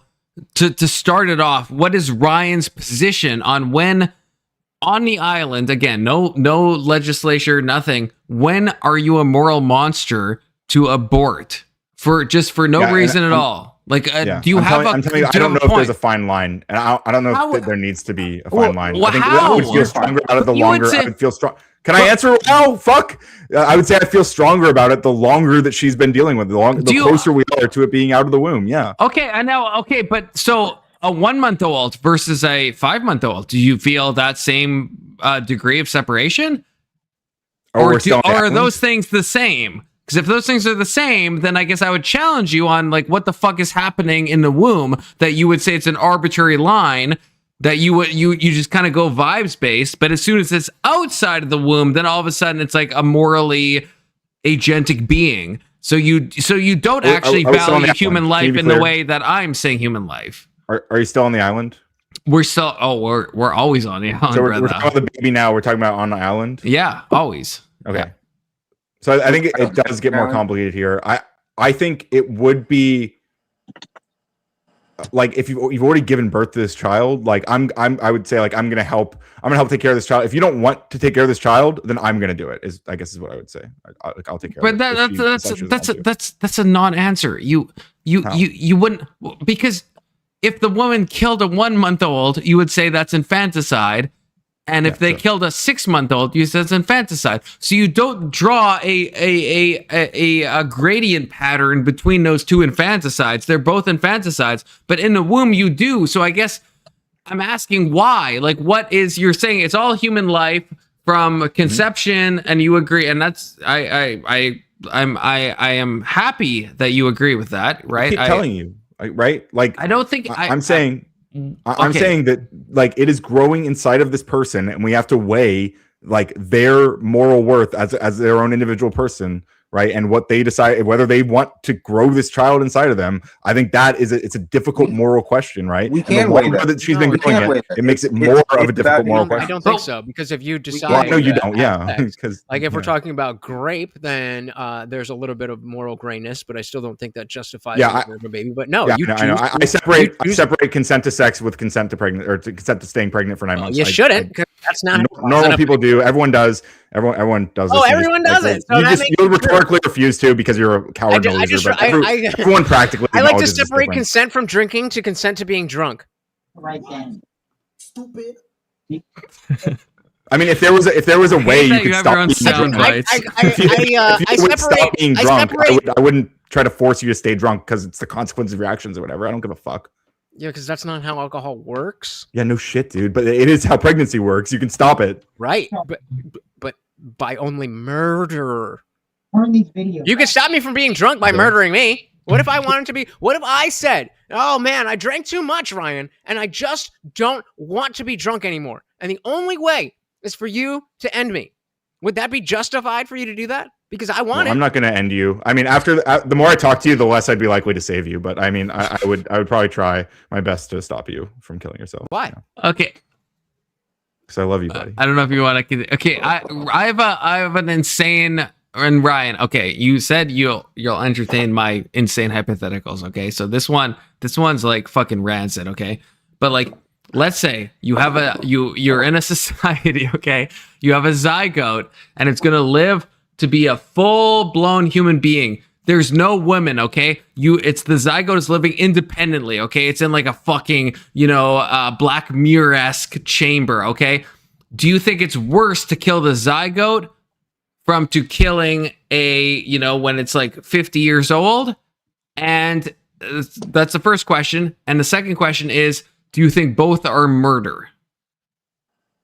I'm sorry, the zygote is 50 years old. Can you? I don't know if I understand. I might have said that wrong. Okay, so I'll repeat. Okay, so you have a zygote. It's not attached to a woman, because I think your main issue is like, and I can understand this. Your issue is like the woman's kind of yielding her organs to grow this child. Sure. So I'm trying to remove that in my insane, and I agree, it's an insane hypothetical. But yeah, so you have a zygote that's growing in like some type of like tube, and it's gonna go from a zygote to being 9 months to being a fully fledged human being. At what point would you consider that murder?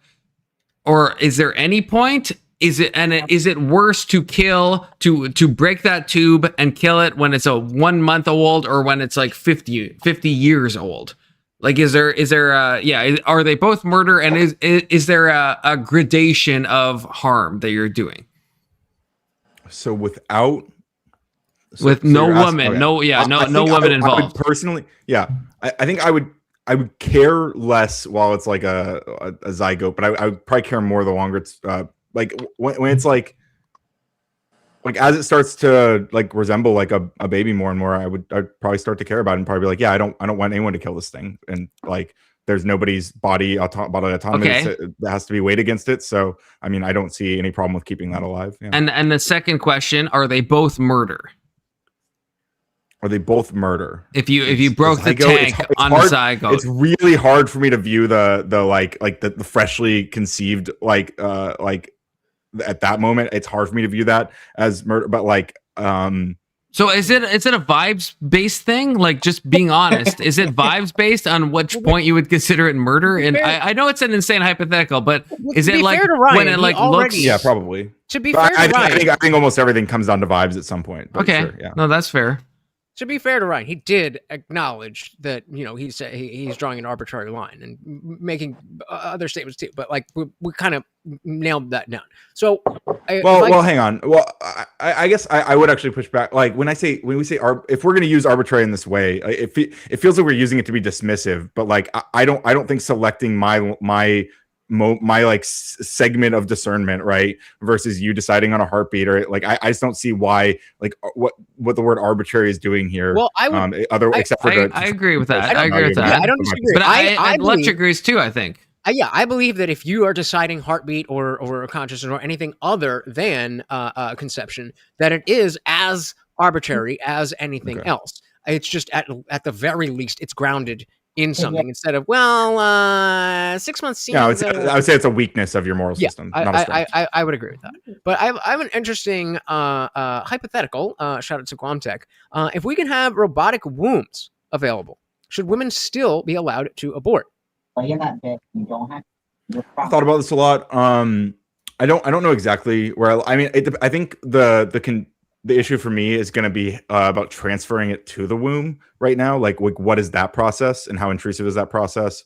Let's say hypothetically, I'm kind of undecided. 100%. Yeah, well, it's not about being safe. It's about whether it's intrusive. Confluence, you need to read your super chats. Oh shit. Oh, okay. Oh wait, yeah. Sorry. Okay, time out. Sorry, I'm bad at reading chats. Okay, so hold that thought about robotic wombs. Okay. Oh fuck. Why do I have to read this? Okay. K2, thank you for the $5. He says, make confluence put on a hat. Okay, look, I understand. I'm 5-headed. Okay, I can't. I don't know how to fix that. Okay, brother, I don't know. And Thumping Weevil donated 5. Thumping, yeah. Play those sound bites. Play it like repeatedly. Yeah, there we go. I need to have a Steam Deck or whatever you have. Thumping says, sorry, I checked on my baby that I chose to have because I have morals and dote off people immorally. Oh, Ryan, that's like a shot against you, brother. I mean, crazy times. It's actually a shot at the 60% of women who get abortions who are already mothers. So that I think that's Yep. Oh well, you know, my first child, I never even thought about abortion. So yeah, I don't. There's that. That's great for you. Like, it's a cute virtue signal. It's just super not relevant. But I mean, thank you for sharing.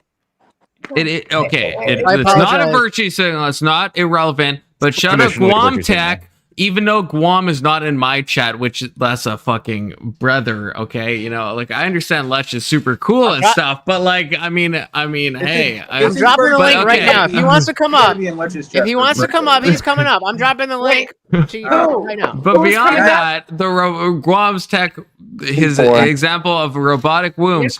Which I'm not sure exactly what the difference is between that and my island, but wait, is that who we were trying to like? That's who me and Indian Jesus were talking to about. Because the idea behind the robotic womb is that because as you were saying, Ryan is focused on the woman, and so if we have a woman who no longer wants to have the baby inside of her, then she can then.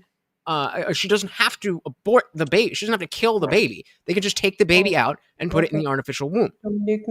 So if the and context says if the baby could still live without harming the mother in any way, shouldn't that be every reason to keep them around?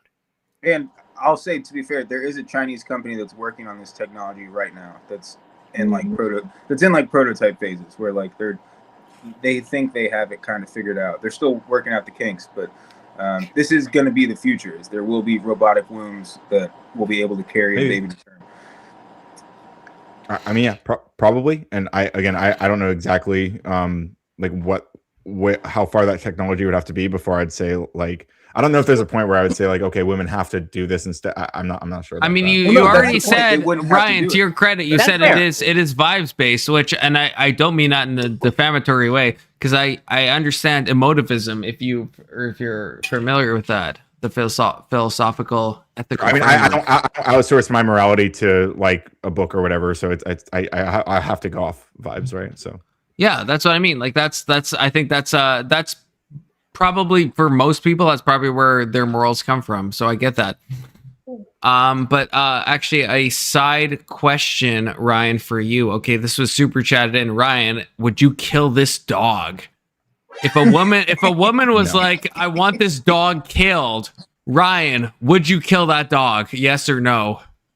I would not kill. Why would I kill the dog? Is it growing inside of her? Is she pregnant with a dog? Yes, she is. It's called puppy pregnancy syndrome. Actually, that's a video on my channel. Google my channel, puppy pregnancy syndrome. I had a whole video on this. Okay, Confluence 358. Always be plugging.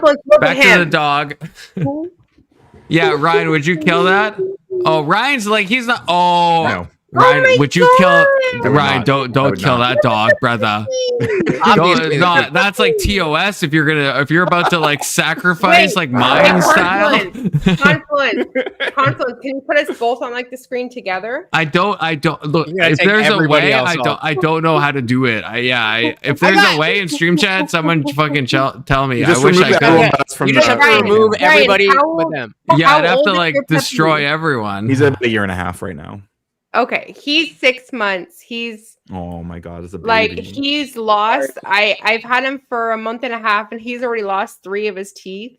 15. Oh yeah, I love the little baby. Wait. Okay, wait. Sorry, not to distract, but Lech. He's a small dog. He's a mutt. Okay, wait. My Brief dog's talk. a mutt, and it's okay. Brief talk. The most important. Lech. You said Morty was going to the ER. I saw this because I always read your community posts. Oh, no. I saw a bomb. Wait, where is he? I don't see him. Wait, I don't see him. Black on the fucking. I see him. So is he good? What happened? Yeah, so he has an enlarged valve in his heart. And he had like a bunch of fluid in his lungs a while ago.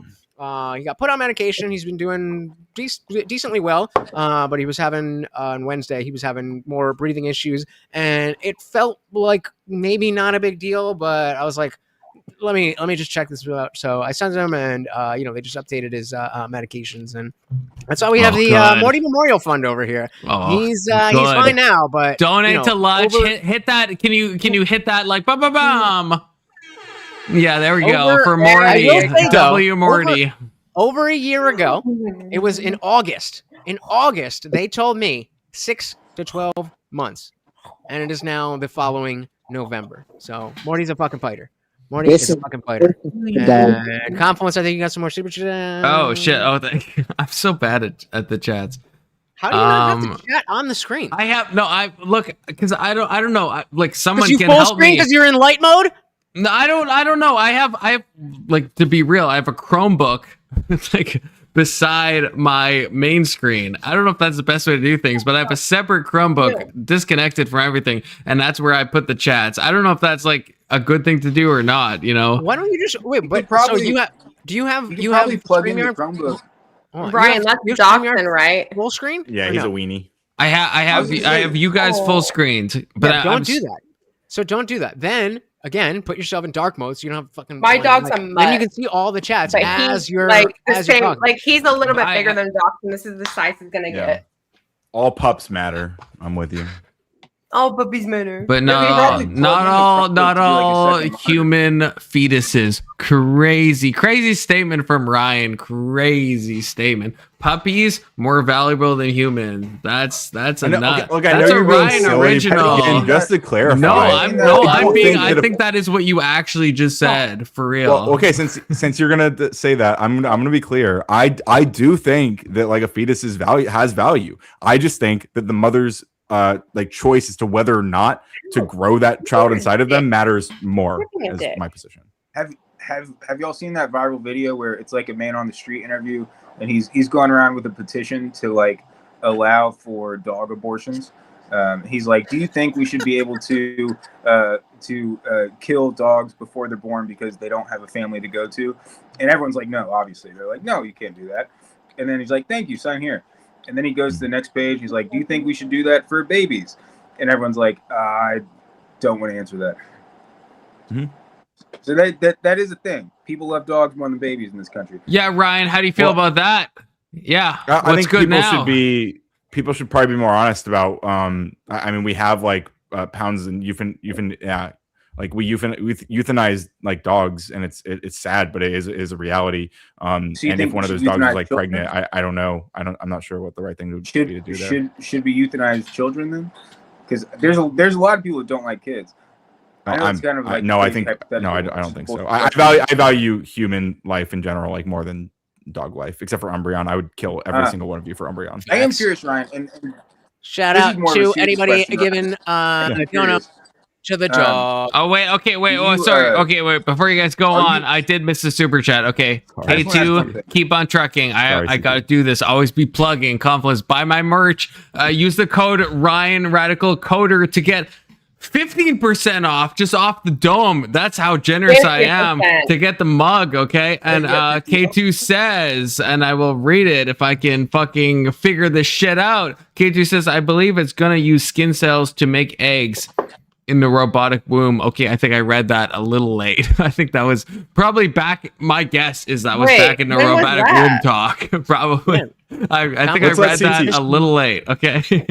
I think CT has a pressing question. I'm curious what it is. Yeah, well, before you go, I am curious your stance. Like I brought up earlier, talking about Roe v. Wade and how Roe v. Wade allowed federal abortion, or it allowed every state to give early term abortions, but in theory banned late term.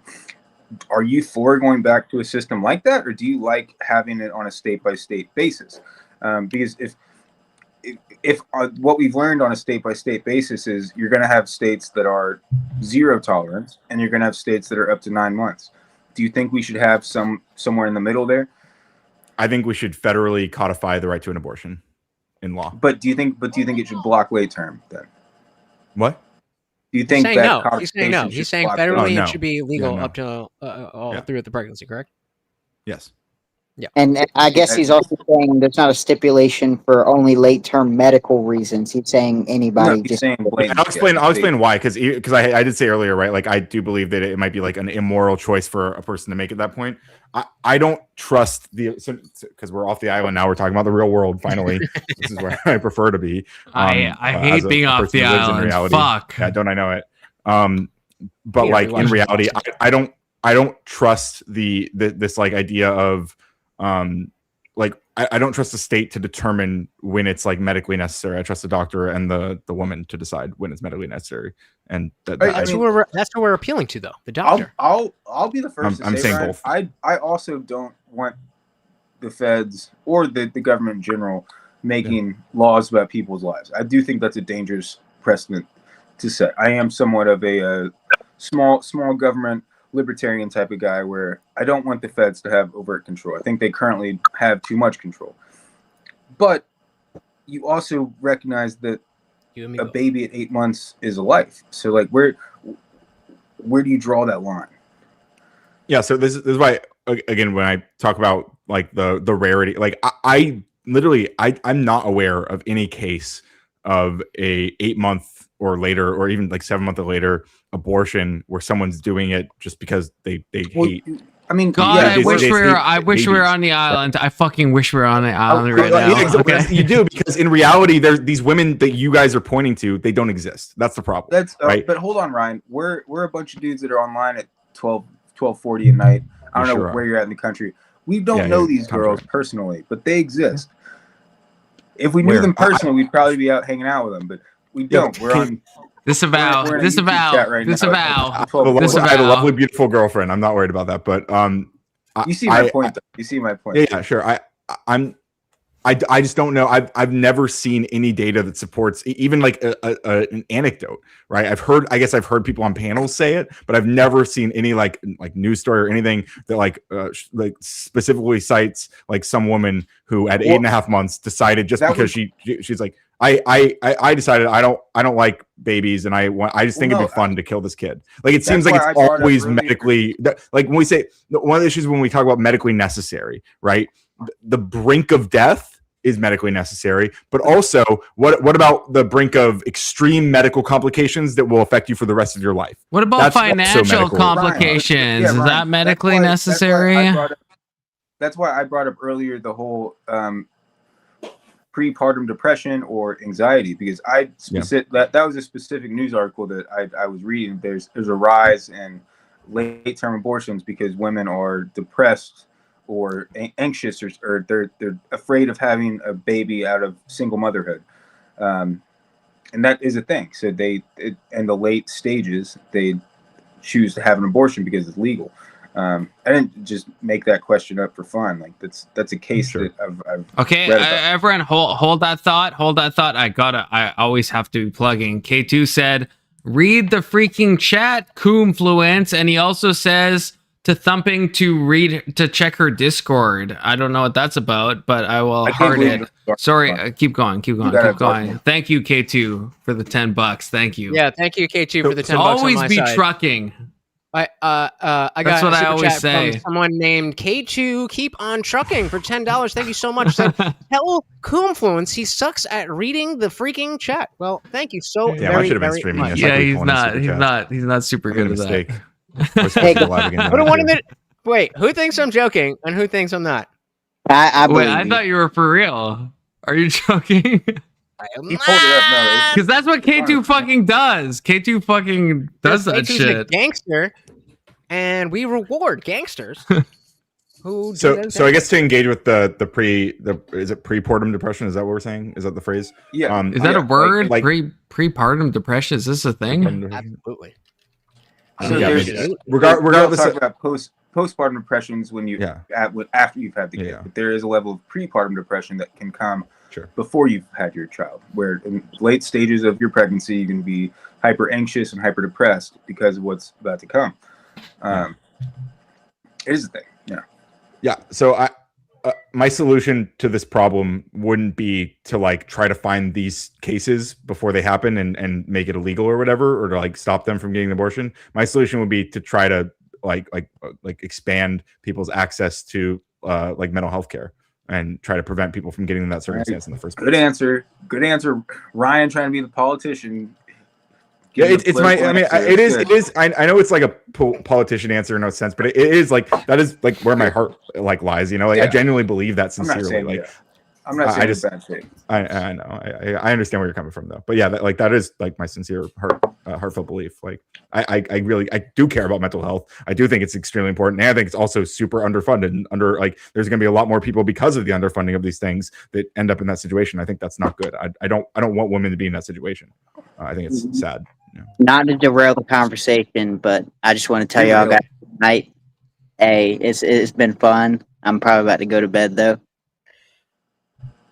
You can't leave. Have a good night, Big Soda. We love you here. 07s. We love Big Soda. 07 in the chat. Hey, We love you, man.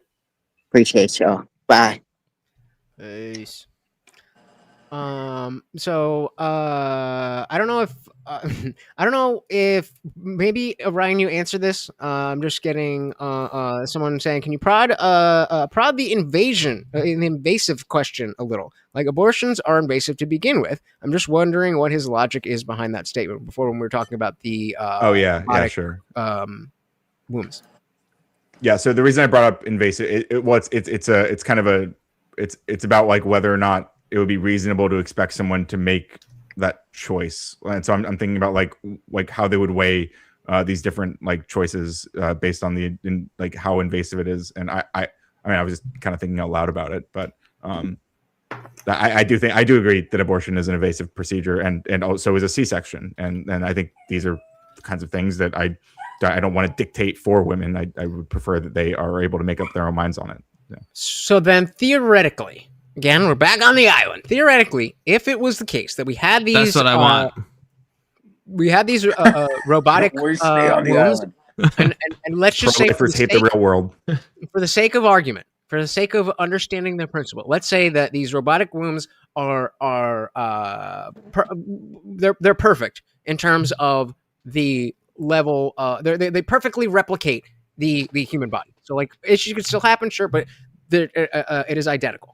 And so then, Confluence, I think you got someone backstage. If we, I lost my train of thought. Shit, I lost it. Hypothetically, if we get rid of the island, Guam in the chat. Guam in the what panel. 07s. Why don't you take it away since I'm butchering your fucking questions? this was Happy Guam's birthday, hypothetical. Lodge. Let's let Guam take it away. Yeah, happy birthday. I told you that earlier. Yeah. Thank you. No, I was mostly just kind of wanting to prod on the question of the invasiveness thing because obviously, you know, the abortion itself is invasive, and I think you're kind of going more towards, Ryan, the idea that like nobody should be forced to have to do something like that. Is that kind of what you're saying? Yeah, basically. Like I would never force someone to get an abortion either, right? It's kind of like So I mean, the question there though is that you know, is it necessarily forcing somebody to do something that would save a life? I mean, if anything's going to save a life, it's better than just outright killing it. Because if we have the ability to save the, you know, unborn child at that point, it just comes down to murder at that point if you go the abortion route, wouldn't it? Wait, if we have the opportunity to save it, it goes down to murder? I'm sorry. Can you... Yeah, if you have the opportunity to save it and it doesn't affect the woman except for having to go through the procedure, which let's just for this argument say, you know, it's very safe, proven, not going to harm her in any way. If that's a possibility, but she still chooses abortion, then that pretty much is murder, right? I mean, it might be. Yeah, sure. I mean, potentially, yeah. So I think then that's probably where, you know, being able to let technology kind of take over some of the, I guess, moral arguments that people are having may be the answer. Right now, abortion is just, you know, the best that we have right now, you know, outside of just let the kid get born, man, you know, which I can't necessarily say I'm fully in favor of. I'm more of a Ron Paul libertarian on this kind of thing. Shouldn't be illegal, but it should definitely be seen as, you know, not like you just shouldn't choose it. But I do think that technology is going to move in that direction to where we don't have to make that moral like judgment anymore. It's all just a good thing.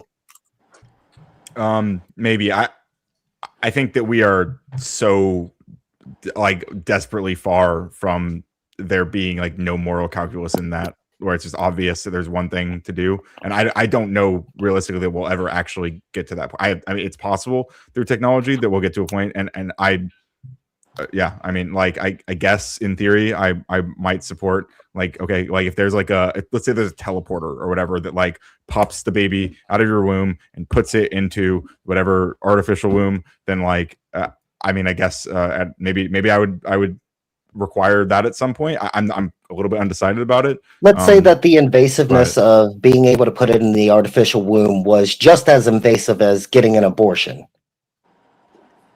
Just as invasive. I guess there it comes like, because we're using it.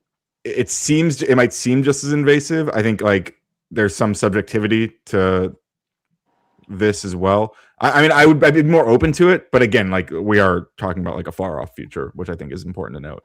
I mean, maybe not. Like, not necessarily. It's more about the principle than when will be form principle is based off of reality, like, so that's the thing. Right. Oh, come on! You could deal with a hypothetical. I did. He's okay. He's been driving the hypotheticals all night. But I think it's fair because of the fact that we are where we are in history. And so in trying to decide where we should go moving forward, what opinion we should have going forward, we have to then take the hypothetical of, okay, if I take this road, where does that lead? If I take that road, where does that lead?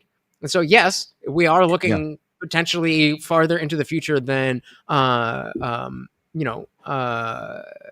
he's not thumping.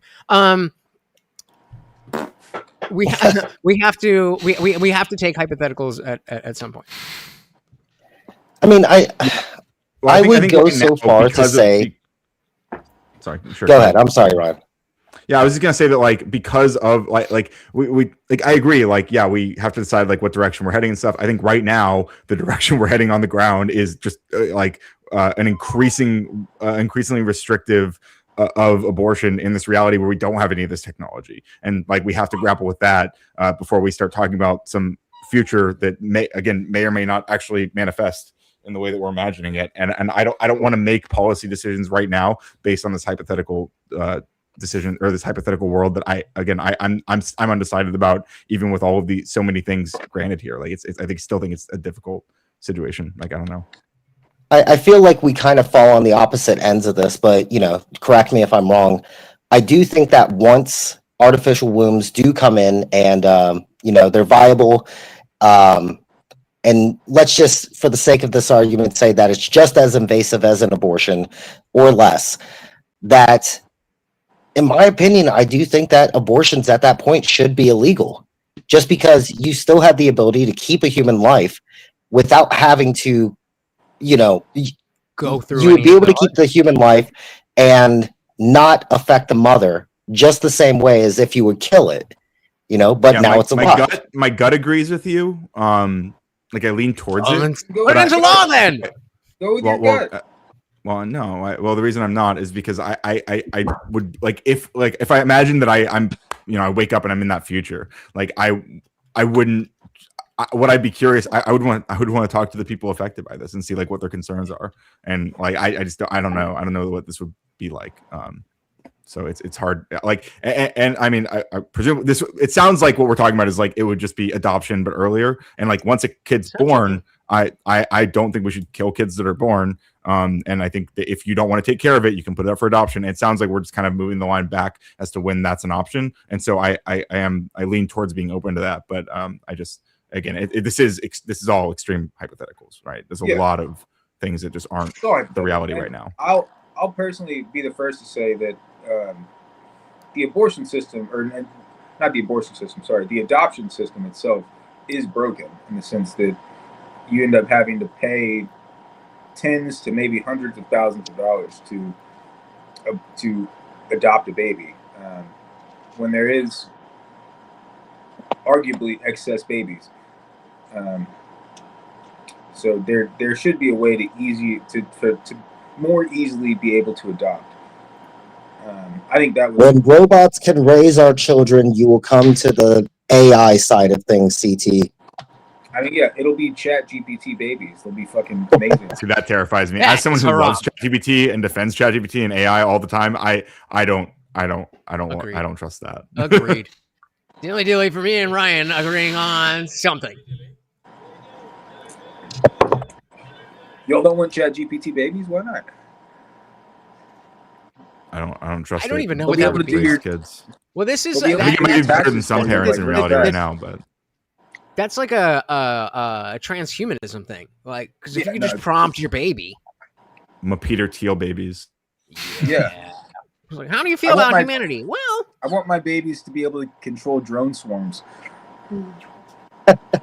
I'm pro-choice for babies being able to choose what drone swarms they use. I mean, there's definitely been a few different sci-fi novels and even shows actually that have come out recently that have kind of taken that question of like entire civilizations being raised by robots or even computers of some kind and stuff, to the point where like the robots are even like getting like the right body temperature to be able to provide the skin to skin contact that babies would need and everything, all the way to the point where they're basically being a real mother. It's just artificial. Well, you know why they're trying to figure out that body temperature thing, though, right? I mean, humans have a certain body temperature, so you want to mimic it. It's for the sex robots. It's what I mean. It sounds like a joke, but that's why they're like putting investment into making the robots feel like humans. Well, there's all kinds of drugs that come out that were made for one use and now they're used for other things. So multiple use cases. Don't put your eggs all in one basket. Make more money. Dick. That was a good pun. Talking about eggs. But yeah, I don't know. I do think that technology is really going to be changing a lot of the way that we see some of these big questions that we have these days. Everything. Sure. And I personally think that it's closer than further away, which is why I basically still go off the idea that I am going to be the eventual socialist, just not right now. It's not. We can't do it. Well, I think there's we keep arguing about these like government structures from the past, like socialism or communism or capitalism. I think eventually we're due to create a new government structure at some point, right? It's going to be something new that we haven't heard of. That'll be like a variation of everything. That'll be like they'll make up some fun word for it, like physicalism or I don't know. Liberal democracy. You know what I'm saying? It's going to be something new that is the next wave of government corruption. I think social democrats are about to see a huge surge in popularity, and these like not democratic socialists, but like social democrats, which are kind of like libs, but like like a little bit more progressive, maybe. Well, like I think. Like Mamdani. Yeah, sure. Yeah, I think these are So extremely. Mamdani has a very big, he has a very big opportunity in front of him, and I'm one of the people who was saying, I really hope that he gets elected so that we can either see a better way of doing things. That's what I'm saying. I hope that he does get elected at the time when he was running, so that we can either see that there is a better way of doing things, or prove what a lot of people already think is going to happen. And I will be the first one. I am, I definitely within the very Christian crucible coded crowd that I have. There's a lot of people who, whether it's the socialism thing or the Muslim thing, or sometimes it's just the brown thing, they don't like him. I will be the first one to be like, oh shit, all right, motherfucker did his thing. I don't think that's gonna happen, but if it does, mark my words, clip it. Yeah, nobody's clipping that. I mean, but I I'll be the first to say I don't pray for the downfall of America's greatest city. Yeah. I hope Mandami I comes pray in for the and- downfall of the idea that socialism would work. Yeah, no, I trust me. And by social, I'm you not just mean like pro-socialism, but having he got elected. He got yeah democratically elected to that position, and just like what people should have said for Trump was, I hope he does right. I always said that. We'll I see. said that both times he got elected. I'm Time like, will well, tell. Yeah, I mean, you might not like I hope the he guy, does but good stuff, but I really doubt it. But I mean, also there was. Why does nobody like me? I'm a true American, but I believe every empire we're all falls. true Americans here. Like every empire falls. What makes us think that America isn't going to fall at some kind of point? I mean, one day it might, but like, and also like when we have like a fascist takeover restructuring our federal government, it's probably a good time to be concerned about that. I agree. I agree. If we did have a fascist takeover of our government, that would be a time I have for some concern. terrible fucking news for you, Indian Jesus. It would be a time. It's not Ryan, the time, but yeah, it what's would. the It would fascist be a takeover? time to consider. So Donald Trump is currently consolidating power in the executive branch and reshaping our federal government through the Project 2025 playbook, explicitly through an ultra-nationalist lens. You're saying a lot of things. You're kind of Yeah, you're saying a lot of things, but can you first of back all, everything that you're saying? If he wanted to actually take complete power, would we have these things that happened like last week, say the vote on the Epstein stuff, where it actually went to the Congress, or would he have just dropped it on Truth Social? Or then again, would we? Trump had the ability to government- release those files this whole time. By the way, Would the government? Did he sign shut it, down? Ryan, or no? Government, Yeah, he signed would it, the right? government Right. shut down like it did if he was in complete control? Well, the government. Wait. When you say, so to be clear, I'm not The saying whole Trump is government like shut in down complete things, control right now. I don't believe he is. I think there are guardrails that are right now upholding, but I don't want someone pushing on those guardrails and shaking them as hard as Isn't that possible. what I don't think that's a every good thing to do. presidential does? Isn't that No, what it's not. every It's something president evil. does? It's actually fucking not. It's what Trump is doing, and most All presidents right, don't do this. tell me. Let the cat presidents that claws don't do it. away. Ryan, tell me the presidents that don't do the same thing that Trump has done. Joe Biden.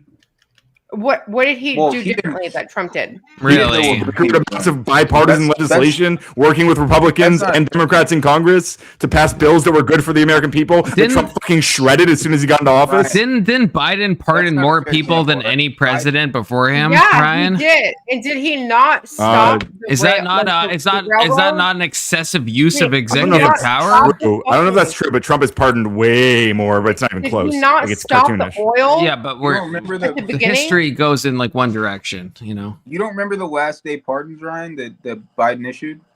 It was like his everyone son on and- death row I can except listen like for you. No, 5 it was- people. Oh, no, he commuted Biden certain pardon sentences. It's his own different. He- fucking Commuting son with them is criminal not acts that he full almost pardon. did? Right. Ryan, that's not fair. That's a play on words. Didn't wait, No, it's Ryan? not. Didn't It's clarification. Biden Hold on, pardon his please. own fucking Hold on, son? please.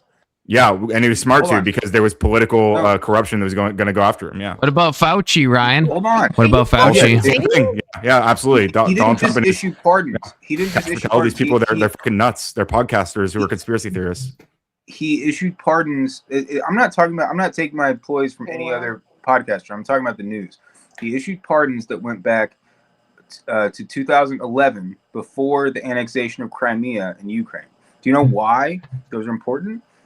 Is because that's when Sure, go ahead. that's when Hunter Biden got put on the board for the Ukrainian energy company that was trying to funnel natural gas through Germany. And then what did the United States do? According, well, not officially, but what did the Biden administration do? They blew up the Nord Stream pipeline, because the whole point of funneling natural gas through Germany was to bypass Russia's stock. We were trying to bypass the Russian pipelines. We were going to funnel it straight. And Wait, is that and a bad then thing? Well, don't forget. It all, I mean, we don't know. That all happened. Why? I thought while that- I don't thought want to that- depend on Russia for Vice anything President. if possible. I thought the Ukraine That all blew happened- up the Nord Stream pipeline. Am I crazy? Nah. Not the Ukraine. Come on. Yeah, come on. We all know not. Ukraine didn't do that shit. No, That Ryan, don't fuck me like Tenet that. Media, Don't fuck conflicts me. coming from Tenet Media. Yeah, I guess I'm Tim Pool coded. Who was what that's important, though. administration That's important, though. So stopped the you're saying oil the Biden- refinery? Hold on. Who stopped the barrels coming into the United States from Canada? What? The oil, the refinery, when Biden stopped the drilling, when he stopped all that, like the whole truck protest, he where didn't like stop the drilling. oil. Those are two separate things. The truck protest was to protest the Canadian government. It had nothing to do with U.S. oil. It did have something to do with the U.S. oil in It had an 2020, effect on U.S. early oil, but it 2020. didn't have anything to do with U.S. oil. It affected it. It did in 2020. Yeah, in no, early I remember what you're 2020. talking about. I'm saying they're not correlated. They happen both at the same time. But in my opinion, at least, the Canadian truckers didn't protest because of the Ukrainian natural gas pipeline. You're saying they didn't protest because of it? No, What they weren't. Those they are two separate. Oh, I'm muted. They're protesting about lockdowns and stuff, right? Like it was about Yeah. yeah. They were protesting the whole COVID lockdowns and the Canadian government being just kind of authoritarian, and then they went after, and then they kind of proved the truckers right, and they went after the truckers' bank accounts, which is like the first play that an authoritarian government would have. But it's Well, not. I don't know the context of Russia, them going after truckers' bank accounts or whatever. There might be some good reasons to do that. There is no good reasons. As someone who lives in Canada, they just froze bank accounts because people were leading the protests against the C-19 mandates. So that is what happened. Canada did that. Pretty and that gay. It wasn't connected that is to Russian. pretty gay. But what I was more talking about was that Seems pretty fascist to me. The whole Biden administration was corrupted. It might be authoritarian, but that's not what fascism. Fascism isn't just getting rid of people's bank accounts or whatever. Especially. Hey, I would say, Ryan, I would just say they're treading the waters of fascism. Yeah, that's what that's just my personal words that I would use. Yeah, like it's because you're using fascism to just refer to like authoritarianism, but it's more than that. So, like fascism is a Ryan, broader thing than that. Can I ask you, Ryan? Do you know what happened? I agree, Ryan. I agree. It is annexation of Crimea situation What? happened in, I think, 2011. No, I'm not super well read on that. No, I don't know. So that's when the United States funded a coup against Ukraine. We ousted something Kowski. It was the Russian. He was a pro-Russian elected president. We ousted him. He flew out of Ukraine into Russia for safety because he was worried that he was going to be overrun. Then we installed the United States pro-government into Ukraine. And then the Russian Navy had their boats in Crimea for the last, I don't know how long, for like 50 years. They had a land lease that they were leasing the ports to give them access to the Black Sea. When the coup happened that ousted the Ukrainian government, we removed their port access. So when we say that like Russia invaded Crimea, it never happened the way that it's portrayed. Russia was already in Crimea. That's where their navy was. That's where the port is. So all of a sudden, the Russian navy was in Crimea. We said, you're not allowed to be in Crimea anymore. And Russia said, no, we're not leaving. And that's where this whole like Crimea war from 2011 started. So Ukraine wanted them to leave, and they didn't want to. But it was a Ukrainian government that was installed after their the U.S. president. Yeah, I agree. U.S. supported. The Ukrainians overthrowing their Russian-backed government. Yeah. Okay. Yeah. All right. So then all that happened, and they tried to tell the whole world that Russia invaded Crimea. Sounds like they kind of did. I mean, did they attack when they that's were asked my to point. leave? They were already there. Wait, when they were asked to leave, did they just they stayed and they No. were like, "Don't leave me alone, leave me or we're just gonna stay here and be peaceful." Like I yeah, and I don't know what happened but then Ukraine has had a civil war for 8 years where they were shelling the Donbass region, which was mainly Russian migrant, or not migrants, but mainly Russian natives, and they were dropping bombs on the Donbass region for like 8 years. and then cut to the last 3 years where we have the Ukraine-Russia war, where like you agree that 3 years ago Russia you agree that I'm not saying it came out of nowhere, but you agree 3 years ago Russia forces invaded Ukraine directly this time. Whether or not they did Ukraine, I'm not sure about that, but this time, yes, no, yeah, they definitely and all. Do you know what happened the week before Russia invaded Ukraine? Pray tell. We sent Kamala Harris to a press conference while she was the vice president that said we were going to allow Ukraine to enter NATO. I think we should. The only reason we can't now is because of disputed territory, right? I think they should be in NATO. Brian, that's literally why the war started. You obviously don't know how NATO was started if you think that, because I understand there was one point where NATO there was like a verbal agreement or something that was like, we're not gonna, but that's not legally binding. I don't care. Hold on. Fuck Russia. You say at one point there was a verbal agreement for NATO. Do you know when that verbal agreement happened for NATO not to expand east east was the fall of the Berlin Wall. No, a long time ago. Yeah, it was in like. It wasn't that long ago. I mean, it was in like terms the of 80s. Human history, it was 36 years ago.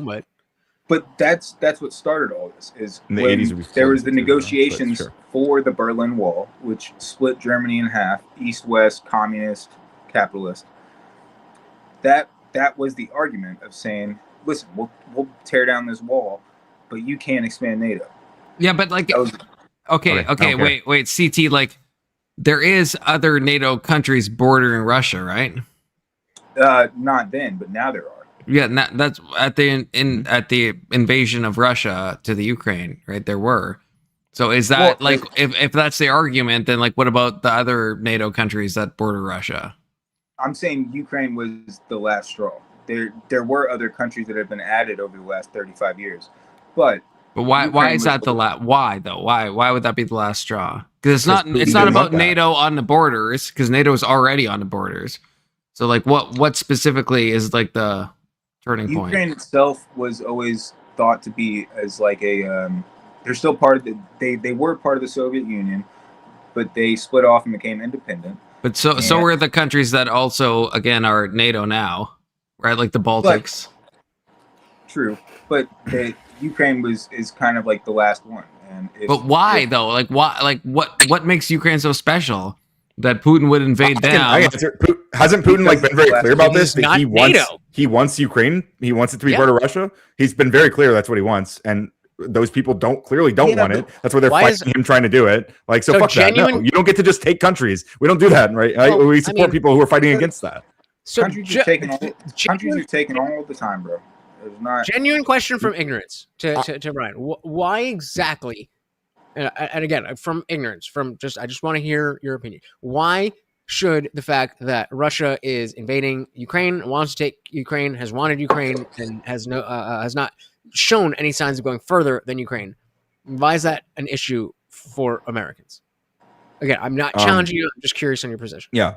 Well, we say not showing any signs of expanding past. I don't know that. Like, I have no reason to believe they wouldn't try to go further if they successfully took Ukraine. And I think that if they did, then they would probably go into a NATO country. And I think it is actually reasonable to assume that might happen. Do you really think Russia would go into a NATO country?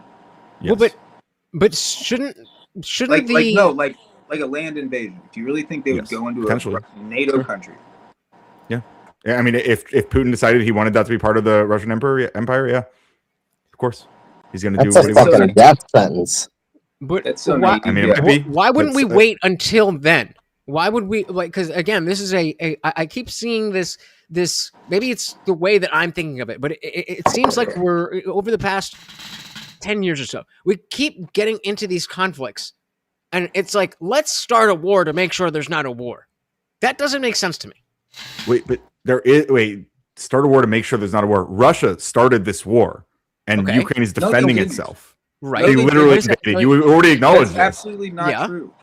I'm totally fine with that. I'm totally fine. But I'm saying specifically for American. Why does that matter for us? And why can't we wait until they do attack one of our allies, and then we are completely justified in going full force, send in fucking SEAL Team 6, get that shit over with in a day?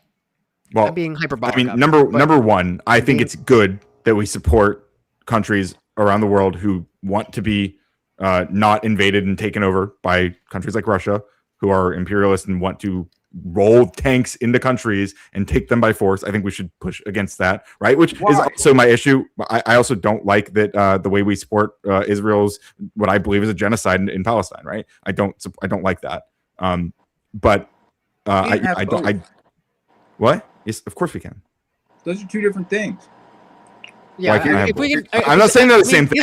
Israel's an ally of the United States. So as much as so is Ukraine. With them, but they're not. They're not an ally. Ukraine's not an ally of the United States. That's what you're saying? No, Ukraine's never been an ally of the United States. In what sense? We literally help. You just outlined how we literally help them get the government they currently have, right? Yeah, for no reason. They're literally our allies. Because the government. We ran a coup in Ukraine to oust. We supported them. We supported their coup, is what you mean, no, right? We supported their coup. You think we support coups in the world? We run coups in the world. Yes. We're the United States fucking government. We pump the CIA full of money so they can go. That was the whole USAID thing. USAID was the ones that funded the coup operations in Ukraine. They had like concerts and shit. They like flew in artists to create rallies. I that'll happen. Literally don't. I don't care. If that's what the people want, then that's what people want. I support it. Yeah. What do you mean you don't care? But you're making your points based off that's the reason. Like Donald Trump. I'm saying Ukraine's not. I'm not talking about Trump right now. This happened under Obama. Well, I said if the people want it. Well, yeah. I mean, I support Trump being the president. I don't support him breaking the law while he's president or overstepping the boundaries of the executive. Which law was broken? Hold on. In this context, context? this is how this all started. We were talking about. I brought up Crimea, and then we were talking about Hunter Biden and the pardons he gave up. Hunter Biden was pardoned because he was on the board of Burisma, which was an energy company in Ukraine. Okay. This all started because you can't backtrack and say that you support the Biden pardons and then say you don't care what happened in Crimea in Ukraine. I never said I don't care what happened in Crimea. You just fucking said that, dude. No, wait. No, what I'm saying is when I say I don't care, I mean it doesn't justify what Russia's doing right now. That's not the question. And frankly, okay, well, that's what I was saying I don't care about. Frankly, it does, because what Russia agreed to in the 80s when we brought down the Berlin Wall was to say we won't expand NATO eastward. And we've done nothing but expand NATO eastward for the last 30 years. And then once it gets to Russia's doorstep and it's Ukraine. It already was, as Confluence pointed out, they were already at Russia's doorstep, but go on. Mm-hmm. And we run a coup to overthrow their pro-Russian government. How is that not supposed to threaten Ukraine? I mean, they might feel threatened, especially if they were unwanted in Ukraine. Their government was unwanted there, and they were like keeping those people from having the government they wanted. It doesn't matter if they were wanted or unwanted. A coup, of course, it matters. I mean, it matters if you care about like liberal democracy or anything like it. Yeah, it does matter, of course. So I was going to say too, like, I mean, the fact that the NATO is already pushed into other countries surrounding Russia, I mean, wouldn't that go more to say that Russia has been pretty fucking tolerant all the way up to Ukraine? The fact that they're constantly being made out to be monsters. For Ukraine to actually join NATO, then, by the same logic that Russia tried to join NATO. Russia sent papers to join NATO, and we denied them. Yeah, fuck that. Yeah, fuck them. What do you want then? What do you want? If you say I'm not asking Russia to join NATO. I'm asking I don't view Russia as an ally. I think Russia is run by a fascist Putin, and I don't want them to be our ally. I don't think they are. I think if they were NATO, they would not be doing good things with that. Let me take that argument just to the side. Do you really think all of the people that America calls allies are upstanding governments? Of course not. So why is Russia any different? I mean, I don't think we should be allies in the way we are with like things like Saudi Arabia either. So, okay, so what happens then if? How does that change what's happened to Russia, Ukraine? You already said you don't think we should be allies with Russia, not you. I think we should be allies with Ukraine. Why? Yeah, why? I mean, it seems like we're supporting the people. The will of the people there, which is a good thing, I think. The will of the people. The will. Yes. Do Do you think the will of the people might have been influenced by the coup operations that were ran in 2011? And then I mean, it's possible, yeah. And then led to the shelling of the Donbass region for the last decade. I mean, it's possible the will of them was influenced, but I'm not talking about whether or not they were influenced. I'm talking about what their will is currently. Do you know the will of the Ukrainian people? Yeah, it's for Russia to stop bombing them to get out of their country. Yeah. Well, what do we even like? Speaking of NATO, why do we even need NATO? It seems like we're just getting other countries to be like, "Hey, America, fight this for us." Like the NATO was created to defend against the Soviet Union, and that doesn't exist anymore. So why do we still need NATO? Yeah, the best way I've heard NATO explained is NATO itself is like an LL Bean catalog for weapons. So once you're part of the club in NATO, you then buy your weapons from NATO weapons companies, which is like Northrop Grumman, Lockheed Martin. I understand I understand all that. I'm saying on a more superficial level, like we don't necessarily want to have this pipeline of people to be able to just get weapons deals and stuff. Like, are you guys would you guys be in favor if we were dismantling NATO? Would you be in favor of that or no? I don't think so. I think it would weaken the United States. No, because they're doing the same thing that Lech, you're actually in favor of. The anti-bad guy, good guy club. That's basically all they are. Yeah, I mean, and when you say it would weaken the United States, how? Like what? Because we have all these alliances that kind of compound our military power. We don't need that. That's all the other NATO countries that need that, and they get it from us. I think we benefit from it. Whatever there's a lot more going out from America to NATO than coming from NATO into America. Whether you want to talk about money, whether you want to talk about effort, whether you want to talk about time, whether you want to talk about effort. Do you disagree with that? I don't know. That might be true. Europe is the stay-at-home wife of NATO. No, who doesn't have kids? America is the house of NATO, and Europe is our mistress that we just funnel everything through. Liberty Plus said NATO is just designed to make America pay for Europe's defense because Europe was destroyed after World War II. Well, no, since Americans came from Europe, but now Europe is this entitled welfare recipient. If NATO was so powerful, why do countries go to the USA to broker deals and peace agreements? And I agree with Liberty Plus TV. I do agree that we don't have a threat coming from Europe, but what NATO really is just a weapons deal. It says NATO countries are expected to spend a certain percent of their GDP on American-based weapons manufacturing. Granted, there has been one specific thing that NATO does, right? That's not like all of NATO. Sure. Well, Angry MPT brings up a good point and said America wants veto power over NATO. That I could see. What? Is Angry MPT said America wants veto power over NATO. That I could see. That has some value. I mean, we also get like intelligence sharing, right? That's useful. Oh yeah, all the intelligence sharing between. I was going to say, are we sharing with them, or are they sharing with us? Yeah, it's both, right? It's we've been sharing. Yeah, we've been sharing stuff as much as a kid shares something in a sandbox. We don't share with Mossad; they don't share with us. MI6, all of the main intelligence organizations. We might think they all share intelligence, but they don't share anything. Wait, so you're saying we benefit from it? We get intelligence, and we're not the ones giving intelligence? We're just getting free intelligence? Saying, if anything, the opposite. They've got half our politicians blackmailed on an island somewhere, and we're giving them intelligence. All right, so since Confluence doesn't read his own chat, K2 is saying, what about the Blue Jays that are trying to stop practice of Orthodox Christians? The Blue Jays are flight from Israel to Ukraine and buying property and kicking out Christians. After the fall of the Soviet Union, Russia tried to be one of our partners, but George Soros fucked that up because they want us hating another country for no reason. So the military complex can keep you bringing in the money. Boom. Good one, K2. So wait, if we dismantled NATO, wouldn't that mean that at that point the countries that that's where she's already said. The countries that do depend or do expect like military support, if Russia invades them, wouldn't they no longer have that support? Not necessarily. We could still provide support to anybody we fucking wanted to.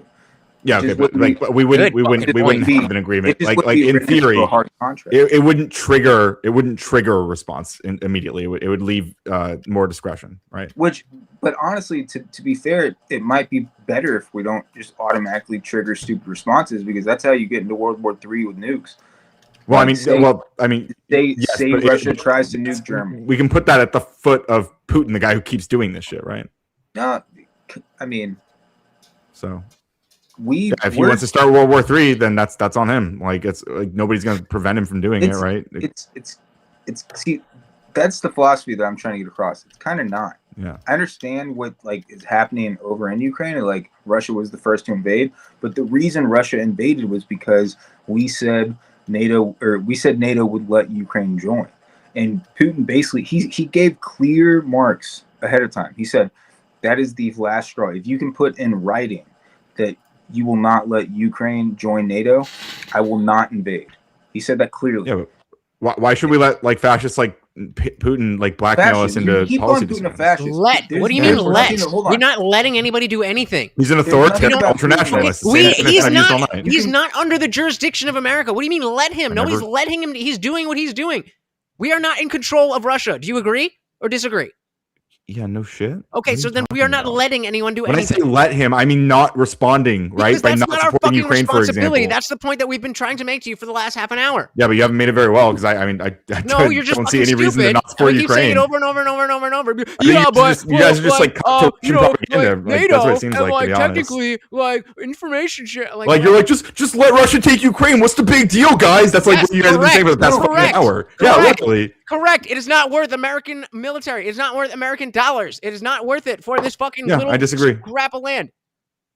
That's the way the world works. You can't save everybody. And you try to save everybody. Everybody fails. Fighting back. We can support them fighting the fight. They obviously want to fight. I want them to fight. I want them to do that. If they don't want them fight. to take them over, they are. We're supporting them. Ukraine. Go Ukraine. Go Ukraine. Go for it. Just leave me the fuck out of it. And guys, we got another Hunger Dance. I don't have too much more time, so if you want to get Europe pay for it. You don't have to like it. You can vote against it. I don't give a shit. Most Americans want us to support Ukraine. I did. We're talking about military actions. Voting does nothing. But all that being said, I gotta actually take off. Confluence, thanks for letting me come up. And Lutch, happy birthday. CT, good talking to you. Sevens, Guam. Brian, good talking with you too. Take it easy, y'all. Peace. I mean, voting put Donald Trump in office, right? Like stupidly, but yeah. Well, yeah, and look where that goes. I gotta get Morty outside before he shits in my house. But Confluence, check out your chat. There's some stuff in there. But no, I got you, bro. You just taught me to we don't have click a the conversation. live chat. This channel's about to blow the fuck up. So we're gonna make it happen. So I am gonna dip out of here. Special thank you to you guys. If you donated to my stream, I am going to say goodbye. If you'd like to see that, but then you must come back to Confluence's stream after it. Happy birthday, brother. Thank you. Happy birthday. Much appreciated. Happy birthday. You guys have a good one. You too. Bye. So like, where do we land? Like Russia good, Russia bad, or like what's good? Hold on. I feel like derail this into something else. Like it's been so out of pocket. Like not out of pocket, but it's been going back and forth with arguments. And to think Ryan said I was tenant coded, which is crazy. I mean, not as much as CT over here. We know people's beliefs, right? At this point, we know everybody's beliefs. Like, why can't we get on a subject that we can just Yeah, can we talk about like trans people? Or, let's not talk political. Like, y'all are all nerds. Dating, sci-fi, Elden Ring, Hollow Knight, Silk Song. I mean, like if you have something, if you have an interesting topic to bring up, like go ahead and like throw it out there. Like let's talk about fucking Star Wars. No, please, Like- no, not Star Wars. Please, Why no, not? anything. I don't know care about it anything. at I all. hate Star Wars so much. I I hate it. thought The Last Jedi was a good movie, and then it got ruined by. All right, say, okay. I promise Star Not Wars will Star start- Wars. I'll say Like, Star Wars will have start a y'all more ever intense seen debate. the show like anything sci-fi, like Firefly? The one Firefly is a classic. I like Firefly. Black It is. Mirror, It's a- but I haven't seen Firefly. Black Mirror though. Severance, Black Mirror, okay. Severance. Black Y'all Mirror watch is a weird Severance? little One of the one best because shows on TV every right season now. is Firefly, dog? Good just thing. like American Horror Story. American Horror Story is good too because it's kind of the same concept because every season, right? I think it's every season's different on American Horror Story. I don't know if about Mhm. Black Mirror, right?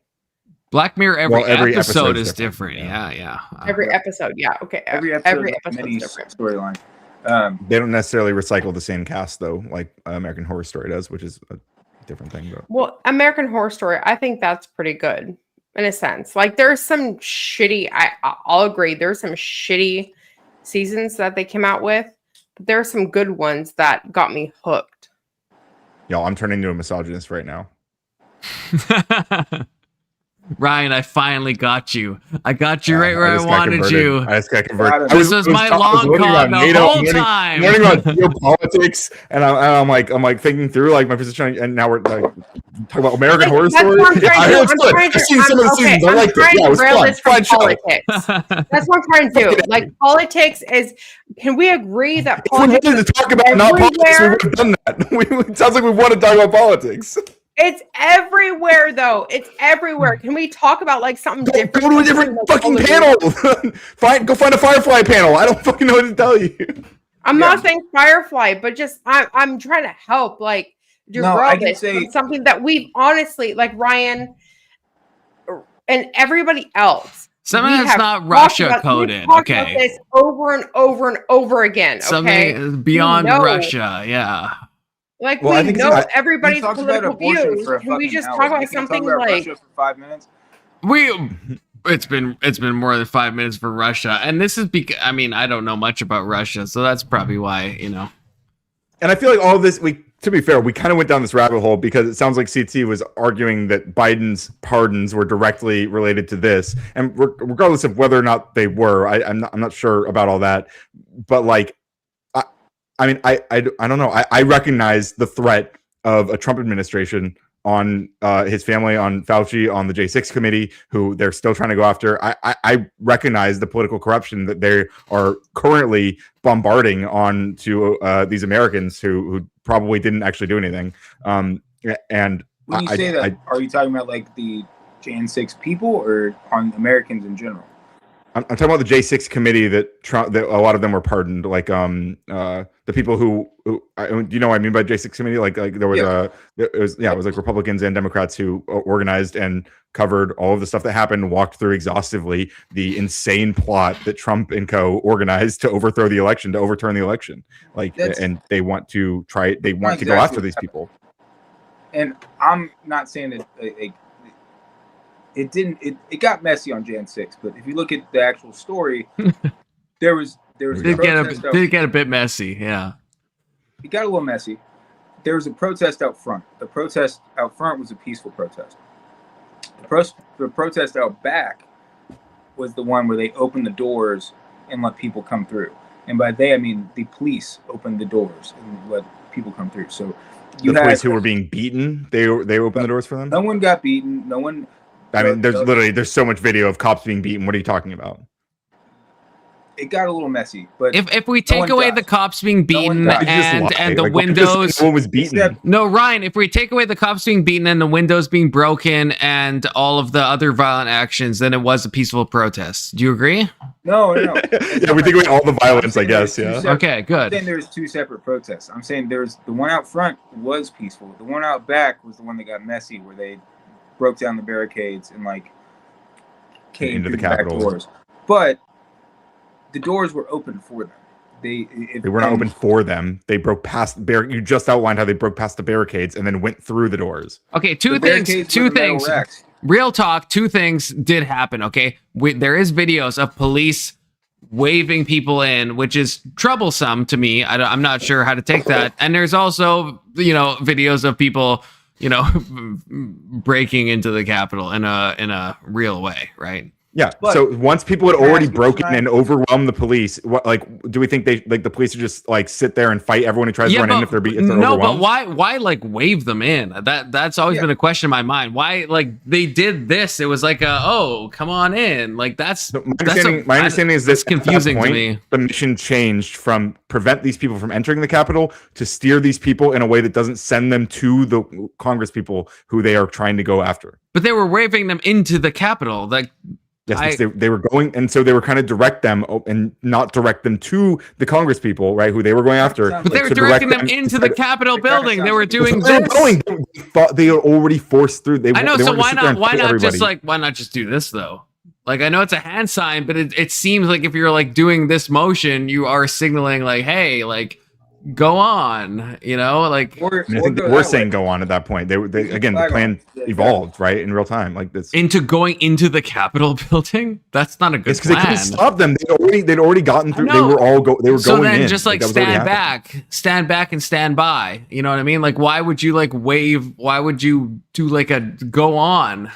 That seems crazy. You can admit that, right? I don't know, but crazy. I don't know if it seems that crazy. I mean, I think it is interesting. But I can see it being protocol to try to put some semblance of control on the ground. I don't know about that. Hey guys, I'm probably about to hop off myself. I appreciate the dialogue. It's thank you for having me up. Good to see you, K. C2. I almost called you K2. I hope you get your tenant checks. All right. Do what? I said I hope you get your tenant checks. Yeah, I'll probably watch more conspiracy documentaries and get to the bottom of it. We'll see what happens. 07's brother. Thanks, man. Thanks, Ryan. Good luck to you. So I just want to say, after I've defeated everyone who came onto your panel and you multiple times, okay. I had a great time. It was absolute bloodbath. I'm sorry to all of those fallen soldiers who lost every single argument with me 24/7 as usual. I mean, it's just to the fallen ones, Trump couldn't save them. Trump could not pardon you from an L being taken or given from me. So sorry about that. I'm sure he would try to if he could. But the Soros bucks are too strong with this one. It is what it is. Ryan, I hate your claiming victory after. I hate it. That's what I hate most about you, Ryan, is the claim to victory. We've talked about this before. Disavow. It's not just a claim. I mean, it's just a description of reality. It's just a factual statement. A little bit different. Okay. Yeah, it's objective reality. You agree? Wait, Confluence. You agree? Objective reality exists. I do agree with that. Yeah. So it's a description of objective reality, right? It is a description, a false description, dare I say, but it is a description nevertheless. I agree with you. Yeah, I don't know about that. But anyway, do you have any final memes for me? I don't think I have any. Yeah, I don't think I have any final memes. I don't know. I always appreciate you joining. We have a. I don't think you always win. You sometimes win. And I'm. Sometimes you point out things that make me move a bit to the left, but then you say stuff that ultra red pill me the other way. You know what I mean? So it's a balancing act. You know what I'm saying? What give me an example of something that ultra red pilled you this time. Like the abortion stuff. It's I feel like I didn't get a clear answer on that. You called them, what'd you call them? You said, oh God, I can't remember. You said they were monstrous people or something like that. But then you couldn't give an exact line. You said it was vibes based, which if you're punting into emotivism, then I can at least engage with that. And I mean, there was a panel of 6 people. So maybe you could, but I don't think you could. Yeah, I mean, I'm not well read on emotivism or whatever. I mean, I might, from my understanding of it, I might be sympathetic to that idea of. I think people are always like when people outsource their morality to the Bible and stuff. I think these people are deciding that it's they feel that it will be good to follow that worldview or whatever. Like they're going off vibes, just like they're just kicking the can down the road. You know, but none of our. I don't know. I mean, maybe I missed something. I don't think anyone made a Bible based argument. No, I don't think so either. I don't think so either. I'm just saying, like, in general, like that's right. But I think it's all vibes based, is what I'm saying. Like, well, then you should look up emotivism, because then I feel like maybe you would agree with that. Okay, I don't know. That's what I'll do. My homework. I'll look up emotivism. Okay. Right. Yeah. You know. So thank you. Is radical, buddy. Yeah, it is radical. Thank you, Ryan, for joining. Honestly, you add spice. You add spice. You know, sometimes it's like crazy spice, but spice nevertheless. Okay, and get those dip bars back in. Okay, get those dip bars. I want to see some Ryan dips. Sometimes I would kind of clear out the area, but yeah, I'll probably put them back. Okay, good to see you, brother. All right. Take care. Be safe. Bye-bye. Good night, everyone. It's been a night. I gotta fucking wake up like so early, but it's been a great panel. God bless all of you. Take care.